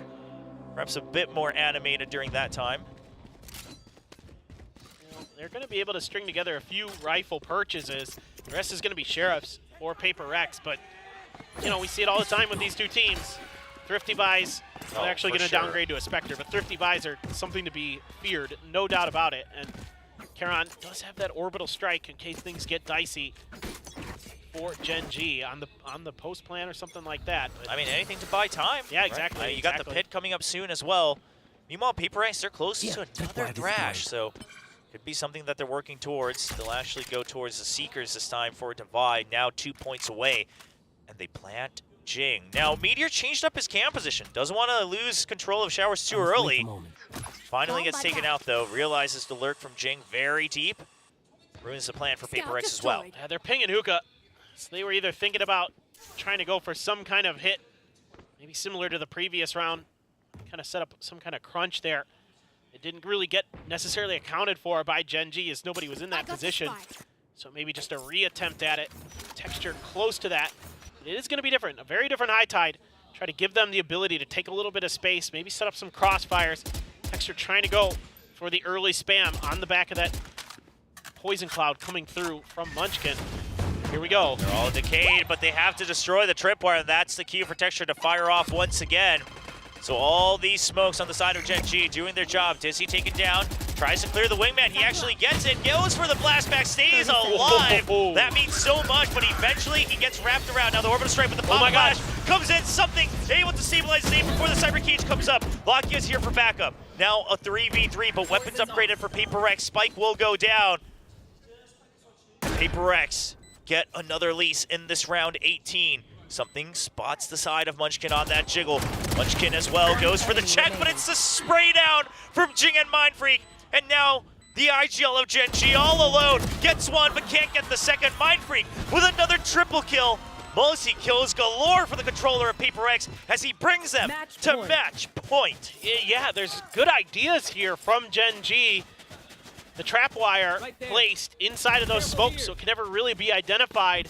Good hold there from Texture and a great blast pack to get out of a potentially really bad situation, but the coordination off the back of using that ultimate doesn't seem to be quite accounted for by Gen G, and that costs Meteor his life because he's going for the Cyber Cage, he's going for utility, doesn't expect something to be pushing out that side of that ultimate. That costs him his life, and that might have cost him the round. Going to be that Odin coming out just to pressure Gen G. Sure, a quick swing out, but not going to be able to pick up that weapon upgrade just yet. And that Odin is just mowing down Gen G. Divide letting them know that they will not push out ever again on this map as it's about to end in the hand of Paper X. Seekers used. Lockia stuck in guarded. He will get surrounded. And Meteor's too far away. Lockia goes down. Meteor all alone with just a Gen G Classic and a Stinger. Is it going to be enough against 4 members of Paper X? Quickly trying to go. Maybe try to get a weapon upgrade. Wants to go all the way for a rotate. Now it's going to be the orbital strike coming down. Paper X, they really want to just end this map right here, right now. And by pushing out this far, they should be aware, even without a TP, that it's going to be a deep lurk around. Phantom picked up, but so much time spent. Forsaken, he hears it. He's ready for it. Mindfreak there for the trade in case things go awry. Meteor would have to be a 180 flick of his lifetime to get this. He finds one, trying to spray down, but too much time. Forsaken swings out. And Paper X answer back, putting down their claim to the throne once again in VCT Pacific. as they win 2-1 against Gen G. Creative stuff here from PaperX. What a game plan they had on their defender side of Bind, completely shutting down Gen G other than 2 rounds where Gen G had to turn up the pace. And yeah, it looked good coming out of Lotus for Gen G. You think going into Icebox, a map that PaperX has been shying away from for a very long time, other than when they picked it last year to sort of give it a farewell as it left the map pool, but now it's back. They look pretty darn good on that map, again, going up against a very tough Icebox team. But Bind was really the icing on the cake for PaperX. Just unbelievable the way they played it. Unbelievable. Absolutely recovering their own flavor, their own color, and giving all the PaperX fans here, both in Korea and traveling from abroad, something to cheer for in a tough matchup to kick off week 2. Yeah, Jing hit his hand a little bit. Yeah, it looks like maybe some static or something as well. Mind Freak getting caught off guard there. He might be ice cold in the server, but not always IRL. But what a match, and so much to talk about as we send it over to our desk. Yes, there is so much to talk about. PaperX defeats Gen G today, the first time with Jing back on the roster. And it looks like we have a proper rivalry going on between these two teams. It's gonna begin. I feel like the coaches, they're gonna go at it again at some point, sometime, you know, in the future. There's so much to study here. But right now, PaperX have adapted on the fly. PaperX have shown, especially in this round, round 6, where after, you know, Coach Solo from Gen G calls a timeout, PaperX instantly knew how to play around it. They watched and they marked that teleporter for days. Yeah, this felt a lot more like the Gen G that we saw back at kickoff, the one that was dropping maps here and there to their opponents, the one that was struggling to have just full steam from the players across the series. It took a damn long while for us to really start seeing Meteor heating up. Nothing was really happening, obviously, until we got into that defender side of the map for them. And while, yeah, Bind is a defender-sided map for the most part, it's not so one-sided that, you know, a 10-2 scoreline, 11-1s, all this kind of stuff, like, where that's going to be acceptable for you to take on your attacking half. They were not hitting shots at all at the beginning of the map. I don't know what happened to the team coming out of that icebox, but they looked so different at the beginning. They found their footing for a bit. They tried to make a run back occur, but it was just way too far gone. They could not afford to have had that catastrophic of an attack half. That's really what it came down to. It was too far gone. You can see it like towards the start, after they lost like 5, 6 rounds in a row. At some point, it got up to 9 rounds in a row.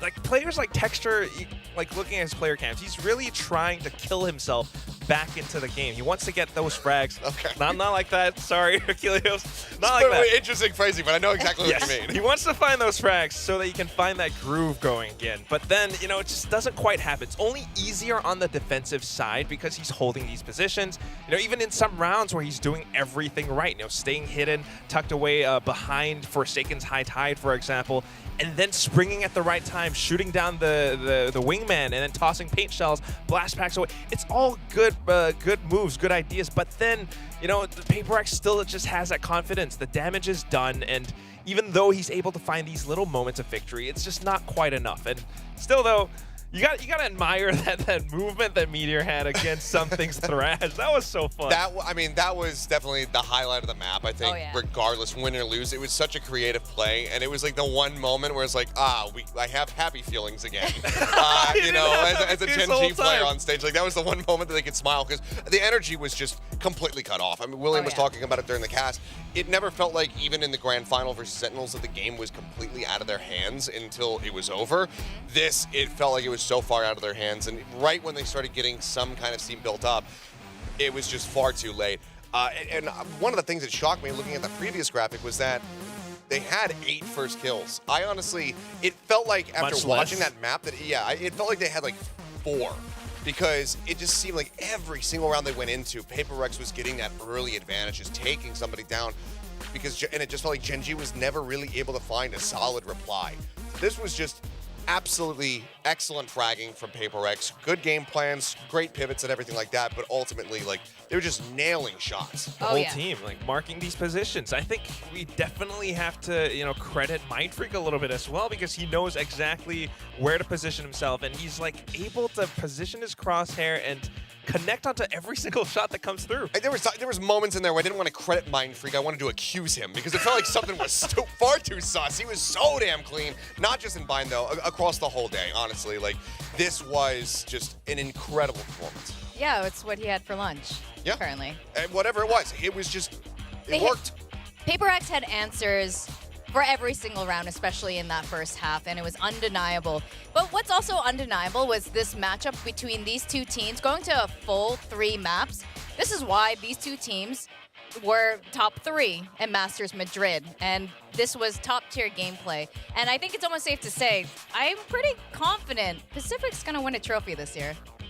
I want to see it happen. Yeah. It has With to gameplay happen. like this, it was a phenomenal matchup. I am curious with Gen G and DRX next at some point coming up. But I mean, first T1 and DRX. Yeah, there's a lot of games to go through. We have a lot of iterations that we need to have happen before we really determine, you know, who that, especially that third place team. I think that right now it's decently safe to lean on these two to say like, okay, probably going to Shanghai, but who's the third? And that's what's going to take some time to really figure out. But I think Gen G looking a lot more exploitable in this one, and that is something a little bit concerning.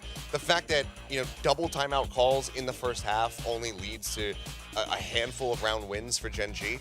That's really, really rough. So whatever went wrong in between like the end of Icebox to this, because again, Icebox was pretty tough, and I wonder if it was just because Icebox was close because they were so close to pushing it in overtime and having that gut punch of not extending the map into OT, if that was the case. But if that is, you need to be able to recover from that. You need to be able to bounce back when you go into these game 3s if you want to be able to close out series. And we have seen Gen G do that in the past, where they just played a 5-map series at Madrid, and, you know, a lot of points looked like they were going to be able to win it. So I think things just went a little bit lopsided for them here today. Kind of lost it for a second. I know exactly what you're talking about, because, you know, it's not as though they've never seen PaperX play Bind before. Maybe they didn't expect the something Gecko, perhaps, but PaperX did play this against T1 last week. They surely must have prepared at least a little something for it if they left it open. So for the map to go this way, especially that first half to go this far into PaperX's direction, makes you wonder, like, what went wrong? But, you know, whatever it is, they did manage to come back towards a little bit at the end. So I still have hope for Gen G, but right now, I mean, it's just PaperX doing such a darn good job. Yeah, PaperX is looking fantastic. This is the original form that we have come to know PaperX from last year. So to see them back in this dominant fashion, very convincingly, it's very different. Even in Madrid, while they did place third, there were a lot of struggles back and forth, and I can't say they were all convincing. It was a lot of heroics from Forsaken or Mindfreak, or each of the PaperX players, but this was very cohesive. This was the what do you call it? The mind meld, hive mind that we say about PaperX all the time. That said, we are going to go to our MVP Mindfreak with an interview with Jen on stage. Thank you, guys. I'm standing here with PaperX's Mindfreak now. Massive congrats, Mindfreak. Revenge is complete at last now. Tell me how you feel. I'm feeling relief. I'm feeling great. It's been like we lost 2 matches against them, so finally happy that we won against them. Now, we saw a lot of curveballs from each team, and we saw a lot of changes from your side throughout today's series. So I want to start with the Icebox pick, because you guys haven't played this map for so long. You've banned it 8 times so far. So why today, and why against Gen G? The reason why is because like last time we don't play Icebox is because we don't have much time to practice in Icebox. So coming to this event, I mean like coming against them, we know that Gen G Icebox is not their strongest map. So we took a gamble, and yeah, it showed up today. Well, when it comes to gambling a little bit, Gen G also had the texture on Omen on Icebox. So did that kind of catch you off guard, or what were your initial reactions? Honestly, for myself, I'm pretty surprised why he play Omen, because like I thought he played good last time when he played against Jet, and I was surprised a little bit, but I don't really like bothered by it, so yeah. And also, we see you guys on Bind kind of moving away from the Reyna comp and more into solo duelist comp. So is there a specific reason why, or is something trying to play more of Gecko? Honestly, I don't know the reason why. Just like Alex wanted something to play Gecko, so I don't really know why actually. Yeah, I love that Gecko. Something on the Gecko, especially with the operator, deadly. Now, last but not least, you guys are facing Team Secret on Sunday. What's your mindset? They're struggling a little bit. So. We're not gonna underestimate them, even though like they look a bit off, but we want our revenge because last year we lost against them in Pacific League. So yeah, we just want another revenge, I would say. Yeah. Another revenge. Well, thank you, Mindfreak, so much, and good luck on Sunday. Now that was Mindfreak, and we're gonna head off to a short break, but stay tuned because we have T1 taking on DRX. We'll see you soon.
Because these guys just play contact.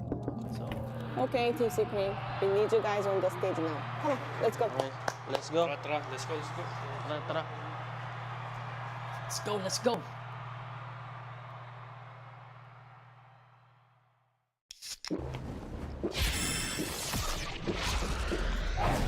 Red Bull gives you wings.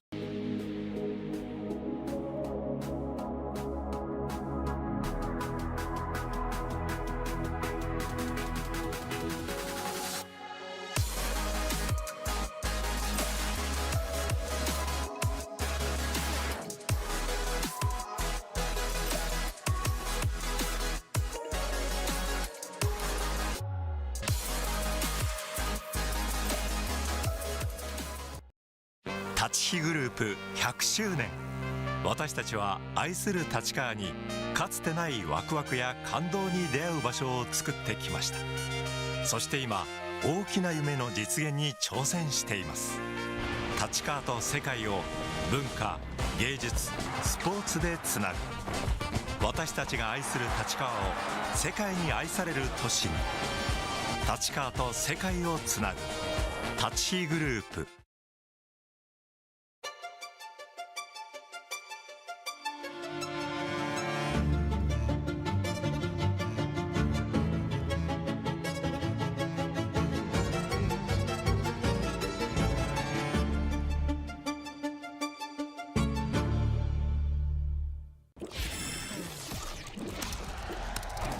Red Bull gives you wings.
We saw Gen G just now, but it's time to witness the showdown between the other two Korean Titans, T1 and DRX.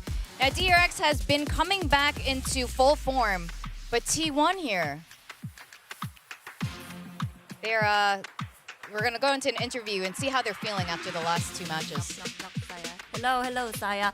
Now, with what happened in week 1, winning today's match will give you a lot of breathing room, I guess. So what's your mindset coming in today, and how have you guys been able to recover from the last DFM series? From the last game, we decide to play confidence, and then we don't care. Yeah. So more confidence today, do what you're good at. Yeah. Yeah. That's right. Okay. Good luck today, man. And yes, welcome back to VCT Pacific. This is the T1 roster that we've been seeing playing all of this year. And yeah, they're a little bit broken, but not... Sorry, they're a little bit battered, but not broken, I would think, especially with an answer like that from Carpe, our Saya player. Broken-hearted, maybe. Yeah. After the loss, but ultimately, I mean, while it does feel bad for the team to lose that matchup, you also probably are still somewhat simultaneously happy for DFM. So it's probably a really weird emotional roller coaster to be on if you're T1. But if you're a T1 fan, you're very much not happy because you expect, okay, DFM, yeah, they rebuild, they do look stronger, still weren't able to find any wins over at kickoff, and T1 was looking like an incredible team. They should still have this one in the bag. T1 looked very disjointed in that series. At least Lotus still looks good. Oh, yeah. Look, they're still pretty great on Lotus, but DRX has been looking stronger and stronger with every game. Let's go over to their interview.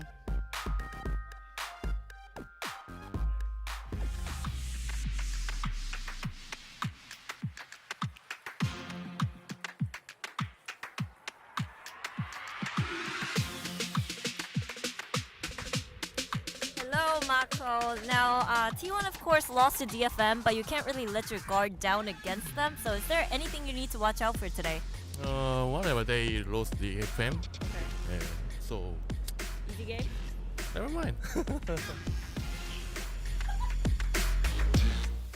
Oh, Mako. Never mind. The gentle giant with a little sense of humor. He's great. He's also a crazy Viper, and we saw him come back into form actually a bit in his last game.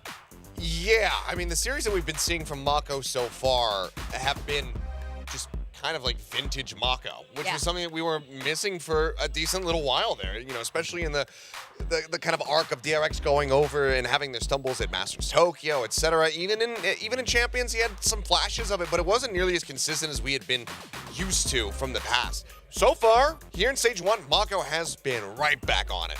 Yeah, right there. And it's a different game, you know, that they played as well, you know, up against Global Esports.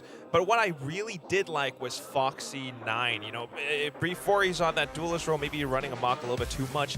Now on the Sentinel, without the mobility, he's forced to kind of play it safe. And that's how he finds these kills, these individual one-on-ones. I mean, if you can't keep a leash on a player when they're playing duelist, leash them to their util on a site. But the adjustment here from Foxy has been absolutely incredible. You know, Renaissance is the word that I keep throwing around for him. And, you know, some people would say, like, oh, he didn't get a fair shake playing duelist. They were really inconsistent and whatnot. But, you know, ultimately right now, it doesn't matter what happened in the past. Time to just focus on this season, this year, this moment right now. And DRX have been looking really good. And a lot of it has been because of Foxy9. Yeah, and DRX, I mean, I know we're all hailing Gen G right now, but it wasn't that long ago DRX were undisputably the kings of Korean Valorant, and it looks like they're coming back into form. Meanwhile, for T1, they were definitely on the rise and rise until their recent series. But, you know, despite their loss against DFM, they're not looking very shabby at all. They were the team that brought down Zeta last year. They are still that team that, you know, can put up some decent numbers up against PaperX. They forced PaperX's bind into overtime, losing out only 12-14 last week. So I do believe they still have a lot of gas in the tank. They are able to, you know, find some moments, but whatever happened in that match against DFM has to be addressed, because you could see that players sometimes weren't really feeling themselves. They weren't really communicating as much, and it just makes the whole team look a little bit disjointed. Yeah, it really felt like the the wheels came off the cart a bit in that set, and a lot of that did have to do with DFM's play. It wasn't just T1 having a bad day by any metric, but they certainly were still. So they need to come out here and they need to have a much better headspace for the entire squad at the moment. Yeah, I completely agree with that. Now we're looking at Izu and Bane right now. These are, I would say, the newest players in Pacific for both sides. Bane, this was actually his coming into the DRX roster for Stage 1 is why a lot of us had question marks initially for DRX, but it seems like he's fit in, slotted in quite seamlessly, and it looks like he's just been playing with him forever. Yeah, overall, it's been a very good performance from him. I mean, has he had to go out and make incredible clutch plays? No, he hasn't necessarily been put in the same position that Karan was in a couple of their matches during kickoff, but he has just been rock solid. He's just his util timings, the way that he plays around with the rest of the squad, it looks really good. Clearly, the comm structure has been overall quite strong here for the side of DRX, and for them to take yet another duelist player and start molding them into something that they previously were not. It seems like DRX just continue to have the magic in that regard. Izu is somebody who had some fantastic moments in that last series, especially with Sheriffs in hand. Oh, yeah. Some really great multi-kills that he was able to pick up to try to turn the tides of some of those rounds versus DFM. But I think otherwise has been a little bit lacking in some of the more, just neutral play. It feels like where we were seeing him find incredible, immense amounts of value during kickoff, we haven't been seeing those same peaks from him so far. Kind of quiet. He had some impactful frags, but the numbers weren't quite there. Not enough to bring T1 over that edge up in that last map against DFM. So you can really feel the missing of that impact.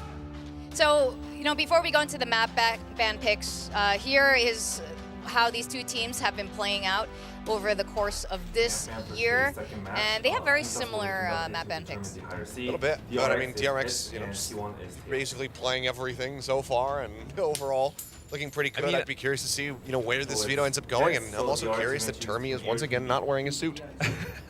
Changing his style. Showing those elbows. Woo! And somebody pointed it out, and I'll talk about the veto in a second. Somebody pointed out, the last time that Termi was not wearing a suit was when they got absolutely bodied, I believe, by Gambit. Wow. So it's been a while, but he's going for it. As it's going to be Icebox banned. And, okay, Lotus banned away here by DRX. I think that makes absolutely perfect sense, even though Lotus in their own right is a strong map. I do wonder, do we go back towards something like Ascent or Split? Okay. DRX, I mean, this was kind of Old Faithful for them. Their longest win streak ever was on this map. And yeah, exactly. So I'd be fully anticipating just, Bane playing that Omen, Mako on the Viper again, just going for some kind of crazy lurks, but it does make me wonder how T1 will perform, though, because still, although we did have Rossi consistently on the Viper, last week he started to show that KO a little bit, and sometimes, not really quite working together, not gelling too well with the team, except for, certain rounds on Lotus and okay. Sunset. Well, Bind Decider again. Yeah. Should this go to the distance? So This I could think it's go going well to be very, and this is going to be very different looks, I think, as far as the bind compositions. I know, obviously, we fully expect that Carpe would be running something like the Gecko, but I don't necessarily think that it would have, maybe the Harbor and whatnot around it. So this would be a completely different look compared to what we have seen in the past, but I'm very curious to get into this first map. Oh, yeah. This is very, historically how they've each performed very evenly matched. Even the comps, a little similar. Yeah, I mean, got a Harbor on the team. Izu on that Yoru from kickoffs was definitely something that was very fun to watch. I don't know if it's going to be the same this time comparing to his performance from last week, but hopefully, there's a bit of recovery because you have to be. Yeah, I mean, up there. You have to be having that impact if they're going to be sticking to the Yoru composition. For the side of DRX, I'm curious if they also decide to do that, because I mean, it was a very different setup for them. I mean, you had like roster, Stax, Stax was playing, like the Sova and whatnot. And while I think overall he looked much improved, Buzz has never been much of a Yoru player. So with Bane in the roster, I actually am a little bit, I'm a little bit curious if they would shift Bane onto Yoru and then have Buzz play Jet or something to that effect here. I could see that happening. We have seen Buzz on Yoru a little bit on Bind, like a while back. But I do believe, this could be a bit of a test for Bane. Like, this will show whether or not he's up to snuff, up to task, if he's able to flex on these agents and still go back to that duelist role. Meanwhile, you know, Foxy9, hopefully it's going to be that still consistent performance because he's been doing a pretty good job as the Sentinel. Oh, gosh. They're watching the game on the laptop there, the little dudes. Looking up stats Kind of cute. I think it's a lot safer back here because there's no paper thin to throw them around when, you know, teams win for the first time in ever. Let's talk about predictions. This is, I'm not sure if we're evenly split. We're not, actually. Okay, we're all predicting our DRX win. Yeah, but William always does that. Yeah, so. I was going to say, who could have seen it? William with a punt prediction. I know. William being William. That aside, did you guys change your predictions based on T1's last 2 matches, or? Oh, hell yes. Okay. Absolutely. I thought that, I mean, look, I don't think that this is hopeless at all for T1.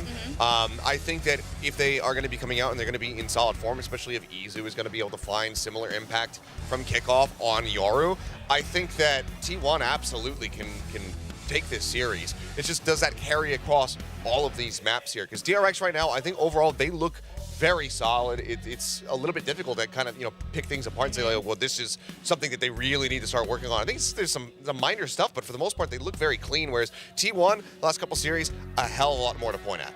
For me, I mean, like, if this were kickoffs T1 versus kickoffs DRX, I might still have leaned towards DRX.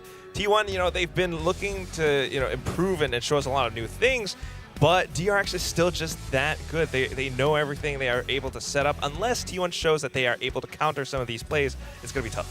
Well, I know the crowd's ready, and they're going wild because we have 2 Korean teams about to face off. Let's go over to our casters. William, voting for T1 and Paper Thin. Thank you very much at the desk. And it's crazy that you think it's just because I want to make silly predictions, because what I want to do is not diminish DFM's victory, all right? I thought that was a very well-deserved victory against a very strong team.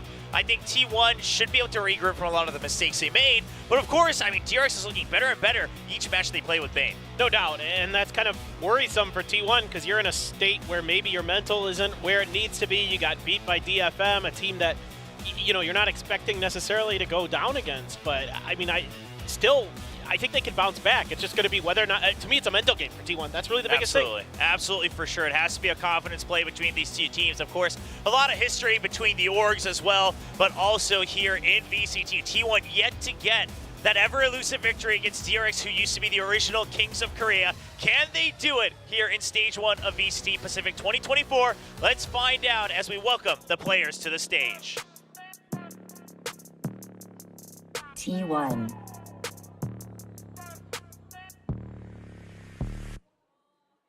Undefeated. That's why they call me undisputed. DRX. Waking up another season. I've been up on my stats. Now would you look at that? Undefeated, locked and loaded. We about to blow. Caught him with that left, I leave him tapped out on the floor. Sounding itchy, sticky, swishy. Watch me bank a score. Up in the boat, I'm in the zone. Yeah. Go to the fire, the breath. King of the jungle and beat my chest. They say I'm posing the threat. Just like a puppet, I'm cutting the net. Bring on my finger, but yes.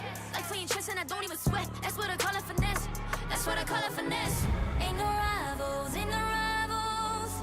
They can try, but they're never ever slowing me down. Unrival, this is my show. Crossing my heart, they know we are undefeated. That's why they call me undisputed. I'm ranking up another season. I've been up on my stats. Now would you look at that? I pop on with the jumper, then the adios. Gotta go. I'm the prima donna, make him do the most. Not enough, I'm just warming up. We up in the club, oh. I'm ready to hunt, time to eat it up, oh. 1, 2 step, look who's scared, now you on the run. You gon' hear my soundtrack go dun dun dun dun. I'll be starting riots when I pull the stun. I got him shook, I'm on a bro, check on my stats. Ain't no rivals, ain't no rivals.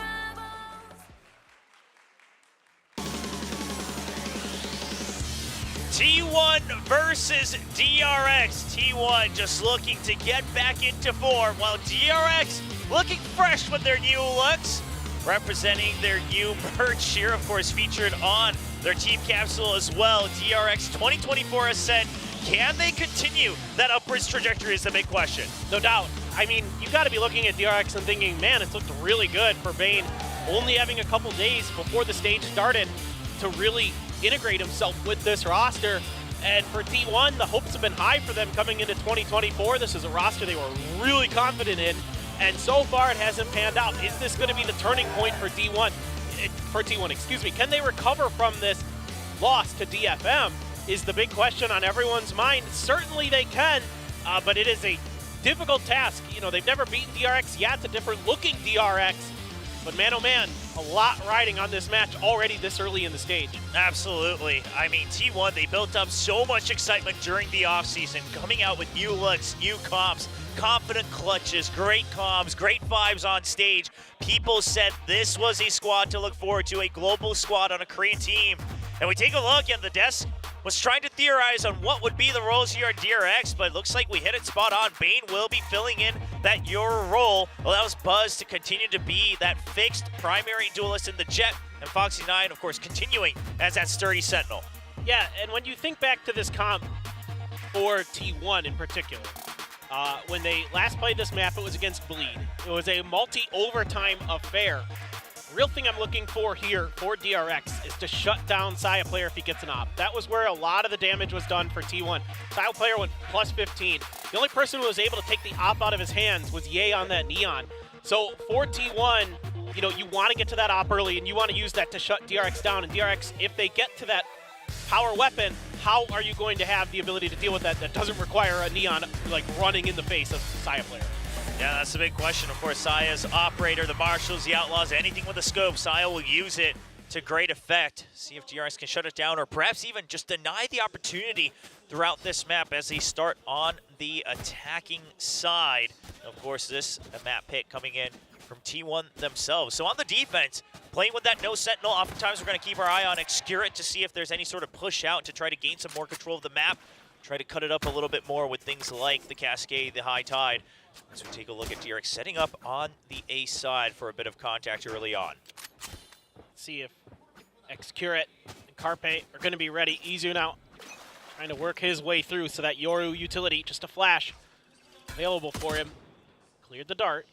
Sheriff at the ready for Carpe, but it gets dropped immediately, and Mako kicks things off in perfect fashion for DRX. Excurit will try to stabilize with the Cascade, but he's so low on health, 15 HP. Saya player now with the Sheriff. He'll try to find a timing as the opponents on DRX have already gone through the stairs. Excurit just trying to stay alive. He just wants to buy time until his teammates arrive, but Saya player can't land a shot, a single one onto Buzz, and Foxy9 will get another. And it looks like it's all down to Rossi. Picks up the Sheriff. He can land the shots. Still doable considering the health on Mako. He can dwindle down the numbers. But DRX, they're just not giving him an angle at all. Look at where Bane is tucked away right behind that crate. Already taking a little bit of damage to Rossi, not much at all. Buzz just tagging him up for a few hit points. Yeah, look at that reposition from Buzz as well. Just goes in between the pyramids. Doesn't want to give that long-range sightline to the Sheriff. And Bane's ready for the peek out. It's going to be 4 members left alive for DRX. Even picking up a Sheriff here on the side of Bane, and a great start for the Korean Kings. Yeah, just looked like a really good read here from DRX, kind of expecting this push out from A. Mako's just waiting with open arms. You know, they can see they get 2. You lose Carpe and Izu. A lot of that retake utility taken out of the hands. Had it come to that, didn't really.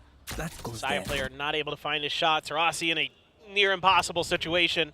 Only going to be an investment into that Marshal for Sai. You were just talking about it, Will. He loves those. He loves those scope guns. Yeah, he'll buy it as long as he's got 950 in the bank for sure. See if it finds a target though. Now scoping down to allow for his teammates to position for a push up, but that's going to be spotted by Mako. DRX, do they wait for the entire push out? The rest will be pushing into Cave. Continuing with the old FPX current Na'Vi buy with the 3 rifles, 3 Vandals in hand for DRX. That's not the typical buy for DRX either. Yeah, I mean, it kind of became meta around the world for a brief moment, and then half armor, all these other things came through. So DRX, they're trying to bring this back into Pacific. Curious to see kind of what data they were looking at to rejuvenate this. We'll see if they can make it happen as the Marshal awaits. The drone not going to spot him in time, but the TP in, and it's going to be Izu who gets the first kill. Bane trying to get another as he pushes out onto the site. Now everyone corralled out on the backside of the pyramids. Buzz finds the timing as he swings back out, trying to expand their territory here for DRX in the post plant. He's been noted low on health. Mako finished him off, and it's all down to Carpe with only 10 HP. All right, let's see if he can do any more damage. You can see that they're watching for that flank. Izu even TP'd back over there to make sure that this angle is covered. Set up the quintessential DRX crossfires where everybody's on point, knowing what their job is. Now they leave the site, expecting maybe that there's potentially one player lurking. Let's see if they can catch it. Yeah, Buzz very low, so if they want to carry over as much as they can, maybe send someone else first, as everyone already took a lot of damage on their armor, and it is going to be Stacks who peeks out, gets a kill. One more point towards that Hunter's Fury. All 3 rifles kept alive. 4 members continuing on for DRX. Yeah, looking good.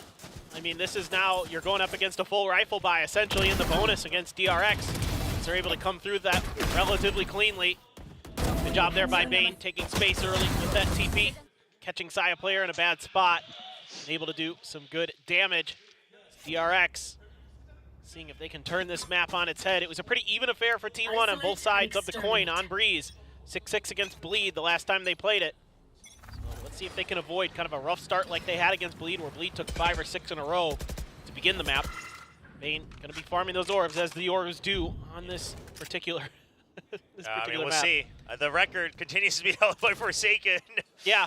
Him out. Yeah, that was absolutely nuts in the AVL. Just absolutely insane. Never seen so many different dimensions being opened up since Doctor Strange came by, but boy, oh boy. Don't think Bane's going to get there anytime soon, but of course, orb control and A pressure.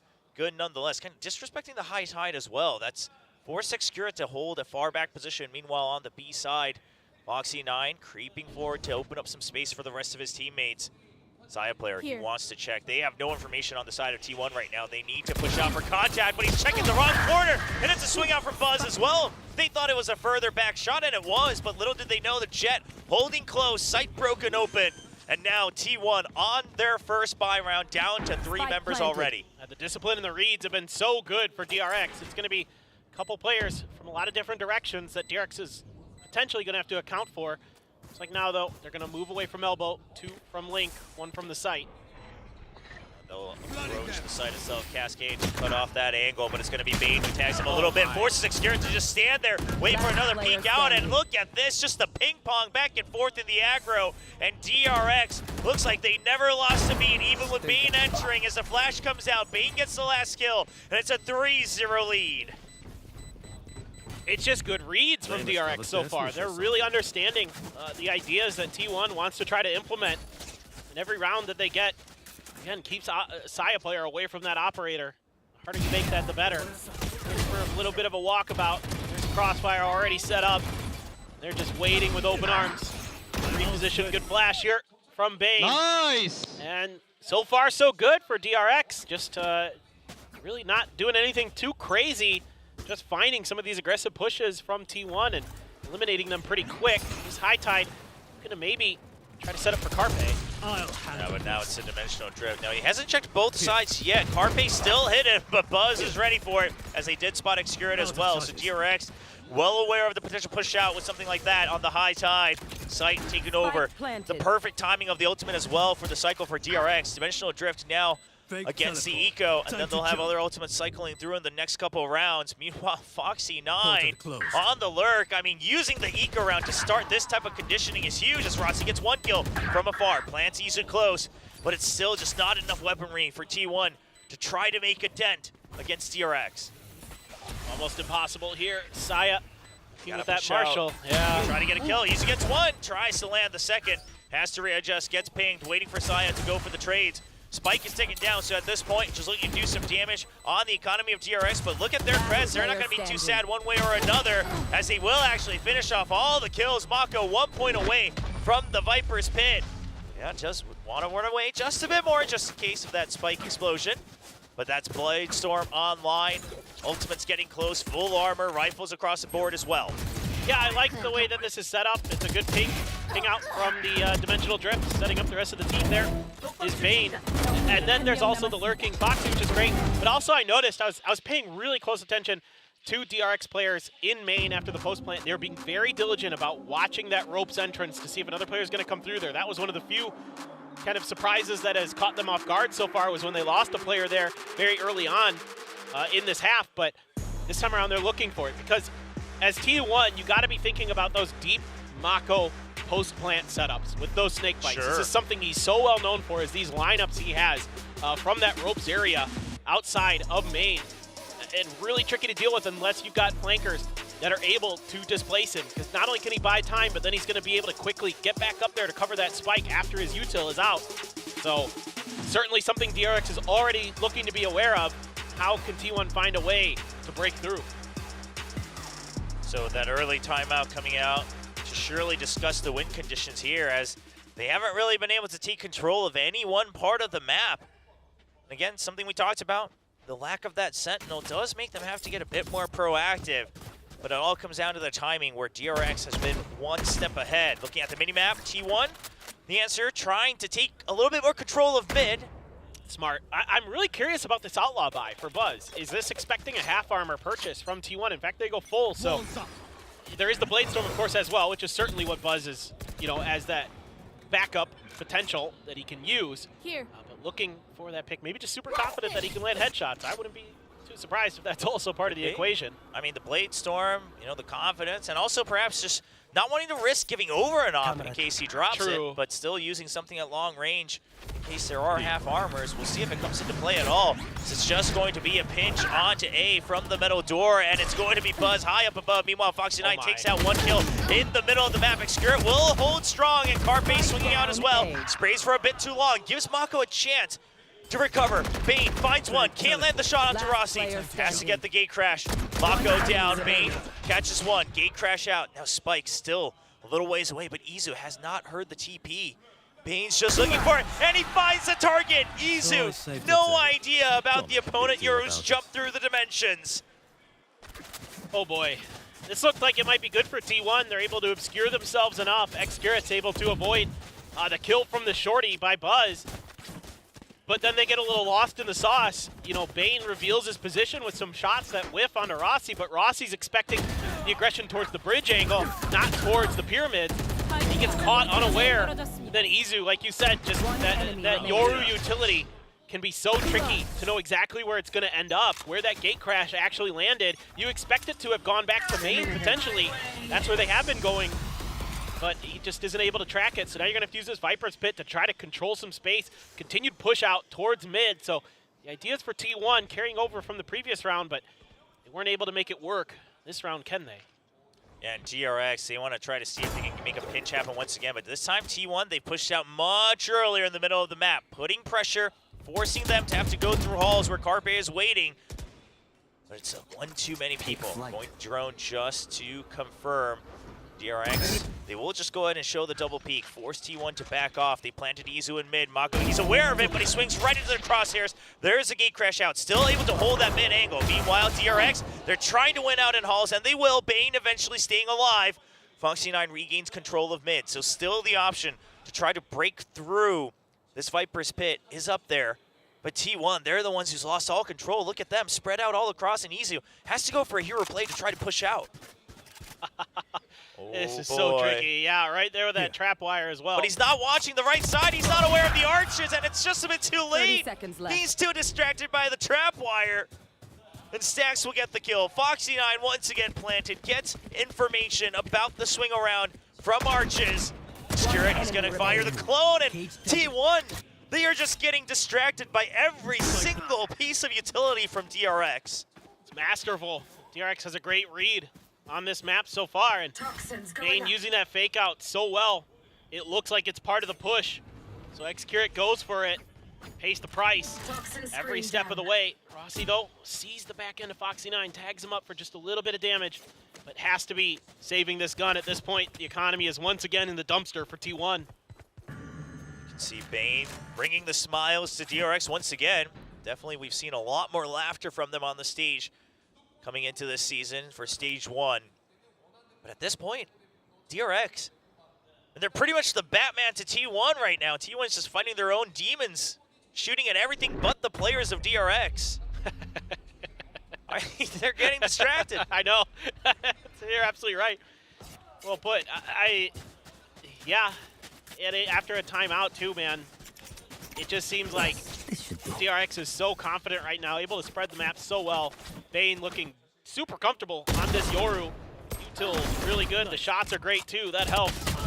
Yeah, just Izu there. Slightly unfortunate timing. Finding that trap wire. Didn't want to clear it. Didn't want to reveal his presence. Didn't matter. It's too late. Now Mako with the Viper's Pit. The Outlaw again.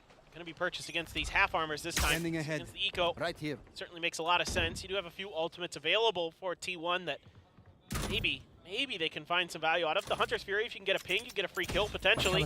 No lockdown to worry about, so certainly something to consider.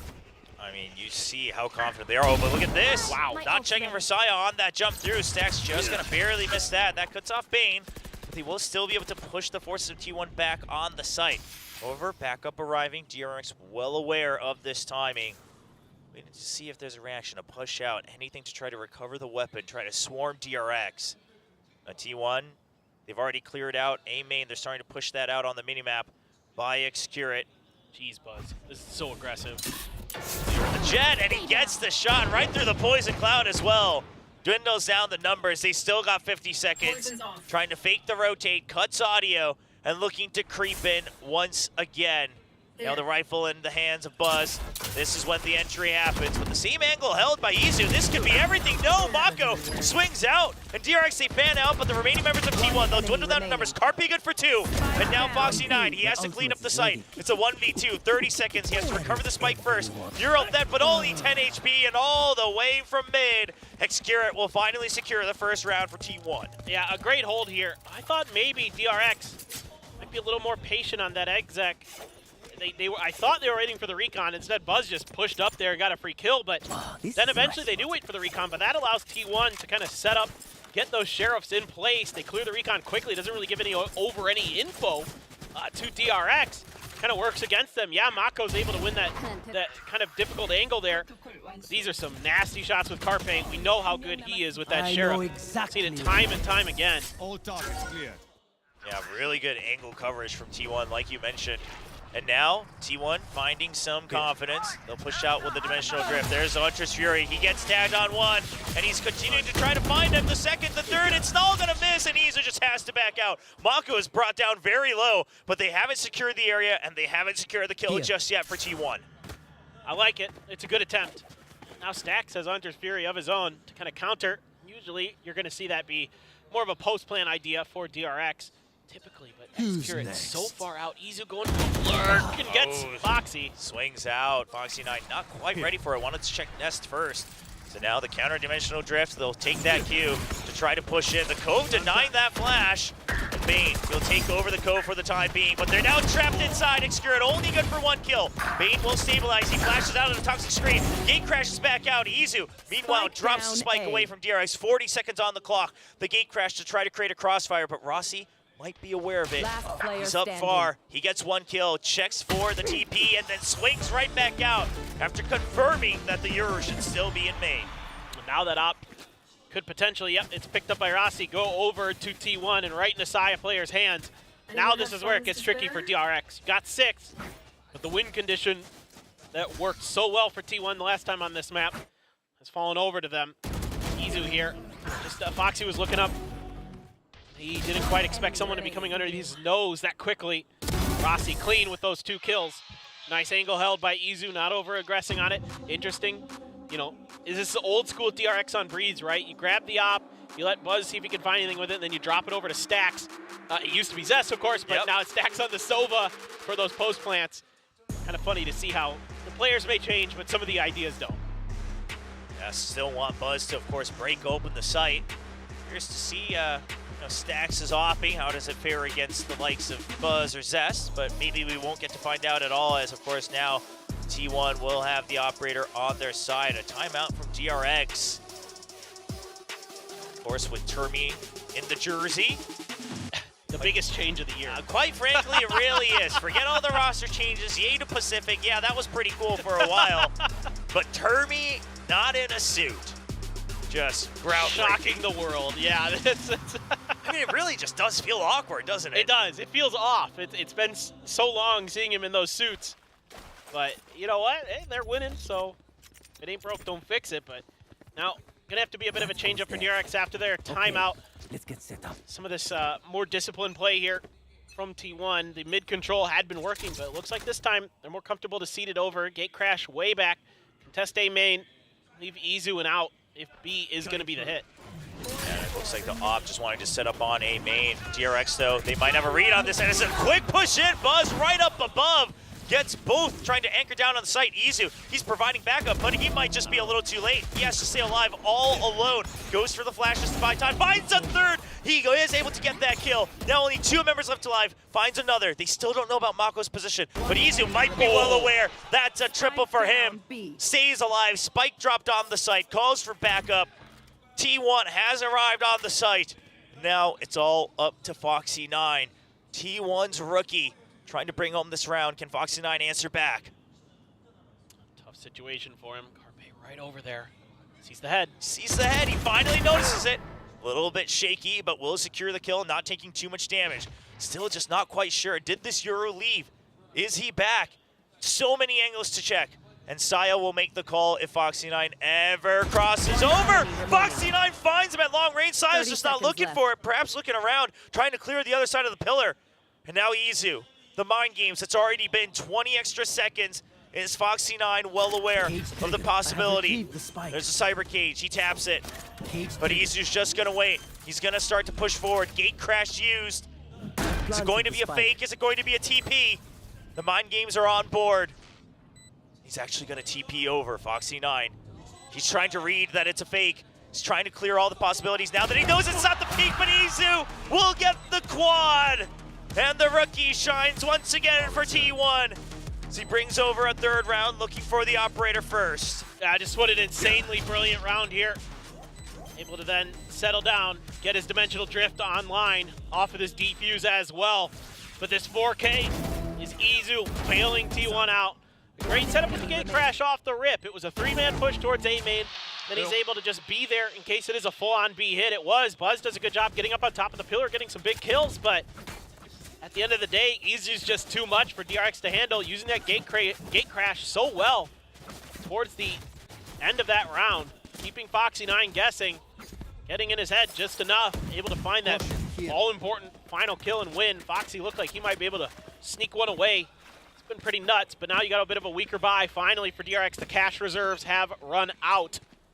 And the operator set up on A main once again. A jump peek. He gets spotted. He dashes forward a little bit. He gets body blocked by his own teammate. But Izu will go for the trade. Tries to stabilize this round. They have to win it out, if anything but for Saya. And they will. And they should be able to recover the operator. My goodness, I've never been more scared for a player during a cast. Because that is some... I mean, that's a moment I think we can all relate to. Yeah, we all been there. That was a nasty shot he hit first, but then, yeah, the follow-up, well, it is what it is. Yeah, I mean, all is well that's done well, so they'll get the round victory. They'll recover the operator. Izu doesn't let go, doesn't get shaken up by the body block, knows what the mission is to finish the round. It's a good read from T1 nonetheless. Yeah, and these are these contact plays that T1 is happy to take, especially now with an op in hand. Get out of my way. It's a good combo there with the utility.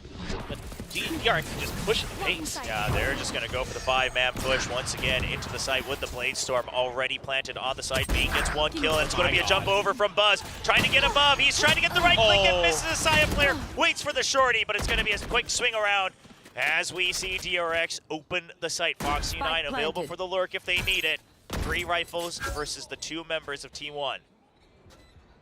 Tough situation for X-Carrot Carpe. Carpe going to use the drone. Do have the Viper's Pit, though. Will cover the spike and the back sight. Pit really trying to deny this. DRX, they just want to continue the lead here in the first half. Want to expand it all the way up to 7. Now 1 member pinged out. The Cove used to try to get at least to the half. It's not right in the pit just yet. They're right outside of it. They're not quite sure of it. They're checking for the spam, and he actually gets the defuse. DRX, a crucial mistake, trusting their utility just a bit too much. Oh boy. That's a heartbreaker. DRX does so many good things here. Buzz with a phenomenal entry with the Blade Storm. They're able to, it's just not quite there from Mako. A rare mistake from the steady controller for DRX. I thought his timing on that Viper's Pit was great too. He waited until the drone came out to put it down. The drone is one of the few kind of good counters that you have left in the bag there for T1. Still, just the slimmest of margins can cost you rounds. Seeing why right there. Dimensional Drift for Izu. Here. I'm like immediately looking, I'm like, is there another Hunter's Fury available for Carpe? Not yet. Not yet, but he spots pretty much everybody here from DRX. He wants to challenge Foxy9. Shuts him down, rookie for rookie. Saya player, Blade Storm out. He needs to stay alive. The dash out for Buzz. And Saya says, sit right back down on the ground. As we see Bane now trying to chase forward. He's the drone for Stacks as he gets 2 kills. That's the 3rd for the round. Izu now back from mid. Needs to wait for Rossi, but he's going to try to hold on to the site. All on his lonesome. He's done it before, but it's 3 members. Rossi now arriving on the site. Izu. It's baited by the decoy for just a bit. Stacks 3 the reload, but it's just finishing in time. And now all 3 members of DRX will be set up for the post plant in A main.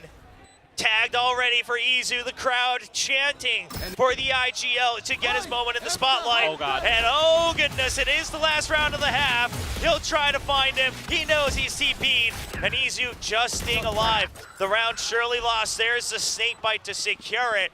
And a 7-5 lead at the half. Well, it looked like it was going to be all DRX, but the streakiness continues on Breeze for T1. Just like we saw against Bleed, but it's so back and forth. I mean, in some ways. Like, even some of these rounds feel like one team's got it, and then somebody has a hero play like Izu or Stacks, and it's a completely different affair. So, not the showing I want from Saya player. The op didn't feel as impactful as I was kind of expecting, but it was so aggressive from T1. Yes, absolutely. I mean, even in that last round, you know, Izu going out for the solo kill, Saya still trying to hold on to A main. Lots of flashiness, lots of individual play. And at the end of the day, the impact's not found early enough, and that really seems to be the theme for the matches tonight. Yeah, I mean, DRX just really confident in their executes and stuff, getting these plants down, which they did pretty reasonably well. Some of those post plants were able to be disrupted. Some pretty good play from the side of T1. You know, that Yoru in particular, Izu looking really comfortable on it. I like the deepness we're seeing. The gate crashers were all over the place, and they were causing DRX some serious fits. Some interesting choices with the Dimensional Drift, and I mean that in a good way. Sure. You know, using it to set up Carpe for the Hunter's Fury, yeah, it doesn't work, but I like the idea. Stuff like that. Got to dig a little bit deep here against DRX, who is, you know, as much as things change, again, things stay the same with them. They're still very good with their protocols, with their discipline. Post plants in particular, very difficult to deal with at times. Other than maybe one small mistake with the utility, might be 8-4. Sure, yeah, that round, I mean, really allowed T1 to try to stay in the fight. But now on the pistol, can they take the initiative on the attack? It's going to be a sheriff for Rossi on that Viper, so just a toxic screen on a default on A to try to start some conditioning as they creep towards mid. T1 opening up the map very wide from the get-go here in the second half. Spike's still waiting for them in spawn. Waiting for a reaction from DRX, but they haven't bitten just yet. Trying to use this high tide to set up maybe just a held position from Saya to cut off any rotates. But right now, actually, the Spike's still all the way in spawn for T1. They're just going to be holding pat, and Rossi takes a lot of damage. Yeah, that's a big one. Rossi down to 20. Now has to go back, picks up the spike for his team. And while they've taken over mid, they haven't really been able to take any further position. And Carpe just barely going to miss Mako coming out. Mako, does he have a sense here of this timing? Neither of them quite wary of each other's position. Meanwhile, T1 still on elbow by B. Carpe, he watches for it, he finds him, and now both of them aware. However, it's a pinch against Carpe. So he's now stuck in A main. The main forces of T1 now down to 30 seconds. They just have not been able to expand their territory here from mid. So the cut noise creep towards from left. Tunnel. It's going to be a dash in. Checks for Bane, but they haven't cleared Foxy9 just yet. He's only good for one. Izu, gate crash all the way into the site. He'll get a double. Opens up the site for his team. Excuret, he can't finish the kill, but Stacks all the way down to 10 HP. Izu with a third as well. The rookie from T1 trying to claim his place in stage one as he gets a fourth.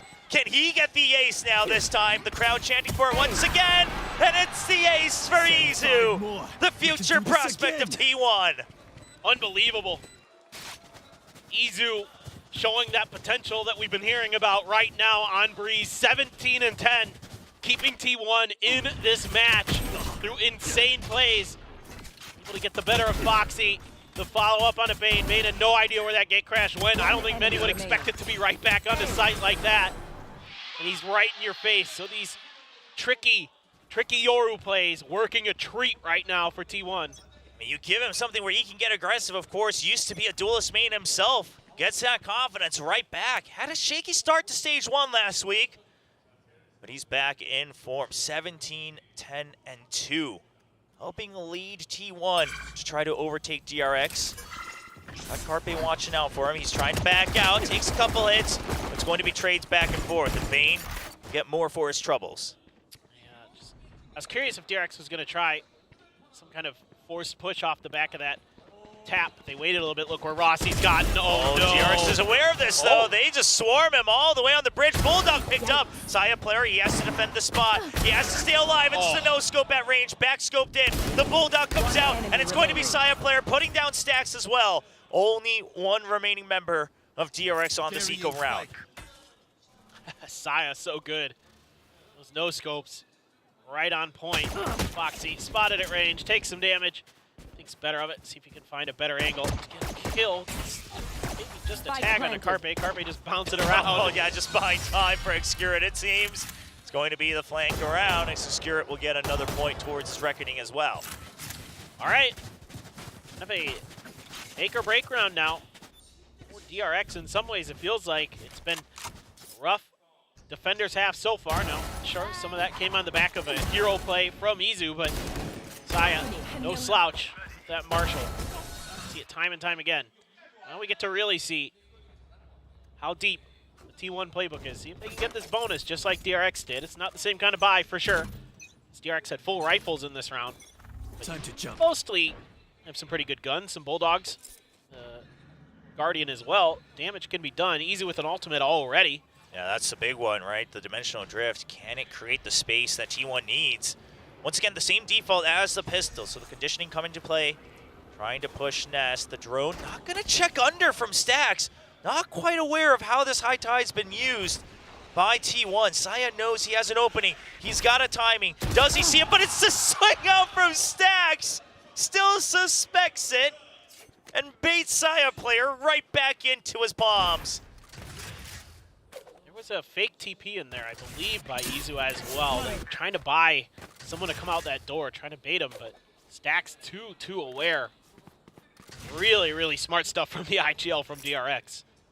That's not easy to read, the way that T1 set that up, and he did. Yeah, all on his lonesome as well. So now T1, not too many options. Trying to consider if you want to use the dimensional drift or not. Trying to get some information, but he's way too out in the open. A bit of a Hail Mary there with the decoy. And now everybody getting spotted. Excurit will still thin the numbers, but that Cloudburst has an opening, and Buzz and Mako will use it to perfection. Excurit trying to do just a bit more damage. If he can take down Buzz, down to 35 HP, 3 bullets left, that would be enough for some happiness on the side of T1, but DRX will stabilize with 3 Vandals carried over.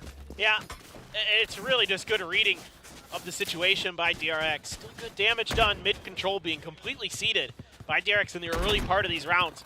Just curious to see if that's something they're going to address, if they're going to keep letting T1 potentially overextend in those scenarios. Good play here from Buzz. Carpe trying to sneak up next to Buzz, maybe expecting him to, after getting pinged by some damage, for Buzz to go back further. Instead, Buzz will be holding that angle. High camera now. Foxy Nice, he switches sides of the map over towards A, setting up those traps and other things there. Fast push, but the pop flash, he's looking down at the ground, and Saya antis it as well as he sees the animation come through. The calls are coming in. They know that the site has been opened up, and now they're just going to go for the A site. Dimensional drift to make sure they clear it. They know that they've drawn away the positions away from DRX. DRX one to react to an attack like that. And the site is clear. Spy cam noted. Trips cleared. And spike planted for T1.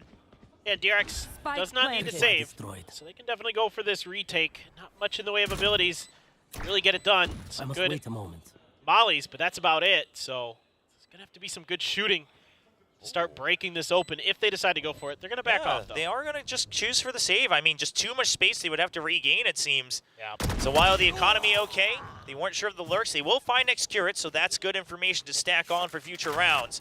But DRX, happy to say that the time was not on our side. We will play it safe, just let it tie up 8-8, try to recover in the next round of round 17. Yeah, again, the mid-control tried to be addressed by DRX, but instead, it's T1 who gets the better of them.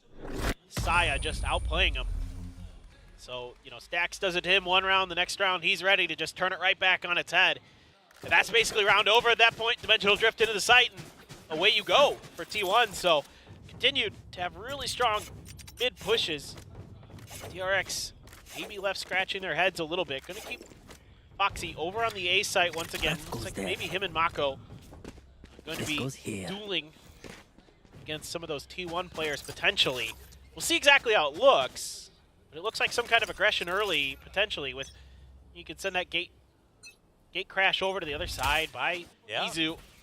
Just looking to clear some wires potentially, or if there's any aggressive push, maybe catching a player out. Oh, the drone as well. A lot of investment from DRX. They would surely want a bit more damage. Now, they are fairly well aware, but there's a great angle held by Isu, but it's still going to be a one-for-one trade. Not quite ready for the second. Now, DRX getting a better idea of what this default setup was. They're going to start to pull back. They understand the possibility of a rotation back over to B, considering the contact. Reckoning made from the ult orb on the A side. So T1, if they want to, they can force their way into the site. And Buzz will have to try to get a cheeky shot before he has to relocate. Yeah, gonna be tough for these two players on site. High Tide cutting Buzz off, reckoning in right on Stax. He pushes in, he's trying to find a timing, and he sprays down for one, but it stops them all together, and they're gonna have to swarm through the poison cloud. Buzz, he's surrounded, can't quite land a kill to finish it off and dwindle the numbers. Now Mako already on site, he finds one Messiah player with 1 HP, is able to swing out. Now a 3v1. Fox C9, the spike hasn't been planted just yet. Notices the jet dropping down behind the wall. Spike planted. Does he check for Excurate behind the box? He has his eyes trained on main and doesn't look like it. He's not thinking about it. Excurate finds him. That's another point back towards another reckoning. And T1 will finally lead in this map 9-8. Yeah, it's just great stuff from T1. What a bounce back they're having right now on their map pick of Breeze. It's like maybe DRX could find some footing.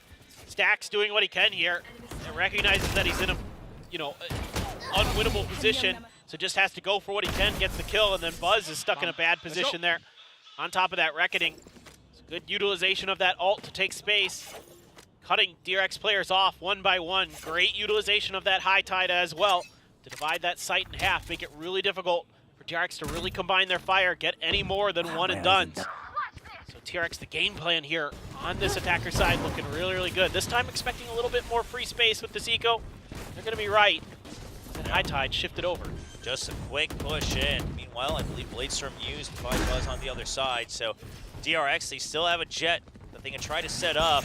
T1, they don't want to give an inch. They don't want to give timings here for the setup. They check for the decoy with the recon as well. That's 2 quick kills, and T1 looking very comfy.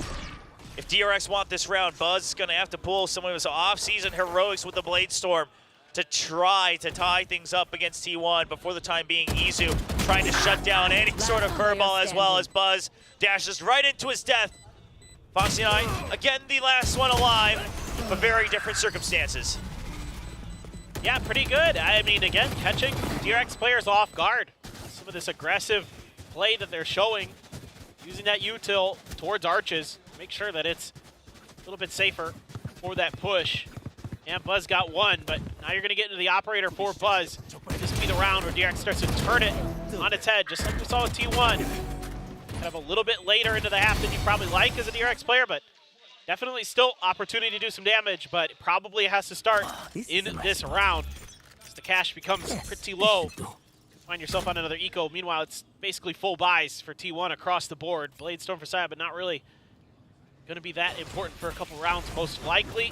Boy, it's a fast hit again, right above the Trapwire as well. Foxy9 just trying to stay alive. You do have the backup from Bane, but he's been spotted around the corner. The flashes, it's not good enough as Izu and Saya player, they swarm on either side of the wall. Backside clear, sight broken open. Rossi still in the lurk in mid. And DRX, once again, they don't have a good position for this retake just yet.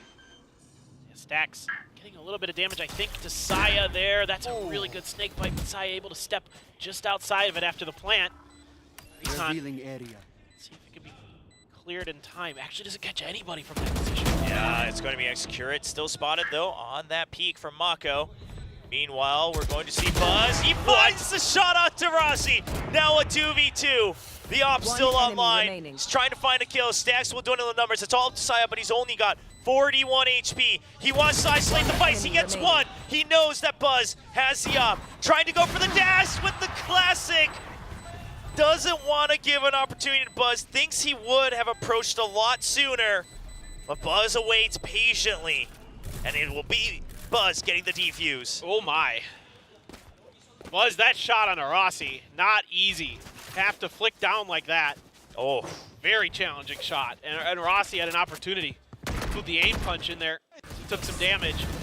And Foxy stuck in a bad spot, nowhere to really run to. That is so hard to do.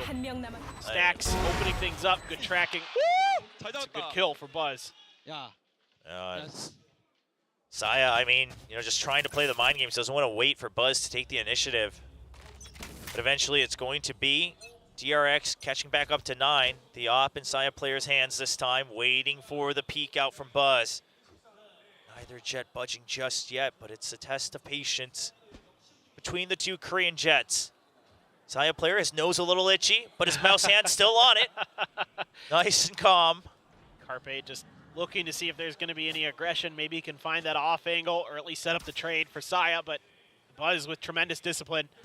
Not going to be giving that over. A high tide towards B, looking to try to sell a fake. They've been using these high tides for these B executes, but it's a pretty different one. It just cuts off Foxy's corner. It doesn't really fool DRX too much. There's a gate crash sent over just in case. Oh boy, he's approaching. Both sides approaching, and they feel like it's been enough, and Sayada timing off of the flash. He goes for the blind shot, takes down DRX's operator, and there's an absolutely clear updraft with the Blaze Storm, trying to open it up, but still a 3v3. DRX are holding strong, Execute on the lurk, will take down Mako, makes the site just a bit weaker. Izu popping out of the dimension, will take down Stacks. Foxy9, how many times have you been here? And once again, it will be T1 shutting him down. It's a great play from Saya to open this up. I mean, just ready. As soon as that flash was coming, he knew it was either hit that shot or die. Wow. And he hit the shot. And then he comes in with the Blade Storm right off the back of that, followed up by the Dimensional Drift to account for Mako to set up X-Curate for an easy kill in the mid.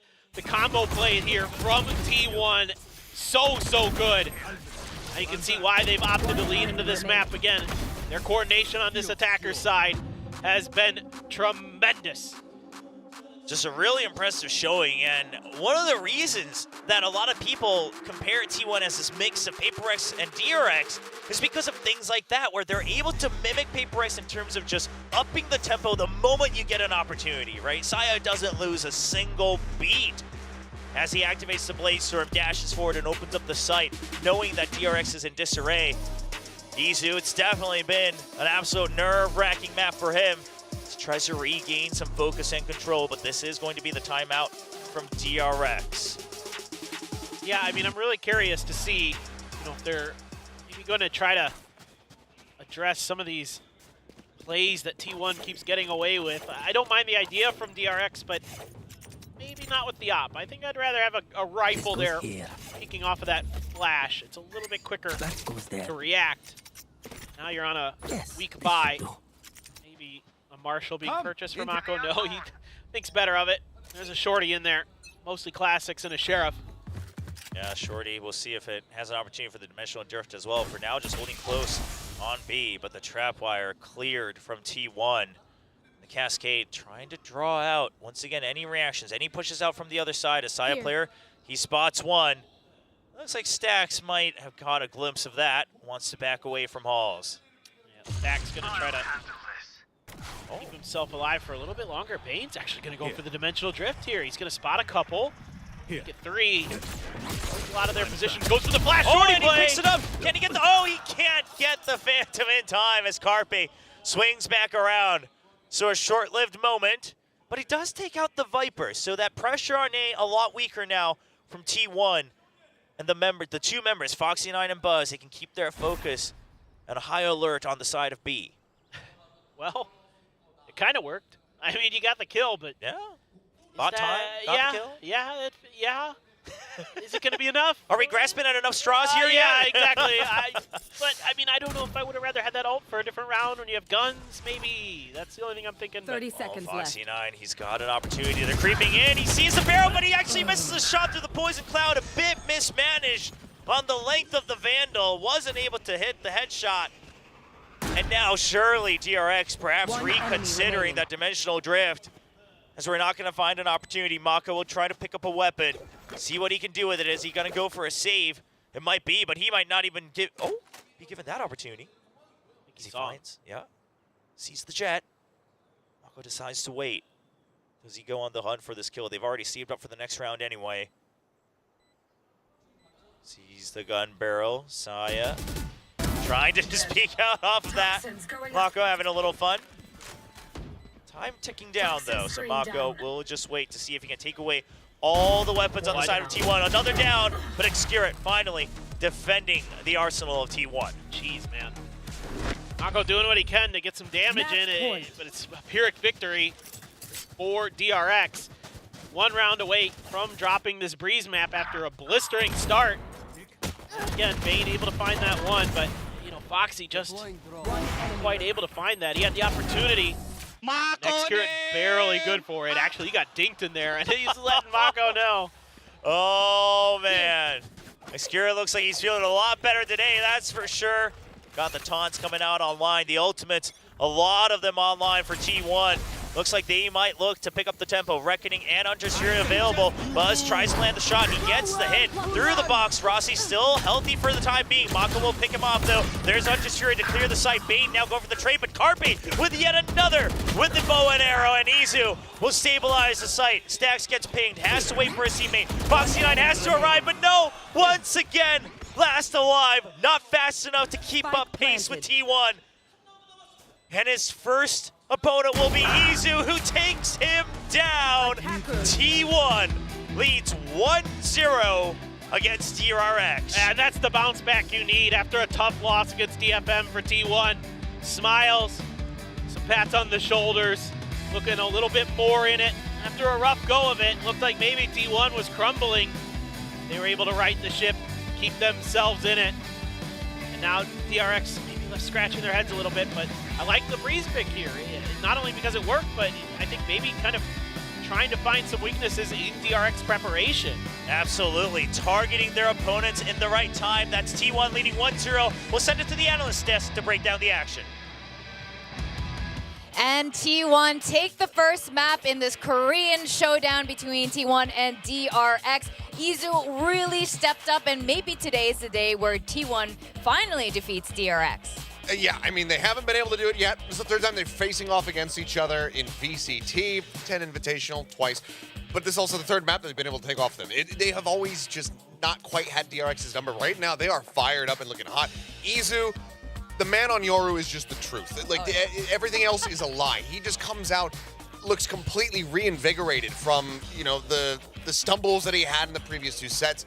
This is exactly what you want to see out of T1. Oh, absolutely. It was a bit of a slow start for T1. I think a couple of us were doubting a bit, but because of performances coming from Izu, coming from Excurit, they really were able to climb back and make it quite a dominant win. Yeah, I mean, DRX, you know, they had their own Buzz player, of course, I mean, your player Buzz, and he's trying to do certain things. They started out really strong in being able to entry, you know, with Bane and Buzz and the Jet, but towards the end of it, once T1 started to call some of these timeouts, they started to figure out how to play that defense and get the information that they crucially need to read DRX's movements.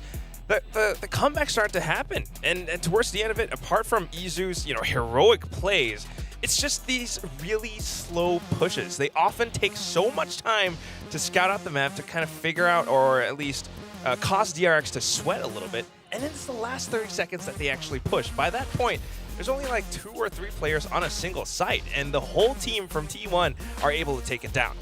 I remember there was a point where Bane and Izu had the same amount of kills, and it was looking really good, and then he got that ace, and things just spiraled. I mean, 323 here on this Euro, 5 first kills. This was an impeccable performance. Everything you could ever hope from a Yoru player in the lobby. Just absolutely gorgeous. But one of the other things that we were seeing from T1 is not allowing for Foxy9 to get nearly as much value. I mean, yeah, there was a couple whiffy shots as well, but they're just keeping tabs on how he was going to be playing, knowing what his setups were going to be, and piloting, you know, very much around him over and over again. But like you mentioned, a really hot start.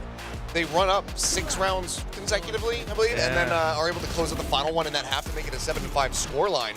But I think that the timeout that was called by Termi after giving up 2 rounds to T1, probably regretting that, because yes, T1 was starting to kind of inch their way back in, but that did not help them at all. And then he had 1 less to try to work with to get them back into the game once they had swapped sides to the defending half. Yeah, just kind of ran out of steam as well. I mean, the team couldn't really figure out what they needed to do, especially on the defense side. Because T1 takes so much time, and you could see that apart from the ace, there are these moments where Izu's really able, especially in that 1v3 situation that Foxy9 had against him.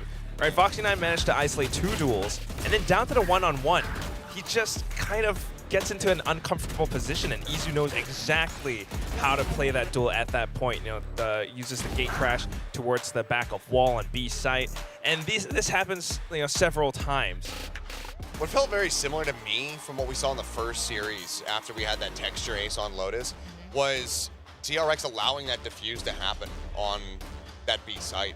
Just not realizing that Snakebite had missed, that Carpe was just going to be sticking through. Yeah. We saw how hard T1 was popping off after that win. I mean, everybody just laughing their asses off, because that's an embarrassing way to lose a round. And it felt like that kind of broke DRX a little bit, especially for the rest of that attack side. And then they weren't really able to get back on the horse at all going into that second half. Well, Spirits are back up for T1 now as we go into Split, which is the second map of today. And DRX, well, they've won on Split before. How are we feeling about Split? This is DRX's pick. I mean, yeah, DRX decided to show something a bit different. Not quite the the Team Secret iteration, because they were also going for Breach with Jesse Bash, but sticking to the double controller with that Viper and Omen. And overall, I think it looked pretty good. Anytime you get to see stacks on the Breach, it usually means that you're in for a treat, because this guy is still just absolutely goated on that pick. But right now, T1, they're fired up. They have a lot of momentum. The players are looking a hell of a lot better compared to the previous 2 series. So it seems like having just a couple days to go for a bit of a mental reset, get some extra scrim time in, focus on, Xcurate was talking about how he's been having some wrist difficulties and whatnot. Focus on things like that. It seems to be working a treat for T1. So I definitely think that this probably does end up going to 3, but T1 could absolutely get 2-0 here. It's possible. I mean, the T1 being fired up in this way, having that much confidence to go for these plays. At the start when it was at 0-6, really quiet, and then they started to pop off. That's what we want to see. That's what we need to see. And apart from that, DRX, I don't think it's completely over for them yet. Stax did have a pretty nice 4K round, almost got the ace, but also vintage Mako coming back in. What I want to see more of, though, is Buzz as that duelist, right? Sure. He's kind of missing a little bit as that Jet, and he's not able to find the best angles to deal with T1. And sometimes because of that, he's not able to perform. Things just start to fall apart. Well, before we go any further, you know what time it is? Oh, rank. It's time for me to down rank almost. Ranking time. I don't know. This next question is rather interesting. It's who is going to get more operator kills in map 2? And this time, if we tie, we will get everyone gets to rank up. So this is if the 2 teams tie. To me, I'm fairly certain. I know which one. Yeah, I already know. Shall we just show it? So you yeah, guys, why not? 1, 2, 3, yes. T1, I think when you got both Saya player and Xcurate on T1. Yeah, you have really, really good op also. players on that team. I mean, Carpe could play it as well if you really wanted to, but you've got 2 excellent oppers, and Xcurate and Saya player on that but also you typically will just see more attempts at like attack side op for Carpe, so I feel like there's just going to be way more. Split is a weird map to really try that on, but he could do it and he has done it in the past. So I think that there's going to be more opportunities for the operator to come in for T1, and Buzz today, some of those shots coming through, Saya player was getting the better of him, so I feel like T1. Yeah, how about you, Quack? Same, very similar reasons. Carpe did, pick up the op just off the cuff last year on Fracture. Wow, that's been a while since we heard that map. But apart from that, also just the fact that, yeah, you got all of these players. Xcurate, I think they're able to lock down a lot of positions if they are playing that defensive side on Split. And DRX, we saw Stacks try the op. It wasn't great, so. Yeah, I mean, yeah, I could live without that. If you want exact numbers, just from last week alone, Xcurate stands at the top at 23 kills with an op.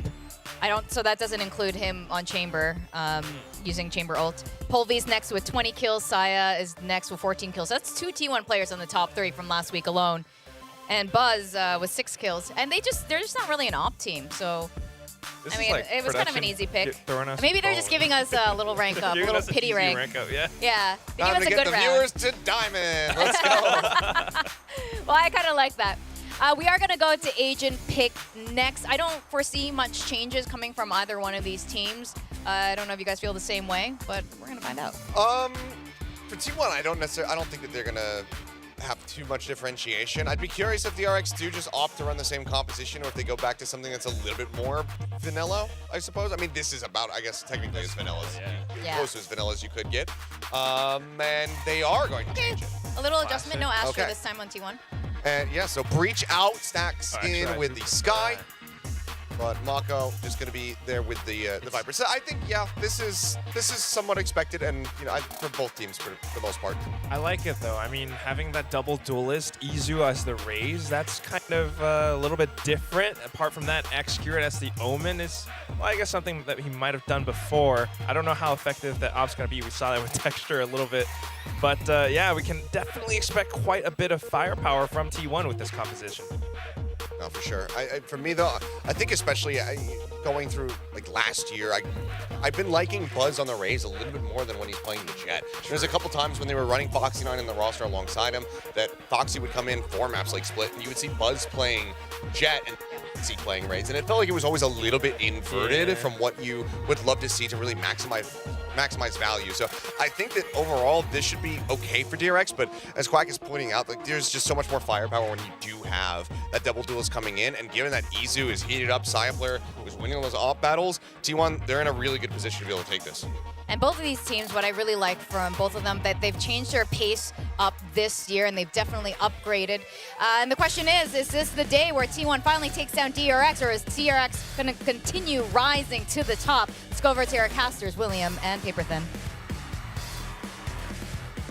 T1 one step away from making that first win happen against DRX. Of course, the old Kings of Korea, though that's been shaken up by Gen G earlier this year.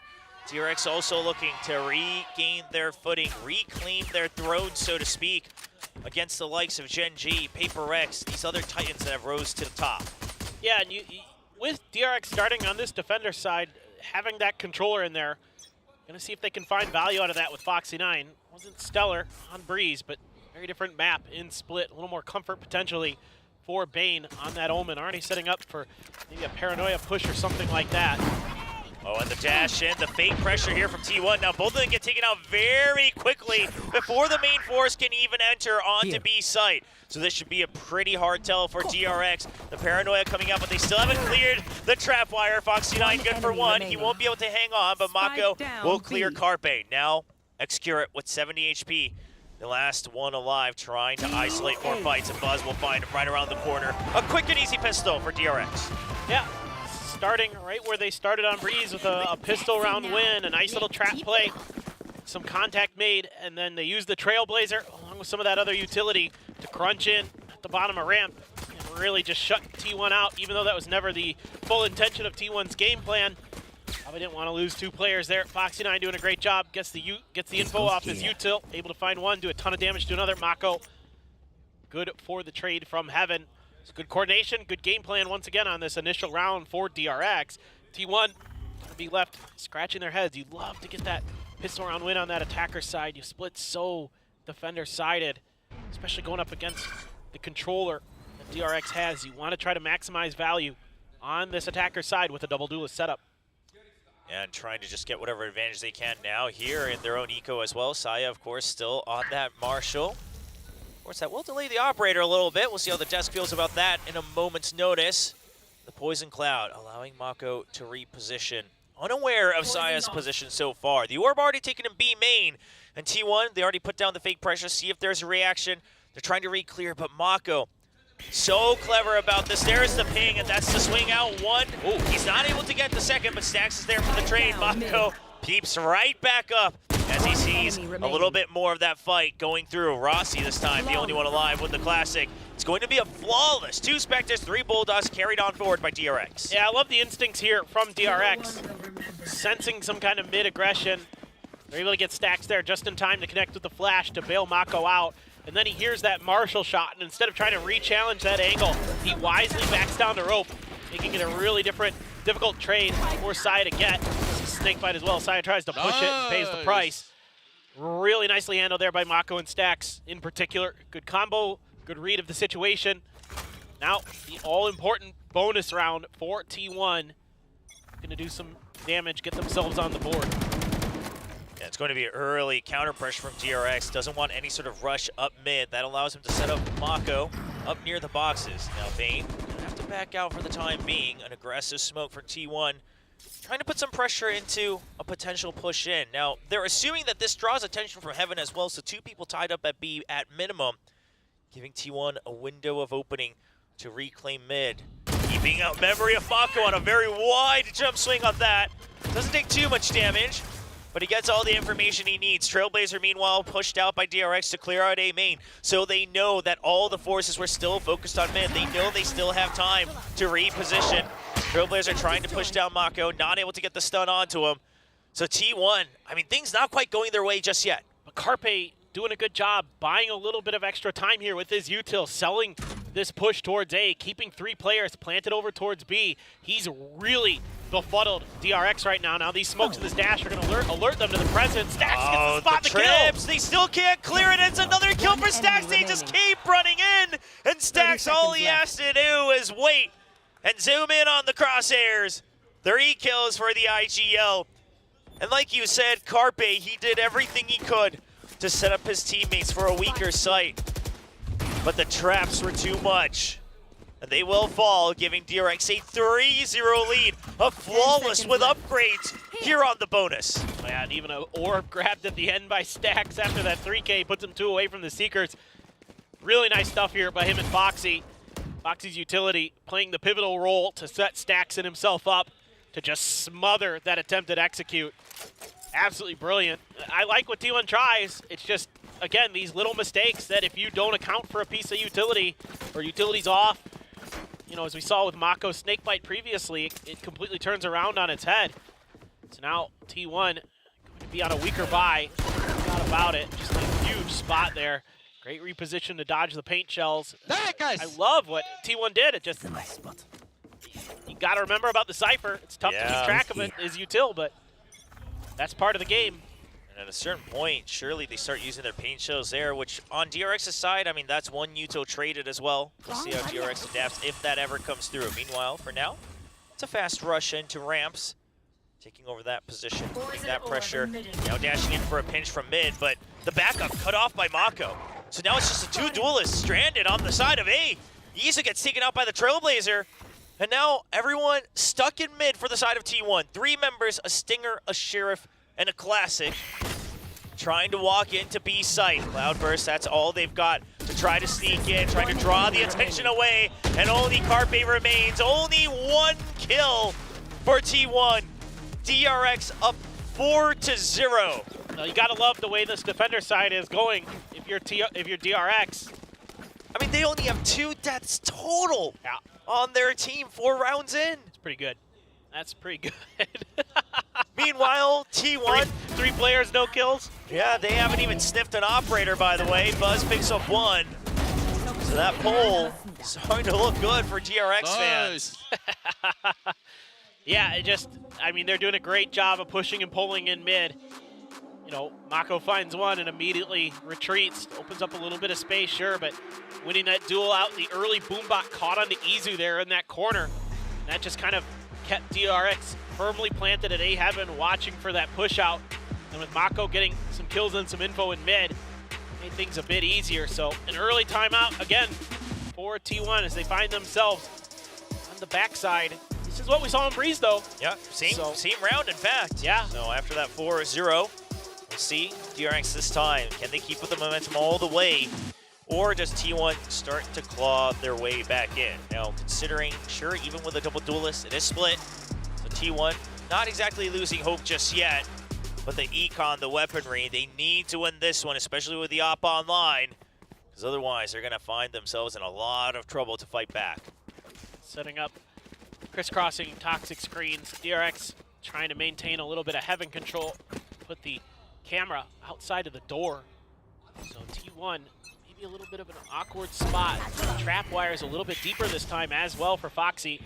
So this is going to be a little bit tricky for T1 to navigate. The info game going to be very, very important. Dash in, he actually tags him through the cloud burst as well, and DRX is all there. Mako for the crossfire. The cam never spotted. Absolute hard read on this execute from T1. It's a common one for the double duelist, but DRX are well set up for it. And now just the two controllers from T1. The round was over before it even started at this point. Send a paranoia, they'll do whatever they can, but the snake bite to keep them at bay. The spam through as well. I mean, both of them getting chipped quite a bit. Rossi all the way down to 25 HP. One enemy remaining. I mean, Mako is just peeking up and down non-stop, switching ropes, keeping Excured at bay, and then waiting for the peek out from Stacks. It's a perfect hold by the veterans on DRX as they go up 5-0. Yeah, and Mako just so good on this Viper for so many years. And he's just showing you why. I mean, he's so tricky. He's so smart. He never seems to over-aggress. He's always holding good angles, using that rope to perfection for himself, mostly baiting the last kill for Stacks, but that's just Mako in a nutshell, man. I mean, the reaction there after Paranoia to use a snake bite right away, it's all the right things at the right time. He's 8-0 as well. Still only 2 deaths for DRX. I mean, Buzz is 5-0-0. Stacks also 7-0-3. Seeker's online, so yet another tool to stop the aggression, and Mako's just ready for it. The double duelists can't find their footing. This time a staggered entry. First off kill going over to Buzz. And every lane has been shut down from T1. Every round, they try to take space, and DRX is just ready to greet them. It's just an immovable object as Mako. A little bit of a jiggle peek. Gets the attention now. That's a great kill for Rossi. Okay, use the run and gun. Upgrades to a Phantom. 1v3. Not impossible, but showstopper Seeker. I mean, considering the round lead, DRX wouldn't be too afraid to use that if it comes to it. Well, you got all the information in the world here. Stack's even going to double check mid to make sure that Rossi is not there anymore. Flashback. Yeah, Foxy9, not flashback. He's taking a break. Foxy9 left to his own devices, but I mean, you know that the tricks are here. left. Absolutely. So Rossi just trying to clear this out. Actually doesn't quite clear it in time. He'll just get picked off as Foxy9 picks up the kill through his own cyber cage. Yeah, and even though you lose a couple players there as DRX, you did all the right things. I mean, Mako doing a great job baiting again for his teammates. Just Vayne can't quite win that battle. Great play by Rossi individually. I think a couple big kills with that stinger, but that second one right there, so fast, so expected is Mako. But, well, a couple more deaths for DRX. Yeah, just a few more. Mako finally dying, 11-1-5. Oh, woe is him.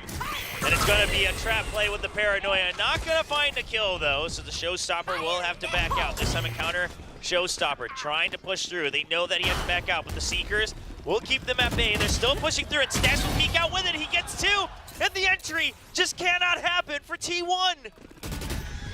Yeah, I think maybe Izu getting a little greedy with his counter rocket. Scout destroyed. He's not able to find any value. The Seeker's there, setting up stacks nicely for that first kill. The second one was just insanely accurate. Spirit goes deep. Back into his spawn he goes. And now you're trying to shift over to the A site.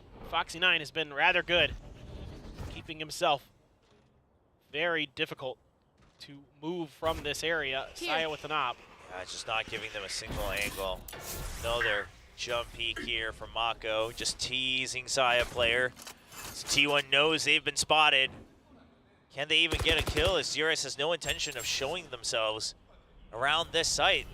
This time if the trip gets cleared as well, Mako's ready for it. 30 just to seconds pounce left. onto him. So T1's creeping up. They think that it's only going to be Foxy9 waiting. They're trying to push him out of his comfort spot. But there's a poison cloud. They'll get Foxy9. The trips are down, but Mako is here, unbeknownst to the entire squad of T1, and he sprays down for the double. Just the op in hand of Saya player. Can he get out of the round alive with this one? Bit of a spam. He dodges the bullets. He's running away. They're on the chase. Mako, he senses it. He wants to kill the Cloudburst. He knows it's close. But Saya should be safe. Oh my goodness. Oh boy. Lost all his armor, but he'll be happy to keep the op as we look at the double duelists on T1. 0 kills, 13 deaths combined. They just have not been able to, land on their feet at all within a sight. Yeah, no, it's been incredible the way that DRX is able to read them, able to use their own utility against T1 so well. Stacks is always playing great. He's calling a good game. Certainly right now he is on point every step of the way. And a big part of this is Mako. He's reading these situations so well, playing individually so great, setting up teammates at times to help him if things get a little too spicy.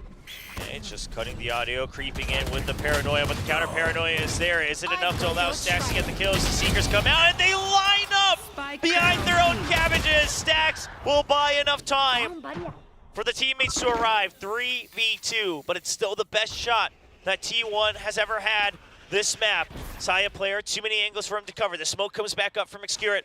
Only a stinger in hand there. Trying to recover a weapon. Vandal now recovered. Planting, the paint shells come out. They should be landing. Excurate takes a big chunk down to 50 HP.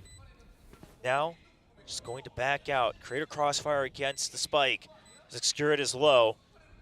Side player would like nothing more than to get an early peek. He wants to get one, at least one, dwindle it down to a fair 2v2. But the timing's not in his favor as DRX, they slow creep into the site. He's going to be looking up into heaven. He gets one, but Foxy9 already in the site. There's the Cyber Cage. And Saya player's actually going to get the kill onto Foxy9 somehow, as we see the dash forward from Saya. Saves the round and finally puts T1 on the board. And all it takes is that op in Saya's hand on that post plant to make it really tricky for DRX to find the right time to get in there and try to get rid of him. You can see that as soon as it's even in their favor with the 2v3, they don't want to move into heaven. They don't want to push through the alley door because they know that any one of those, that's just insane. What? That's just not even fair. I was wondering how it happened because he was stuck in the Cyber Cage. Well, yeah, one away to try to regain some control is Izu. Still not regaining that confidence, the stability just yet. And Saya will fall to his doom once again in the pit as well. T1, they're trying to force their way in, but as you said, DRX, not just Mako, the entire team an immovable object for the time being as they are just getting pounced upon by Buzz. Oh, Buzz. This is... It's a rough game for T1. They make this switch from the Astra to the Omen, and seemingly they want to just push the aggression even further by capitalizing on the double duelist, things like the paranoia, the extra mobility from the Omen. But it started to make them really tunnel into only one thing at the beginning of the round, losing all control of the map. And there's a ton of time left on the clock for this save. So the real question is DRX, do you send players to go for this? Absolutely, you can send Foxy9 and Bane. Plenty of money. Yeah, you got to get that from the shadows, man. Yeah. With the 4,300 That's credits. right, that's right. Yeah. Listen, if you're going to send the two guys with a lot of credits, you might as well. get the Omen ultimate for 30 sure. seconds left. Bane just having the time of his life right now, holding that angle. Buzz looking like he's in the middle of a 1v5 clutch on the camera there, but surely not as high tensions. I mean, build towards the showstopper. They got time to do anything and everything they want, and Excurate will just tuck away, spend this time 10 to seconds regroup left. with his teammates. A bit of time left. See if they're going to be able to get there. Back. Oh boy. Did you Buzz? I mean, he's left the cubby because he knows that they're going to chase all the way through. And the round win goes over, but he's aware of it. The wide swing from Bane! It actually happens. Bane gets his ultimate. They take away all the weapons. And T1, another broken economy in round 10. Just brilliant. I mean, the beginning of this round is just completely thwarted any attempt that T1 tried to make. Bane pushed up early towards the bottom of ramp, and then he's able to bait a bit for Buzz. Buzz uses that opportunity to bust out the shorty, take a player down. And yeah, T1 gonna go for their second timeout, their last one of this map. See if they can find something to get this scoreline a little bit more respectable, but still some laughs. Excurate's got a smile on his face. I mean, against DFM, it was all business for Excurate, but still having a good attitude. That Breeze map gave him a little bit of extra confidence to stay in this. Well, Buzz trying to make sure he keeps up his focus. As for DRX, there is no option but to go to a map 3 if they want the victory tonight. T1, if they can recover up to a 4-8 scoreline, not all is lost considering the map we're playing on for Split here in the second map. Yeah, no doubt. I mean, this is, you know, both teams seemingly looking good on their map picks potentially. Just a big question for DRX, can they close it out this time? A much better start so far on this map than on Breeze after T1 rattled together a bunch of rounds in a row towards the second quarter of Breeze. But Rossi up hit, but Stinger's hero rifle going to be on Saya player this time. Izu going to try to take space with this Stinger. And it looks like another fast hit. All right, he's pushed through. The angle is good against the toxic screens to clear out vents as well. That sets up Saya player all the way into heaven. From the shadows to create backup for DRX. But Foxy9, a great one-way to mask himself as he goes for 3. Excurate, unaware of where the shots are coming from. Another tagged as well up in heaven. And this Cypher setup, they just can't break through it. Rossi chasing down for the kill, but the Boombot will finish him off. And the backup has all arrived for DRX. 9-1 scoreline. You're just throwing everything you have in the playbook at DRX, and for the most part, DRX has no problems with it. Just looking so good on this map. Back to comfort here. Map that surely, that is dumb. That is just insane. What in the world is that, Foxy? I mean, Excurate TP'd right into his death, but those first two are bananas that he gets 2 headshots out of that. That camera up very high. Gets spammed through the wall there. Man, Izu also just needs to come online. 0-10-0 right now. No impact, no value in this map too. Not something you want out of your second duelist, out of your star rookie. Another setup onto heaven, but DRX is just reading through it. Izu finally logs onto a kill. Can he find the second? He still gets shut down by Foxy9, but it's enough time bought. The site finally broken open. First time T1 will get a taste of the A site here. The pit goes up and Excurate is on the lurk. He's waiting for the wraparound. If Excurate can get these kills, T1 might be on for another round in the first half. Is he expecting 2? But he doesn't check at all! He's looking for a timing around ramp. No! Not taking into account at all sewers.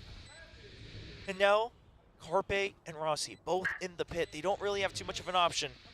Carpe checking for screens on the wraparound. Not sure if he would have caught him. But meanwhile, they're going to refill the pit. The paint shells come out. There's the pop flash. Seems like he did see him as he's trying to delay the jump down, but now they're swarming on. They've all landed on the site. The tap onto the spike. They're trying to draw them out. Rossi in elbow. It's close range. He gets taken down. Carpe tries to find a timing before the pit goes down, and Buzz will finish it up, but will they have time? They will not. 0.22 seconds to get the second round for T1. Thought they had it there for DRX, but just a fraction of a second too late. Good attempt. It looked like they maybe had finally, you know, stopped DRX from stopping them. Did not happen, in fact. It was just just enough time with that Viper spit to keep things done. I mean, it's just unbelievably close. The thinnest of margins for T1 to keep themselves reasonably in this. You'd love to get this to 9-3 at least. Have some kind of, okay, we've finally started to find our footing. We've started to find our shots. Izu continuing this early pressure. It seems to be another just full-on A hit. They're going to challenge this setup again. Oh no, they haven't cleared the trip yet though. They're actually going to chase down onto Mako, the kill with the Trailblazer, all of them flooding in. So finally a bit of a switch up here from T1. And that's enough to throw them off. The Seekers trying to chase through over by mid. Meanwhile, B7 getting swarmed. Rossi still on the lurk. He's waiting to try to capitalize against Buzz, but they hear that the operator was in B main. There's Showstopper. It's going to land onto a double as Excurin also drops down from Evan. Gives another kill, and Foxy9 has arrived. Down to a 1v1. Aware of Rossi's position, it seems. The Poison Cloud. Does he go for a timing? He's going to try to get both of them. Goes for elevation, and Foxy9 brings home the 10th round win as we wrap up the first half. Felt like Foxy knew exactly what Rossi was thinking there. On the back of that Poison Cloud, he was ready for him to jump up on those boxes. What a half for DRX. Oh, man. What a half. I mean, yeah, T1 just never seemed comfortable in any single round. Even the ones they won, it never felt like they were really kind of getting their game sense on, getting an awareness of the holds. Now, late into that half, they were starting to be able to break open that A heaven hold between Stax and Mako, but by that point, it was damage done. It was too late. You still got to go through, Buzz's op, that Showstopper, catching the one. He saw a Saya player, and I think it was X-Curate that dropped down right next to him, right? Like, just the timing there, a little bit unfortunate for T1. However, that was a great sign. That was really cute. Yeah, that was really well drawn. Yeah. Well done. Well, we'll see if that duo can continue on. Hey, yo. It's Chrissy. And we got some special guests out in the audience. Welcome, welcome. Love to see you here for VCT Pacific. Got to do a little of the TikTok streams with her last year at Masters Tokyo. Super, super kind. Love that we're doing that stuff, too. Yeah, she's great, man. She loves Valorant. Huge T1 fan. Yeah, as we can tell. Yeah, not going so good right now. But, but they're winning 1-0 overall in the best of 3. Exactly. Get to watch a little bit more maybe for a map 3. Yeah, you're getting your money's worth today. Yeah. Well. DRX up 10-2 for T1. It has to start here, and I mean, Izu, they used to talk about him as kind of the crafty player, really using all of his game sense to bring home the victory. And for now, he's had to be that kind of bull that charges forward. Has not worked out well for him. Now on the defense, a little bit more freedom. Yeah, it looked good on the Yoru, on Breeze, that's for sure. But here on Split, a very different story. DRX just so challenging to play against on these maps where they're comfortable. You can see that certainly Split. There's a big reason he decided to lean into this. Is he going to be changing directions? The util dump comes through right in towards the ropes is Buzz. No contact found, so instead DRX just going to backpedal. Maybe hope that that was enough to keep the rotations of T1 off balance. And from what we can see, it has. Yeah, well, the Trailblazer never quite spotted Foxy9. I think he was below sewers as well. So now, Carpe gonna have to back up. Calls for the toxic screen. The backup's running forward. Is it gonna arrive in time? Mako. Heaven will be filled.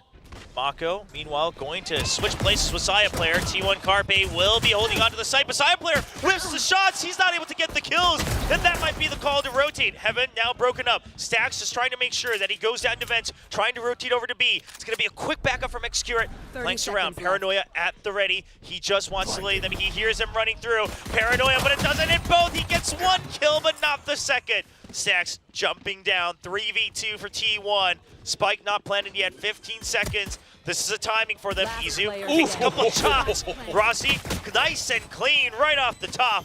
And T1 will get a third round win. Well, just what the doctor ordered for T1.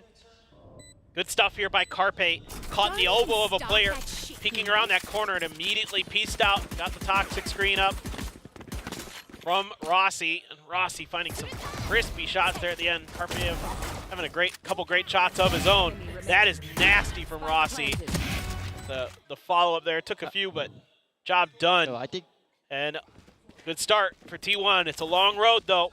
towards getting that map win and getting the match win. Still a lot of rounds. Buzz with the Outlaw. What?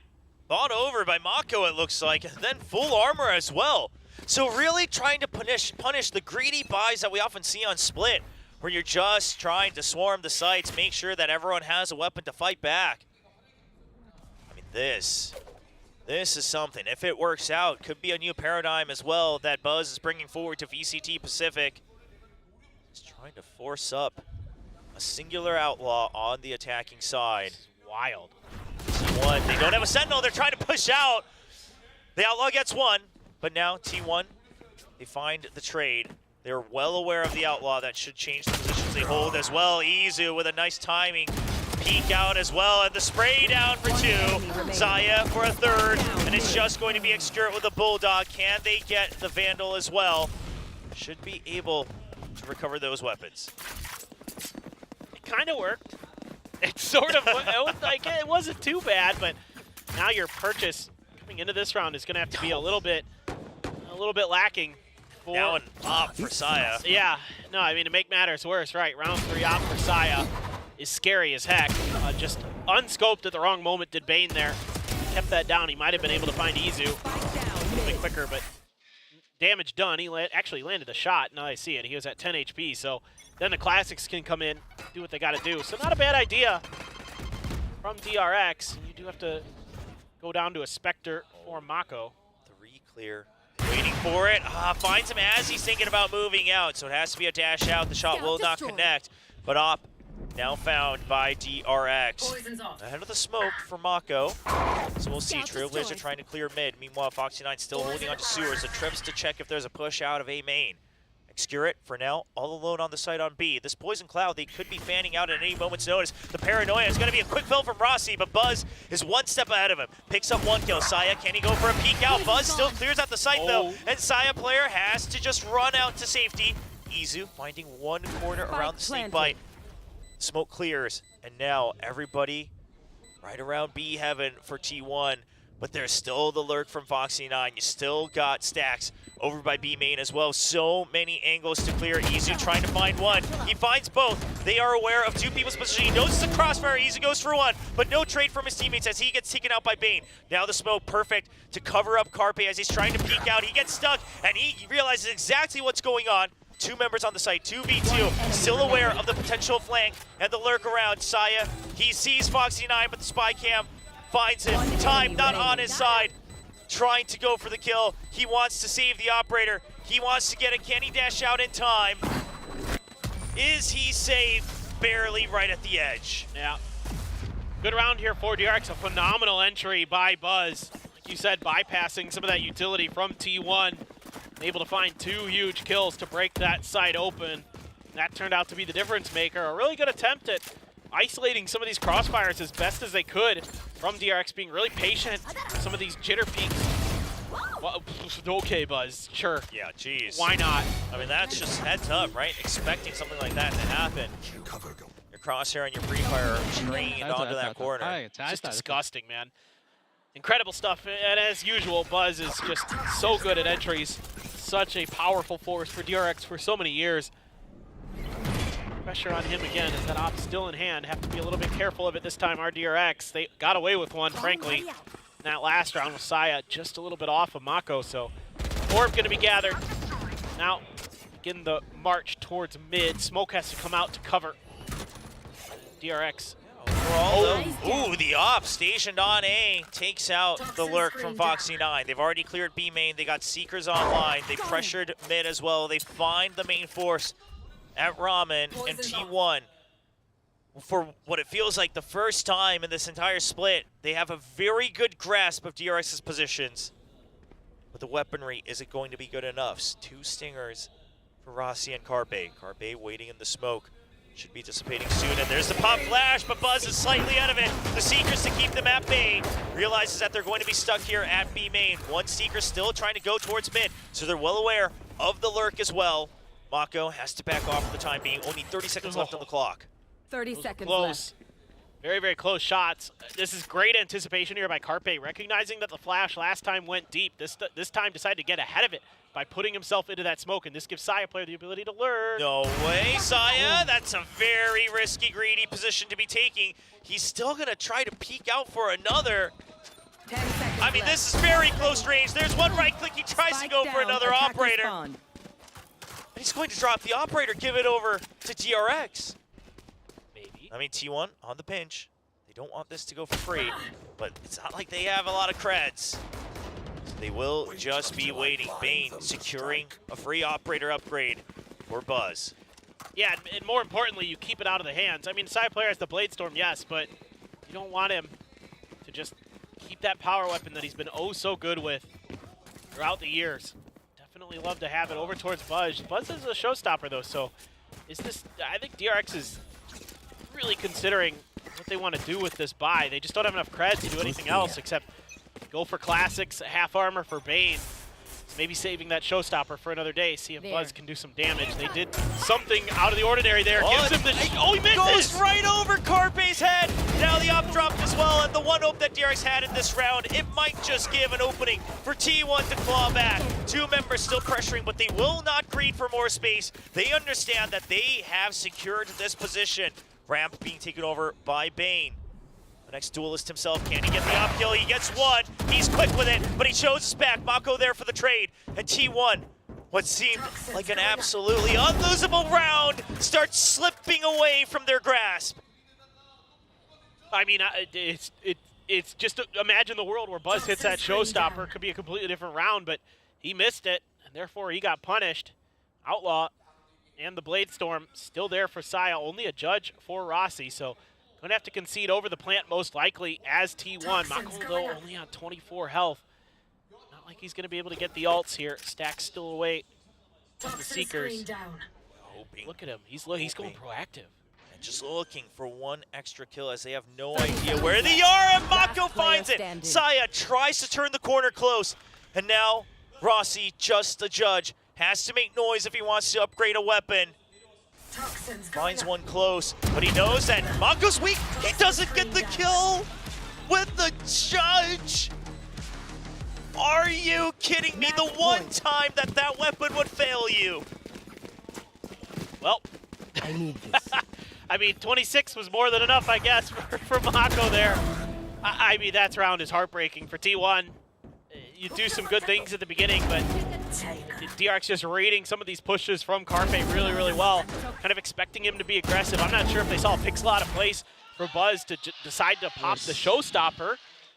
But regardless, DRX there just ready again for the repeat. Now the blades in hand, Shorty in the back pocket. Izu with a rocket now of his own. Mako, Viper's Pit. Bane could TP. Who knows if there's going to be any shenanigans with that. We'll have to wait and see, but DRX playing very, very cautious, worried about some kind of aggressive push with those blades. There's that judge as well for Rossi, man. That's again, right? I mean, just don't have the creds, just hoping that they come into your arms. But this is the thing, DRX knows that not only the tendencies of T1 to try to get aggressive for space, to try to play for contact, but also the double duelist. I mean, no Sentinel, they have to push out to get information. Saya player has been activating that tailwind time and time again, multiple rounds in a row with no value, and now stuck once again in ramp. T1, how do they reclaim control of the map? They do have B main in garage. Carpe sitting there solid. Now the judge down in vents. Buzz, are you aware of it? There's the drop, and once again the judge fails Rossi. No justice will be served tonight. The Saya player fights for his lives, but it's too many members. Bane clears out ramp. 3v3 for DRX to try to take us to the deciding map of Bind. Spike will get planted. Ramp control, main control in favor of DRX. Spike planted. Izu gets through, finds one. Not able to turn around against Bane on that paranoia. Here's the from the shadows. Are you aware? Is he gonna finish that TP? He does. And Carpe recognizes it right away. There's the mural theft. Carpe, does he have an idea? They know where the cyber cage came from. He's trying to wait to try to paint Foxy9 for a peek. Still quite a bit of time on that spike. Carpe just waiting for the peek out. Looks like he's gonna go for the half. And Foxy9, he's gonna rush forward. He doesn't want the half to be done. He jumps He's waiting to see. He hears that he's not sticking it. He hears the shot still coming through, and he's still jiggling, and he gets the kill through the wall. Foxy9 brings DRX across the finish line and takes us to yet another map 3 tonight here at VCT Pacific. Yeah, I love the patience there at the end from Foxy9, but overall, DRX so well drilled on some of these maps. We saw it with Sunset earlier, now we're seeing it with Split as well, that some of these more stock standard maps seem to suit them. However, we have Vine coming up next. It's gonna be an absolute banger. Let's go to the analysts to break down Split before we head over to map 3.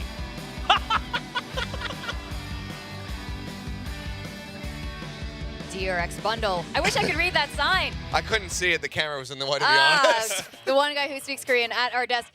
DRX, in a very convincing win on Split, bring us to map 3. This was, one word. What's the word? Mako. True. Mako. He just Mako'd all over him. That was just an insane performance. Vintage, a perfect year, nicely aged. Yeah. Just, that was disgusting. Notes of headshots and... Yes. Yes, that was... I just swirl that around in a glass and sniff it all day. That was just gorgeous from him. It really was. I mean, you could see how the entire map played out, especially in that first half. Similar to what we saw, on Breeze, but then DRX really managed to hold on to their lead. 14 first kills, like that's a big number, and it all happens, most of it, I think, in their defensive half, because Mako has that toxic screen that really blocks off a lot of A ramps, A main. T1 really wants to break through, but they just can't. And the way that Mako plays around the ropes, he was basically like Tarzan up on that thing, going up and down and just finding these shots. Stax was even holding all the way from back heaven. It was essentially a bit of a crossfire, and T1 only managed to figure it out towards the end when they started to use Izu's utility. It was just absolutely gorgeously done, and it felt like, for the longest time, that this is just going to be one of those maps that could just end up being a 13-0. Like, DRX was so firmly in control. 3 of them had 0 kills. Yeah, we were multiple rounds into this game, and collectively T1 had 5 kills. And in the end, that's how many rounds they could get. It was brutal. I remember seeing Saya play at one point. It was like 0, 6, and 0. Just wasn't finding any impact. Buzz, Stax, Mako for the longest time were just not getting picked off at all. But I mean, 21 and 8, this was absolutely astounding from Mako. I wonder if he's going to be topping the ACS list, actually, for also at like 326. Yeah, I mean, by the end of this weekend. It was just fantastic. That is exactly the kind of performance that you want to see out of him. But as I was mentioning, Buzz going over to the Raze, it just feels like he's way more comfortable on Raze these days, and shows that here in this performance here. It was just, 19-8 from him, 14-9 from Stax. Everybody was just doing their jobs and doing it even better than they were necessarily supposed to. Really fun. It was a masterclass of Split. Yeah, controller weekend perhaps, Mako, Mind Freak. But also, yeah, I think towards the end of it, not just Buzz, Foxy9 also showing a little bit of discipline. I mean, in the past, he might have ego peeked that one-on-one at the end, but he was so careful with it. So, yeah, masterclass at how you really want to control the map on Split. T1 was just not allowed to entry whatsoever. I imagine that in that moment, Stax was just screaming, Shigan, which is just time. We just play for time. Don't peek him, don't challenge, just wait. He has to defuse it, and I mean, it was just absolutely done to perfection, just across the board. I mean, these highlights are just going to be a very one-sided affair. Even from the pistol round, it just was a really rough start for T1. So many rounds. It's just DRX playing these defensive positions. Yeah, and I was just going to say, it's just some of the best moments, basically, from DRX. I would honestly, and this is just something for the future, I would be curious to see T1, how they would look if they start implementing the Yoru into this, just because Izu looks way more comfortable there compared to the Raze, at least for this map. I'm not sure if it's going to be a map-dependent thing for his comfort on the Raze, but having seen some teams play around with Yoru, mostly in triple duelists, with Paper X and whatnot, there's a lot more confusion and chaos you can add in, and he really thrives in that. I'd be curious to see if they look to try to adopt that moving forward, but either way, something needs to be workshopped for them. DRX, they are a strong Split team, but after what we witnessed on Breeze, it feels like this should have been way closer, even with DRX's strength on split. I mean, with the way that they're playing right now, it just feels as though we always have these strong starts from DRX, and it's really just because they have these setups, the positions, the way they control everything. T1 start to try to adapt, but it just didn't really work out on this map. No, it didn't. And I mean, Achilles, you're absolutely right. Yes, DRX is great on split, but clearly something wasn't working for T1, so they're gonna need to go back to the lab. If it's maybe throwing a Euro in, who knows? But our own, it could be worse than what we just witnessed, so I think might as well try it. clearly anything might be better at this point. But with that said, we got our own ranks. So op kills, I don't know if you guys are keeping track. It looked like DRX was going to be in the lead. We all picked T1 because obviously, you know, they have the op team there.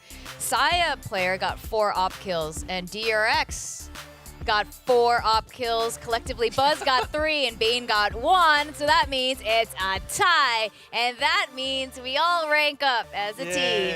Yippee, go team! I don't think that's how, you know, SR or anything necessarily works, but we'll take it. Why not? Yeah. Why not? If I could get if I could get LP or or whatever rank system you're talking about for draws, then I'm in support of that. So I need the free win. Also got it. And you guys do the sound effect of the up rank?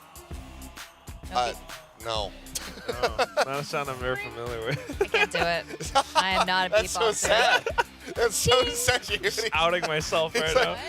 He said that's not a sound I'm very familiar with. The up rank sound. So. Oh my god. Someone do it. I don't know. You just get your rank and you stagnate. That's it. Yeah. It's not that you're losing them. It's just that you always hover in the same spot. You need to get Darnie up here. Beatboxer, the APAC Rising beatboxer. Oh, right. Well, it looks like we're going to be going to a full 3 mapper again. Everyone in the audience is getting their money's worth on those tickets right now. They are, and it felt like today was in particular destined for that. You've got the two of the biggest Korean teams going up against each other. Gen.G versus Paper X, this new forming rivalry, coming out of the start of this year. It felt like this was destined for 6 maps, so I'm really happy to see all of these go the distance because it's still very much up in the air. One of the things that we mentioned multiple times last season was that T1's fates often seemed like it was tied to their LCK team. Yeah. They got the win earlier today, so we'll see if they're going to be able to close it out here. Wouldn't it be nuts? Wouldn't that be nuts? Actually, anything could happen. I said the same exact words about DFM. I'm like, wouldn't it be nuts if DFM won and then they won? It's crazy. But we are going to go to agent picks now for Bind. We're going to see another Bind decider with 2 very different teams for the earlier match we saw today with Paper X and Gen.G. I'm curious what this is going to look like. As it looks like, T1 not going to be making any changes, but okay. For DRX, still not going to be leaning into any sort of Gecko. It's still something that has eluded them, even though, we saw Zest playing it obviously on Bleed, but they have not opted to pick up that agent at all. So just widely sticking with a lot of standard picks, I would say, here for the side of DRX. But this is a map that they C1 in both of the matches last season. And this is that double controller setup. Meanwhile, for T1, it's the exact composition they used against Paper X. I'm just curious to see how it's going to play out again this time, because previously Paper X just completely challenged them. They did manage to push it to overtime, so still you got that Harbor, you got the Gecko, and that just is a combo that's kind of like a match made in heaven. I think that T1, they do have a decent edge. It's about being able to bounce back after the loss there on Split. But the first time they played against DRX, they played it decently close, picked up 10 rounds, but ultimately lost the map. The second time they played it in that semi-final matchup last year in the playoffs, they were able to crush DRX. Well, it's today the day for T1 to finally defeat DRX. We're going to go into the final map between these Korean powerhouses. Over to our casters, William and Paperthin. Thank you very much. And to be honest, if I was DRX and I also lost a semifinal map of Bind to a dizzied Charon, I would also shy away from Gecko as it seems ineffective. That surely lives in the nightmares of Stacks as he realizes that, the utility was there, but they couldn't bring home the win with the one time that they were able to try the Gecko. So now, just going with the trustworthy KO. Here. Of course, raises on both sides. I like this from DRX. This gives you some options. What worked well for Foot against T1 a while ago, but the KO could be really good against this comp because you can shut it down. Absolutely. With the ult or even with the 0 point, kind of buy yourself a little bit of extra time and space, make it more uncomfortable. On this defender side, Foxy9 upturned in. What is that, Buzz? Right before all the utility comes up, Buzz just swings out, finds one on a timing. Now with Carpe down, I mean, such a crucial part, especially for the pistol, trying to utilize the fact that you can still have all 5 members fighting while the spike is planting. T1 not going to be able to take advantage of that, and now they've slowed down. Still a minute on the clock, but they will have to re-clear every piece of the map. They find the cam, they'll get the orb, and meanwhile, we see Izu trying to pressure B site once again. See if he can draw out a little bit more as all the smokes from Bane's Brimstone have been used up. I feel like Xcurate taking a page out of his brother's book here, using that high tide to sneak himself into a position to look for some frags potentially, but they're going to re-aggress on the showers area. Yeah, DRX, they want to clear it out. They know that time is running low, and there's a wide swing for Frosty. Draws out all the crosshairs. Saya will stabilize with another kill, but are they aware that Buzz is holding close? Saya, this side has not been cleared just yet. He tries jumping, doesn't find it, and he goes for the jiggle, and Buzz finds the kill. Now spike down in showers. Bane catching Xcurate from behind. It's just down to Izu, and he does not have enough time to go across for the spike. He realizes this. He's been spotted. He has to go for a pop flash, trying to eliminate everyone, but it's eventually going to pop in his face, of course. Since that change, if it runs out of the timer, it will pop. That fake doesn't last for the entire time. Yeah, no, just a little unfortunate for Izu to be stuck in that position with such little time left there.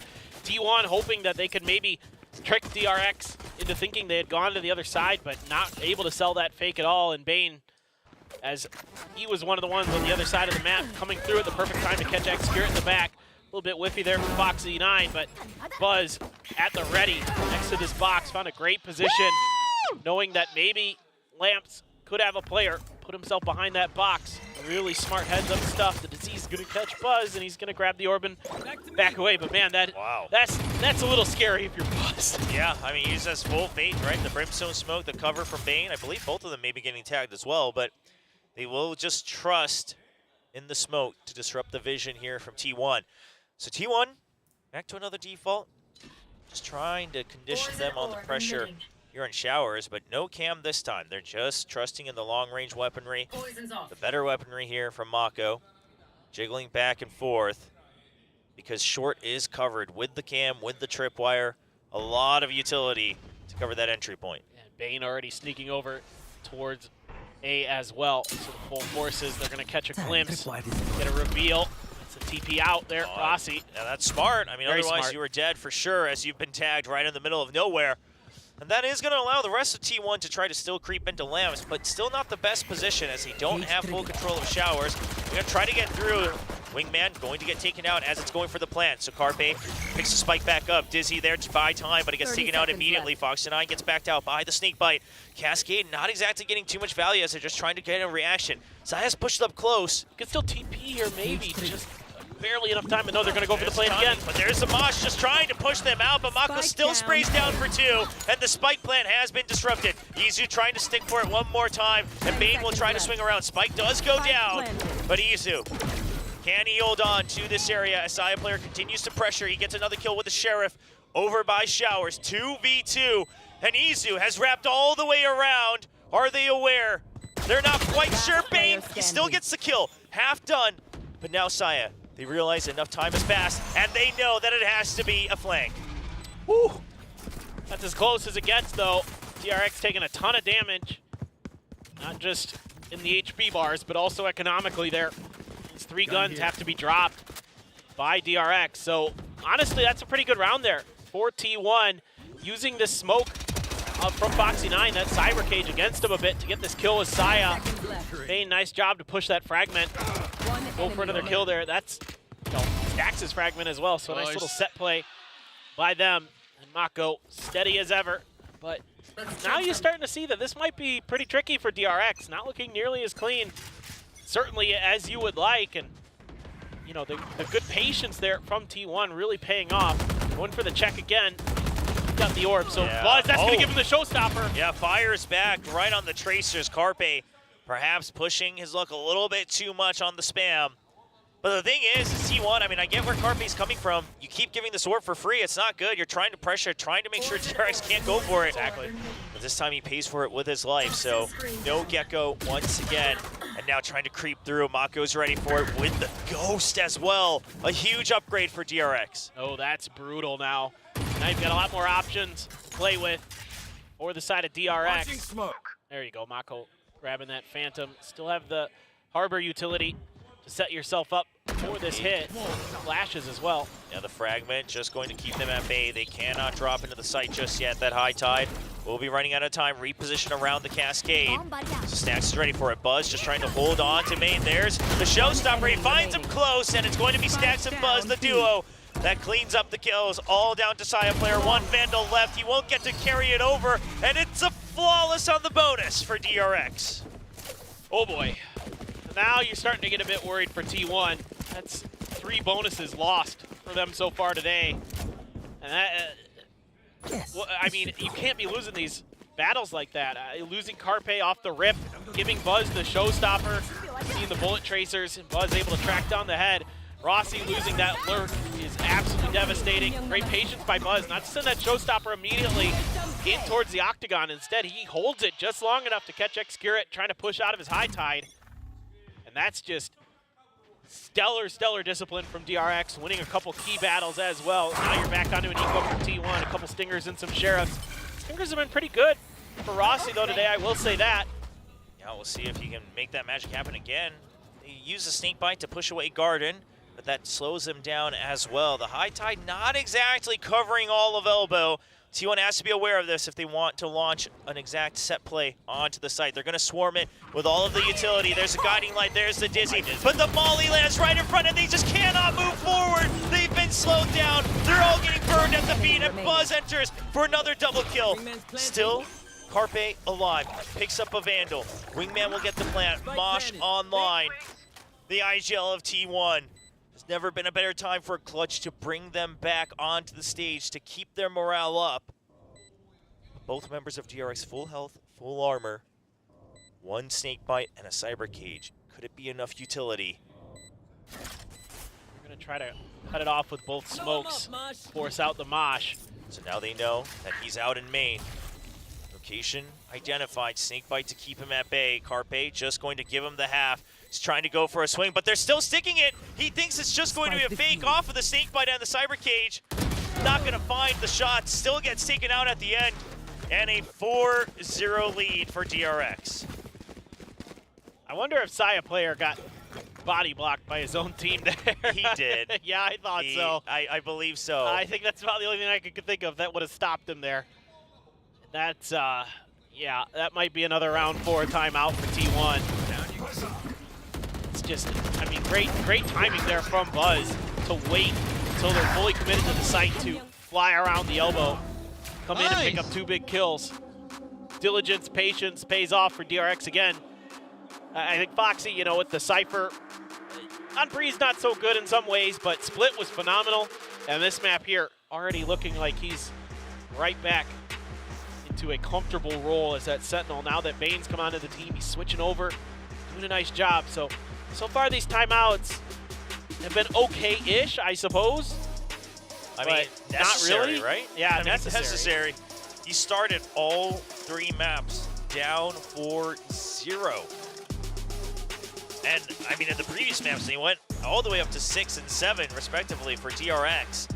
So T1, this time, the timeout has to find its value. They have to stop the bleeding now. Otherwise, sure, they won with a victory on Breeze, but not another place they want to return to. Trying to set those trap wires up right outside of that poison cloud. So after they have to walk through, I assume Mako put it up on top of that box to set up the one-way, but that's going to be a tricky one to get through if you want to try short A. Mako's so sturdy. Going to be the one to lock down that A angle against the Dizzy. Izu gets caught by the 0 point. Mako does win that battle. Yeah, it clears out Showers as well. Meanwhile, I mean, T1, they're trying to pressure out across the entire map. They pressure Hookah, they pressure A short, and then try to take over Showers as they've drawn away the attention. But like you said, Mako, he trusts Foxy9 Cypher setups, regains control of Showers. And now the Gecko down once again. Carpe getting caught out on these solo missions several rounds in a row. And that's brutal because the Gecko is such a big piece of getting these executes. Obviously the Wingman to get the plant down as well, but the Dizzies in particular, the Mashas to give you a little bit of extra breathing room with space clearage. In fact, it's going to be actually the Bane smoke. It's going to be used to set up that one-way. Mako's just too good. Yeah, just keeping a timer as well as he's jiggling back and forth. Showers now held on, and T1, they're just going for a send.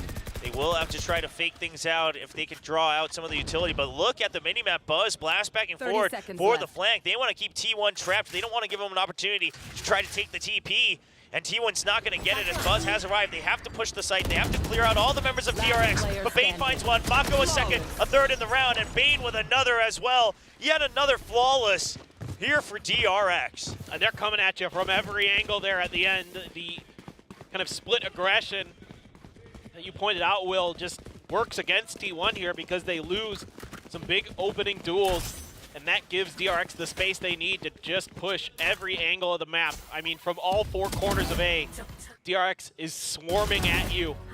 There is not much to be done for T1 in this situation. Everybody's so patient. Stack's doing a great job keeping everybody in the right places. I mean, it helps when you have Mako on your team. Guy is absolutely cracked out of his mind.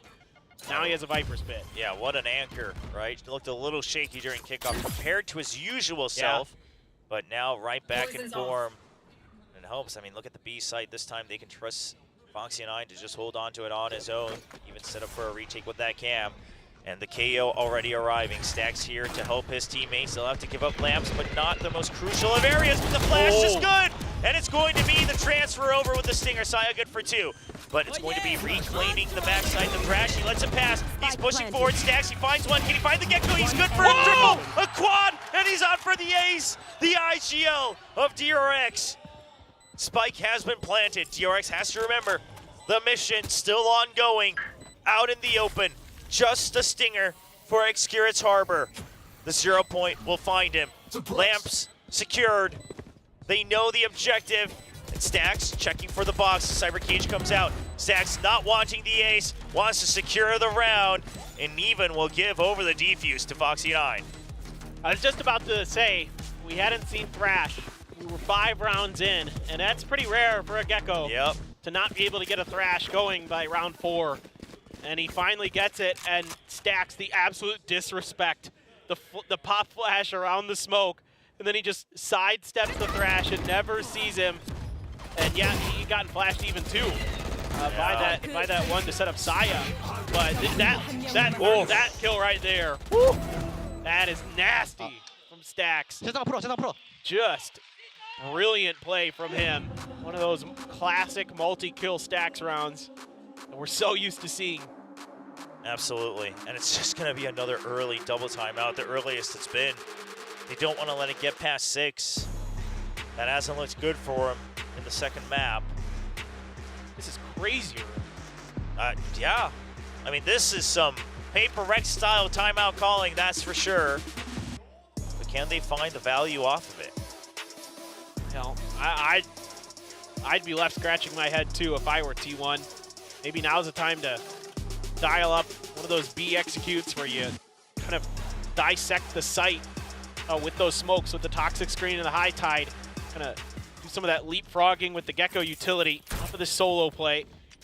It's time to use this excellent initiator utility you have to your advantage. The problem is DRX has so many ultimates. I mean, Null Command, the Orbital Strike, the Neural Theft, and the Viper's Pit. That makes it so tricky here. Yes, you have a Reckoning and some Seekers to clear some space, but are you even gonna, like, even if you get that, does it matter because of like the counter utility that DRX can have? Well, and now DRX having a bit of a read off of the timeout, going for a fast clear of showers this time around. That way they can help reinforce the Cypher setups on B. The cam hidden right inside the entry point. The trips all across right before the spike plant zone. 0 point to pressure them away as well. I mean, DRX has full control of the map so far.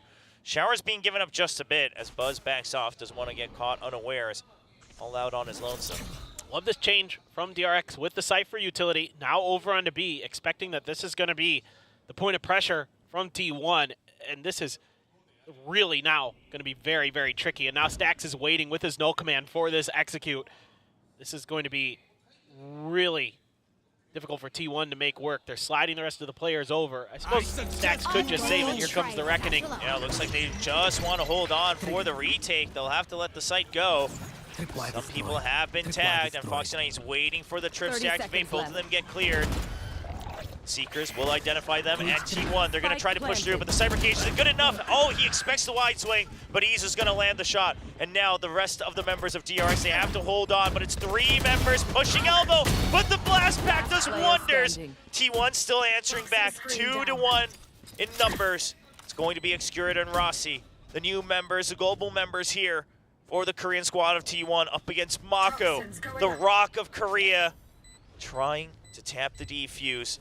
Pushes up, and Rossi just gonna peek right back in from the toxic screen. And it's going to be the kill actually going over to Excurid as T1 finally puts one on the board. Yeah, so this does work for T1. The timeout comes through. DRX gives the round over. It's just Foxy just not expecting, well, he was expecting the wide swing, but that many players there, even if you gotten one, probably gonna be a quick trade on the back of it. Was able to find 2, but by that point, the rest of the site was taken. So nobody really able to pop their ults in comfort for DRX. Now, Foxy kind of covering his bases, going for a bit of a more spread play. Him and Mako still going to be back to holding down that A site. Buzz has another showstopper. Side player 1 away from it, but too late with that spray to catch anybody. The orb control has been so good by DRX. So aggressive, really denying any of that from T1. And after a little bit of extra information on the B side, it's going to be the pit up. You still got a tripwire, and it seems like another Cyber Cage on Showers. So you are protected from the flank on the A side. And now B site already filled up. Like you said, all ults online now, including the showstopper. DRX have their pick on how they want to defend this site. Yeah, I'd really like to see a quick null command here from Stax. There's a ton of utility to try to barricade this push from T1. So they've stalled it out enough. Foxy starting to slide over a bit towards Spawn. It's going to be the orbital strike that pushes them through, and then the showstopper to try to pinch, but Stax still staying alive, gets a triple right up against Hookah. Just creeps out forward around all the chaos. The spike has been dropped. And now with only 30 seconds left, T1 choosing to go for the save. I guess you don't need the ult if you're Stax. You're just killing them anyway, so just go for it. I mean, just absolutely incredible. The way that they dump mollies to make sure that T1 can't get comfortable in this execute.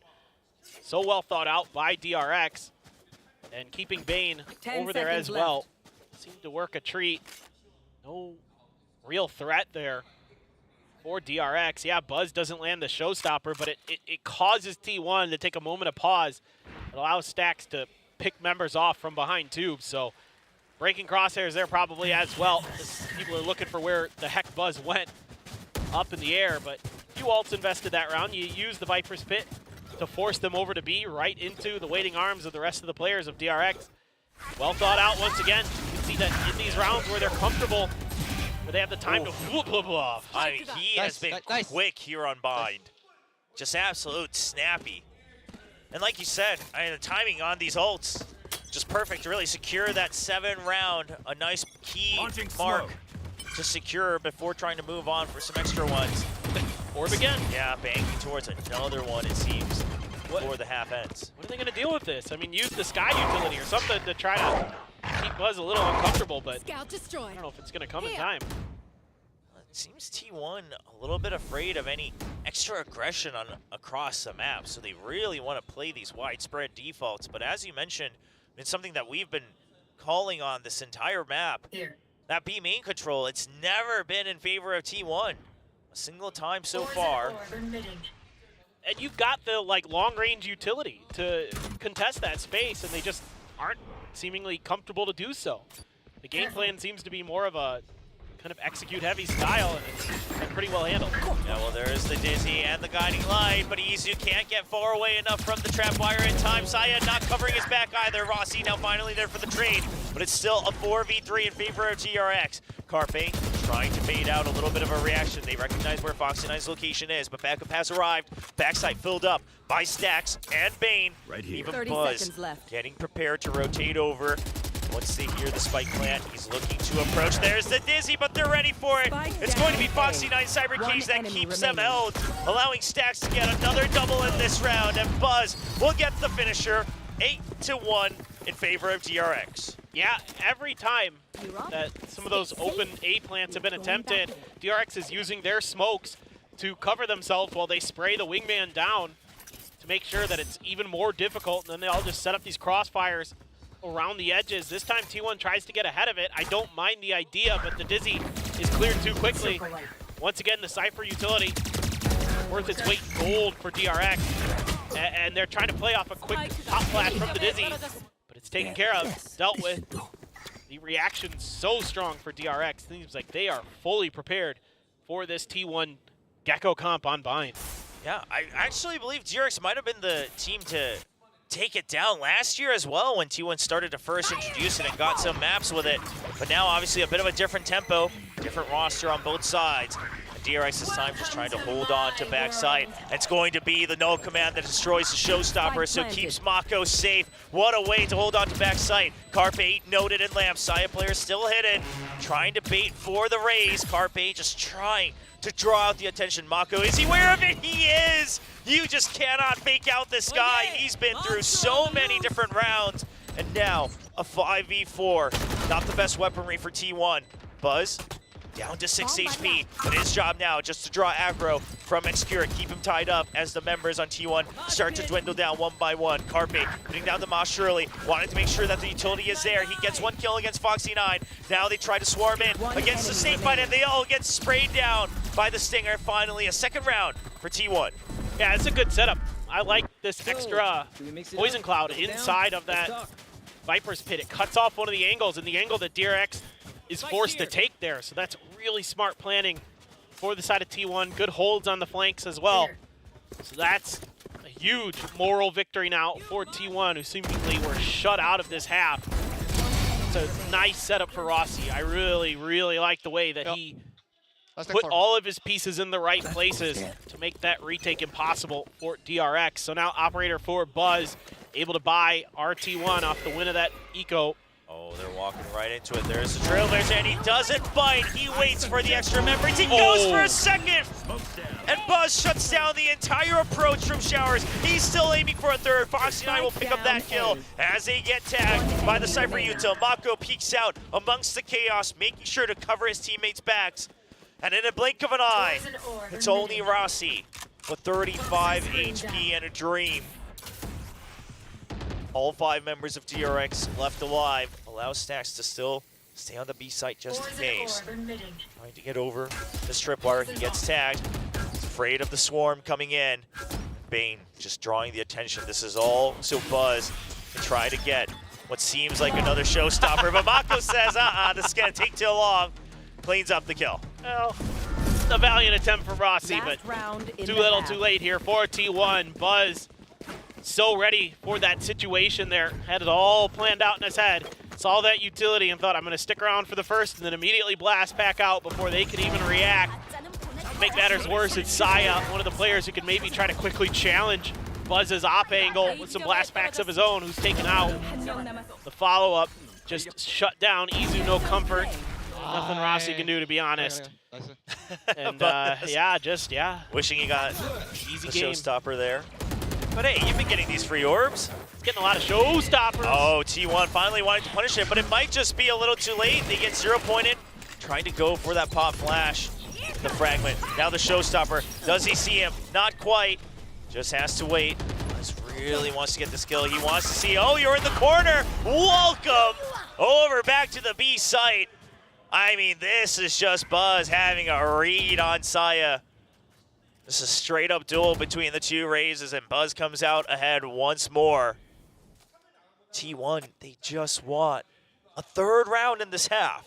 They're just outplayed at every step. I mean, on split and right over here to bind.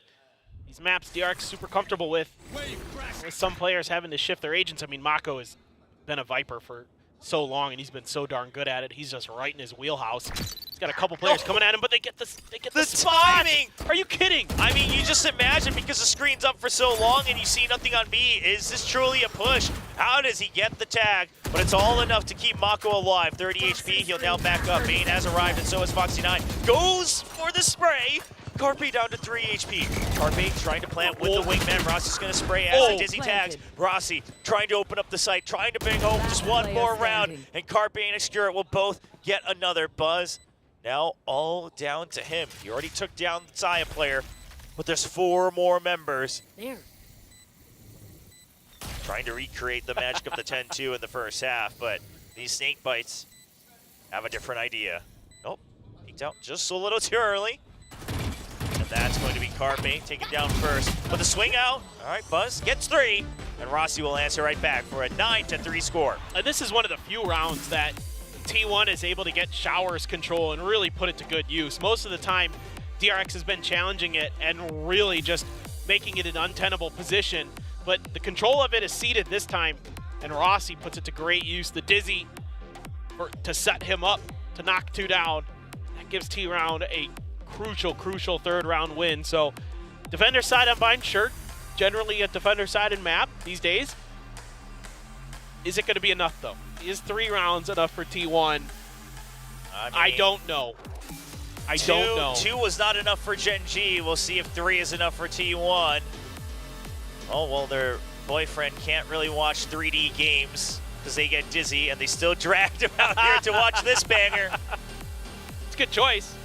Yeah, I mean, if you're gonna watch a match, although I don't know, the night with the likes of Saya player and Buzz flying around and Paper Rex earlier in the night, maybe really doubling down. Yeah, definitely.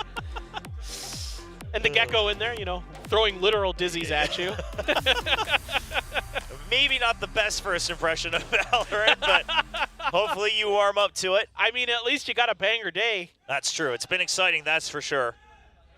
That's what it's all about. And the chants come through for both of our respective Korean teams from the crowd. Still a lot of fans sticking around late here in COEX. Nearing 10:30 p.m. and the T1 fans desperately hoping that it gets extended just a bit longer. DRX now on the attack.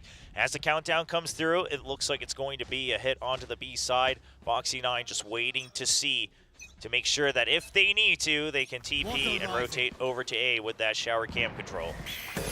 17 kills in that half for Buzz. Just absolutely incredible what he's able to do, even with some good operator moments for him. But this DRX has already read through, right? This default that T1's been bringing out. They kind of jiggle back and forth around the high tide.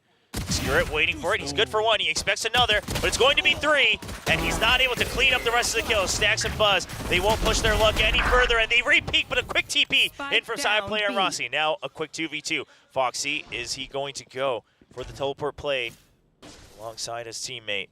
He's got to wait for Mako to slide up by the door if he's going to go there. But instead, Mako's going to try a different angle, see if they can crunch from sight. Spikes down, so T1 playing it a little bit close to the vest, but now they're starting to push out. I mean, this is just a timing read on both sides. DRX trying to check if they push through, and Mako will turn around in time. And that's TP. Saya with a frenzy. It's just in range. And a triple for the duelists as they get 4 on the board for T1.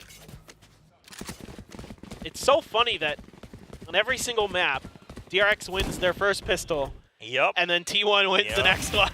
Just really great stuff from both teams. You can see how deep they're going to dig. Certainly no give up in T1 at all. That frenzy works a treat. D1 tries to get into hookah. They try to reaggress those angles, but then that phenomenal TP timing from Rossi shuts any hope of that working down. So a little bit unexpected there for DRX. They pay the price. Over to the Marshal, some Bulldogs, and a Spectre for Izu. So Saya always so crisp, so clean. What can DRX do on this attacker's side? Very aggressive high-low setup right on each side of the toxic screen. Waits for the counter peek, and it's going to be Carpet side player good for 1. Side player now continue on with 2. He still stays alive with 6 HP. Tries to check for showers as they get pushed, but it's going to be just Foxy9 left alive. Execure will clean it up. It's going to be a fairly easy round here on the anti-eco for T1. And it's the perfect start that they need to this second half. They're able to keep 3 of their guns over. That's about what you're looking for at worst on those anti-ecos. You're able to upgrade to a couple Vandals, Spectre as well. Now DRX with their full purchase. See if they can start working the map. Saya so blah, blah, blah. Yeah, that second shot just catches a glimpse, and Excurate coming back online as well. Stones just sparks. So we'll see, can they continue? Going to try to even out with a couple extra rifles on their side of T1. The default with the high tide, but this time it's a fake. It's a push out of a short. And Mako, not sure if he quite reads it, but he gets a fishy feeling. He's got the trap wire there, though, to cover his back, so should be A-okay now.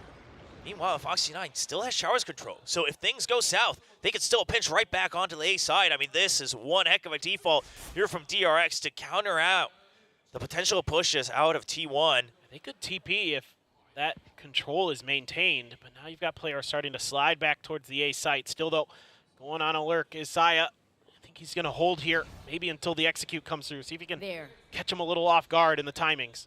Yeah, could also be something to maybe pressure DRX on the execute, and it looks like it's just going to come right through from DRX, and Buzz finds Rossi right above the high tide. He's trying to look for more, just being the scout for his teammates. The pop flash will keep them at bay, but Bane still gets one. Excurate trying to stay desperately alive, eventually goes down, and now just Saya player and Carpe. Saya player holding on to Hookah. Carpe, he's got Foxy9 behind him, doesn't have as much time as he thinks he does, needs to find this first kill. Trying to check for utility, yeah. Lot to work with. Sound, but there, that's just enough time as he backs out for the Dizzy. Foxy9 picks up the kill, and Saya will say, it was our bonus round, not enough creds for myself. Just trying to keep the Vandal, maybe one extra exit frag. 0 point to check to see if he was hanging around. Bane seemingly aware, but now DRX pedaling off the site. He's just going to use the TP to get to safety. Spike explosion will come through, and DRX able to come right back. Felt like it might be a little bit dicey, but that early position from Buzz on top of that shed is just never accounted for by T1.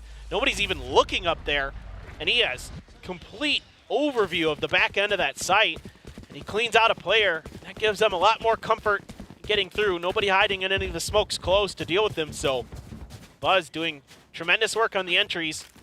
The follow-up from the rest of his team, so strong. Same toxic screen again at the beginning of the round, and here you go. Buzz just up, and just nobody even, no idea. I mean, perhaps just assuming that their high tide was covering it, right? Because this has become a very common position on these executes onto the B site. So that's something that T1 will have to keep tabs on. Buzz once again left hanging on that fist bump. See if he eventually gets it. He did confirm on his social media that he did indeed get his fist bump from Bane in that last match. A lot of fans were concerned. Bane's so dialed in, man. He's just ready to play. You know, the fist bumps are secondary. Yeah, I mean, he's been fiending for this opportunity to play at the top of the stages here in Korea, and now not squandering this opportunity. It's going to be an early orb for T1. Trying to push out, just going for dry contact, and they will get one. Trying for the pop flash, it's enough just to buy time. No, it's not! Buzz catches them on the exit. T1 perhaps trying to greed for yet another kill. That's the downfall of them. And Buzz, he's now in the flow state. Gets a triple kill. Trying to open up the site all on his own. Calls for Bane, calls for Spike. Meanwhile, Mako still opening A site in case he gets stopped on the entry. Look at this. Bane still holding right by, but it doesn't matter. It's just kills across the map. At 11-5 for DRX. Unbelievable read there by Buzz. Gets backed up by the blast pack from Saya and still feels like, I probably have enough time to do this. They're trying to cover him. Just didn't work. Buzz able to find both, and then immediately just says, well, I'm going to try some blast packs of my own here. And Carpe trying to do what he can, but just not quite ready for that angle. Mako catches Rossi right as he's going for the TP. Unbelievable timing. I mean, DRX is dialed in, and now just trying to pressure against this orb. Nice and fast. You've still got that showstopper already online from Buzz, thanks to that last round. The high tide default being respected by DRX, but nothing off of it for T1. They're holding close on guard, and Carpe gets spotted. This is going to be enough here for Izu. The pop flash comes through Izu, but it's only a Guardian. He can't get the second kill. Carpe will equalize things. Now a 4-3 lead in members. That's a great adjustment here by T1. Shutting down some of this early aggression, taking the showstopper out of the equation. Now you have a bunch of ults to work with if necessary. If DRX even gets to the plant, it's going to be potentially pretty tricky with Excurate sitting behind the tube. You got the elbow angle now held by Carpe, who can throw a thrash in there as well. If DRX even gets anywhere close to this, not even going to tap the orb. Don't want to give over the info, trying to keep it quiet. Now we'll see if they can get through unspotted. They're already in the entrance. Carpe senses something, perhaps a jump peek, catching a glimpse on the way down. The Dizzy and then the thrash to keep them tied up. One's been detained, Foxy9 hiding in and out of the cyber cage, but that's going to be enough. The orb now picked up by Mako, recognizing that the round is already lost. Just wants to get closer to the Viper's pit. Look at the creds. Well enough for DRX, so Mako just looking to see if he can get a kill, and he does, and that's the Viper's pit now online for Mako. That's the best he could hope for. And any economic damage he can do there is great. Look at the creds for T1, they're in the gutter. So certainly you would love to get any of those extra kills. Not sure what Carpe is going to be able to buy there, but a great flash timing from Izu to set him and Carpe up for those kills to make this essential execute untenable for DRX. Nice. Get everybody over, get those crossfires set up. Great patience from Carpe to wait things out. Good jiggle peeking there. Uses the Dizzy, uses the Thrash to make sure that there's no stabilization found at all. Now this round, big ultimates for DRX to play around with. Couldn't get the showstopper to go previously, and now look at DRX. They're playing much safer, but Foxy's had a lot of free reign in the showers area. Yeah. It's being contested this time. Yeah, he really always was able to kind of push all the way into the site on a timing if he so chose. But this time, it looks like DRX, they actually want to eventually pivot to A, so no need to rush it. They'll just go for a pinch on a timing. Put some pressure over to B. Rossi wants to check for it. The trade's going to be there. Saya thinks it's the main force, but it's not. And now it's just going to be the showstoppers traded for each other. Actually sent against Buzz. He stays alive with 16 HP. Paint shells to make sure that the site is secured. Now DRX, what is the post-plant position? They don't have showers, so it's just the pit around Labs. Reckoning to start to push them out. This should give Izu an opportunity to pinch in for A short as well. DRX bouncing back and forth within their own Viper's pit. Izu couldn't find the kill onto Mako, and now it's all coming from one side. DRX well aware of this possibility. The spray's coming through, but it's just about keeping the Viper alive. Carpe stuck in Lamps. He gets spotted in the last second as Buzz secures the kill. Stacks. DRX, all of DRX coming through. They take down Saya player, and it's just one member of Excurate who could not find an opening in. Will have to be a save, and that will give match point over to DRX. Just tremendous work here by DRX. Foxy gets traded. That kind of causes Saya to think that he can get away with a showstopper there to maybe catch DRX a little flat-footed. Does not come through, and that's a huge overcommit on that powerful ultimate that gives DRX the space they need to get in and get this Viper's pit down over on the other side of A. And then DRX working it to perfection, in and around it, never giving that Reckoning the ability to do much.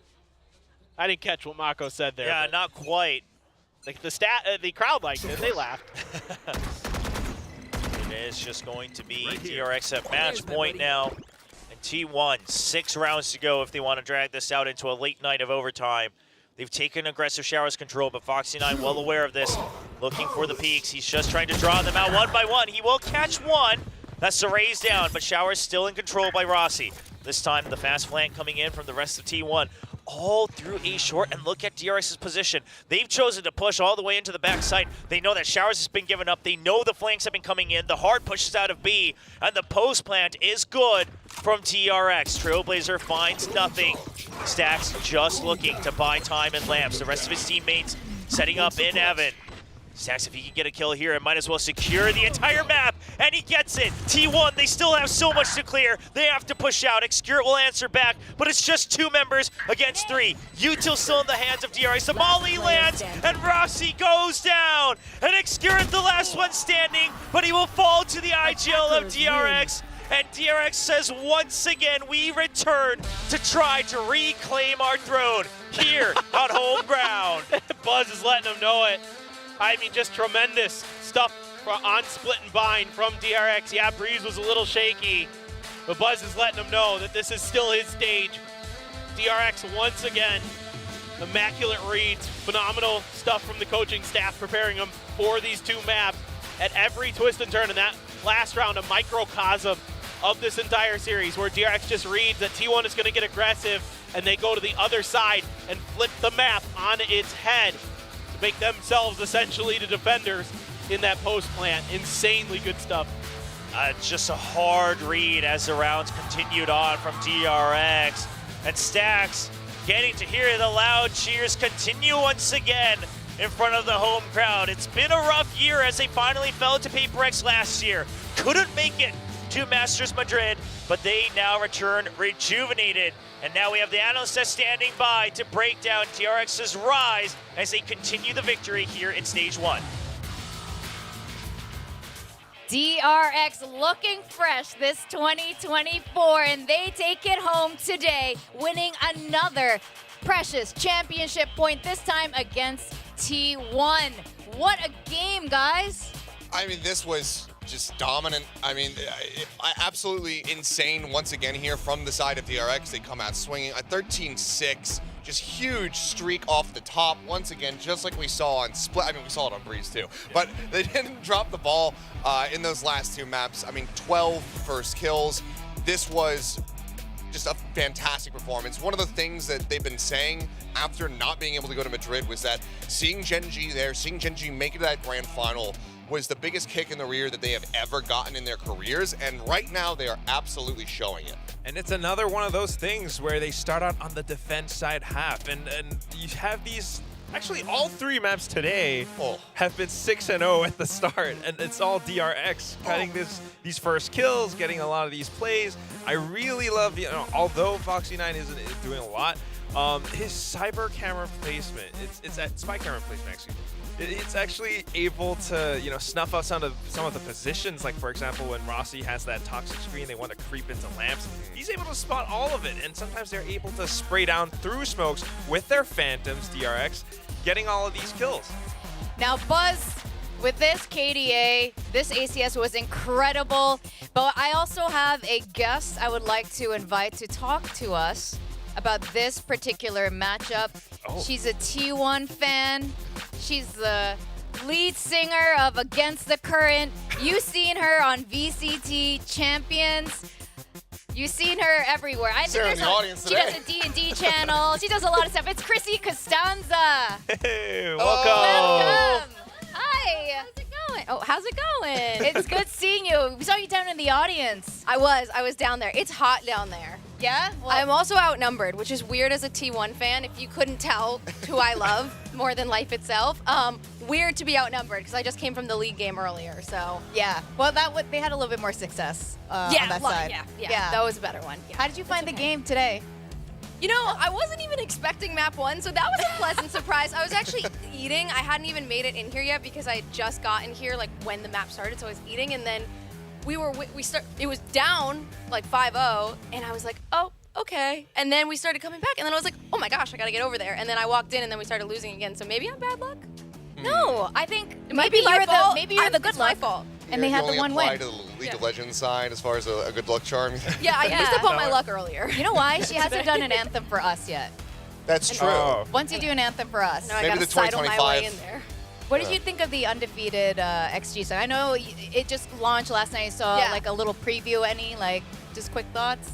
Yeah, it sounds awesome. I love, one of my favorite things ever is just the fact that, music has been my life since I was a little girl, and so has video games. I started playing video games when I was 3, so every time those two worlds get to cross for me there's like a little girl in my head that's like, hey, just the happiest thing ever. So I was really pumped, and yeah, I didn't listen to the whole song. Yeah, I saw the sneak preview or the little clip, but it sounds amazing, so really pumped. I'm sure the little girl in you must be ecstatic too. Every Olive Young I walk into, I hear your song. Legends Never Die. Legends Never Die. No joke. I went to Olive Young the other day, and I did not hear. I'm gonna go sit in one tomorrow morning until it plays. I'm just gonna sit there. Your music is everywhere. Now, you were also everywhere. You were in Madrid for the finals, and you were there for those moments when Genji went, against Sentinels. What are your thoughts on Pacific winning the trophy this year? Do you think this is it?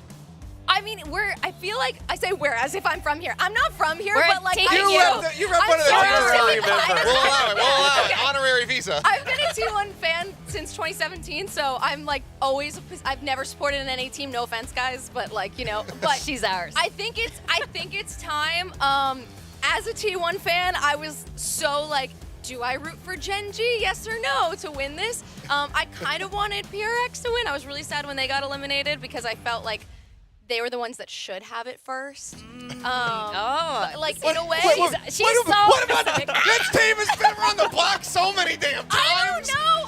They beat PaperX internationally. I was just gonna say. Also, I have like that little for DRX because my first ever VCT event was when Stacks of the and like That's he was true. just and I was there and I was like, that guy has so much riz, it's out of control. We were together. Yes, we first were analyst together. desk. Yeah, on my very first desk ever. Yes, yeah, that was an experience and a half. But yeah, so I have a little bit of that too. But like I am T1 at heart, and Genji, like we're playing Genji tomorrow in LOL, and I'm like, so could I root for them? And then but I think ultimately I will go Pacific always. So. Hell yeah. I'm biased.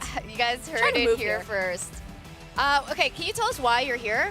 Like, what's up? Like, are you just here to watch all the LOL and? Honestly, VCTs? kind of. For once in my life, I am not traveling for work, so I came to see the Cherry Blossoms last week in Japan, but intentionally lined this trip up with the end of the LCK finals and to come see some VCT games. So. Ended up getting to see both today in one day, so it's like a dream come true day for me. Good forward thinking. Yeah. It also helps that they're like down the street from each other. Yeah. Well, thank you very much, Chrissy. We have to go down to the interview, and we'll hang out more with you later. We're going down to our MVP from DRX.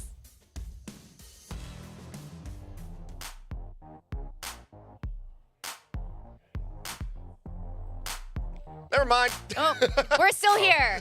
You guys wanted more Chrissy, so we decided you're going to stay here. Keep her out for a little bit. Chrissy, I know you just got here. So we have our Alpha and Omega group, and the Omega group continues to dominate here. Quack, do you want to break down what all these numbers mean? Because Chrissy just got here. Like, tell her what's up. Basically, we've split up the entire VCT Pacific into two different groups, and they're all kind of playing against each other. And the current trend, if you can see right now, is that Omega Group has all of the wins. Yeah, it's been a little bit weird. Genji has been the only squad that's been able to get a singular win on the side of the Alpha group, and the teams need at least 2 wins to be able to make it to playoffs. Otherwise, we have to just seed some more Omega teams in. So the clock is ticking, and the pressure it's heating up in here right now. Oh, that's spicy. I love that. And so we're still in the running in the Alpha group then. We're tied for last time, kind of. That is, I believe. It's still possible. Don't worry. That is exactly the situation. And once again, thank you so much for joining us, Chrissy. And now we will be going to the stage for the DRX interview, today's winner against T1. Thank you guys, and I'm standing over here with man of the day, Mako, of course. Now, massive congrats, Mako. You got that revenge from kickoff finally, and I just want to start with how T1 coming in this week. They had a rough start in week 1, but today went the distance. So, did you expect today to, go over to that third map? And what are your thoughts about how DRX performed today? 오늘 경기 약간 T1이 일격을 맞았는데 풀세트까지 갔어요. 어떤 생각이 들었고 좀 어떻게 평가하시나요? 일단은 첫 번째 맵은 되게 아쉬웠던 부분이 많았고 나머지 두 번째, 세 번째 맵은 저희가 하던 대로 잘했던 것 같아요. Well, I guess in terms of Breeze, we just weren't performing very well, and going over to the second map and also the third map, I think we played our game and we were able to, get away with the win and do as we usually play. Well, then we saw Bane kind of flexing around here and there throughout the series. Now, as the core member of DRX, what do you think he brings to the table, and what do you think has changed since he joined the team? 이제 베인 선수가 오늘 다양한 롤로 좀 역할을 해줬는데 베인 선수 합류 이후에 좀 어떤 변화가 있는 것 같나요? 일단은 제일 큰 거는 팀 분위기가 제일 좋게 된 것 같고요. 그리고 무엇보다 본인이 노력을 되게 많이 해서 저희의 약간 부족함 그리고 자기 자신의 부족함을 좀 채워 나가려는 모습을 보여가지고 되게 긍정적으로 보고 있어요. Well, the big part has to do with the team energy and the team vibe. Ever since he came in, we're in a positive mood and we're in a better place with each other. We have the friendship going on as well. And also, he's just working so hard to improve himself. And I think there's a lot to learn from him. And I think he's such a good teammate for us. Well, Mako, I just want to point out too, your reflex was out of this world today. Has there been anything you've been doing differently, maybe to step up even more? 오늘 반속이 진짜 대단했거든요. 좀 에임 루틴이나 연습 루틴이 바뀐 게 있을까요? 일단 제가 잘해진 건 저는 잘 못 느끼고 있고요. 근데 무엇보다 그냥 이렇게 지금 보시는 게 제가 볼 때 옛날에는 랭크 게임을 많이 안 했어가지고 이번에는 좀 많이 해보자 해가지고 했더니 좀 잘 된 것 같아요. 한 평소에 비해서 몇 배나 더 많이 한 것 같아요? 막 그렇게 크게 많이 하진 않았는데 한 1.5배, 2배? 네. Alright, so I don't think there's much difference for me, at least personally, when it comes to aiming, but it might feel like that for the viewers and the fans because I've been playing a lot of ranked, a lot more ranked compared to before, and I guess I might say, you know, I've been playing about 1.5 times more of ranked games, and that might be why. Now, last question for you. Next up is Genji. Any thoughts? Fighting words? 젠지를 상대하게 됐거든요. 하고 싶은 말이 있을까요? 저는 이제 트래시 토크는 못하는 거고 오, 네. 그냥 성격상 잘 안 되나 봐요. 그래가지고 그냥 저희가 더 열심히 연습해가지고 꼭 이기도록 하겠습니다. I can't really trash talk a lot, but I'll just try my best to make sure that we win and beat them this time now. Thank you so much, Mako, for the interview. Good luck. Thank you. Thank you. Now that's all we have for today, everyone. And tomorrow we have Team Secret versus Zeta Division, Bleed versus RRQ. Will Omega domination continue? We'll have to see tomorrow. So see you soon.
planted.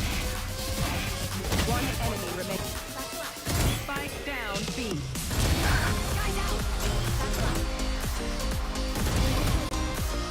One enemy remaining.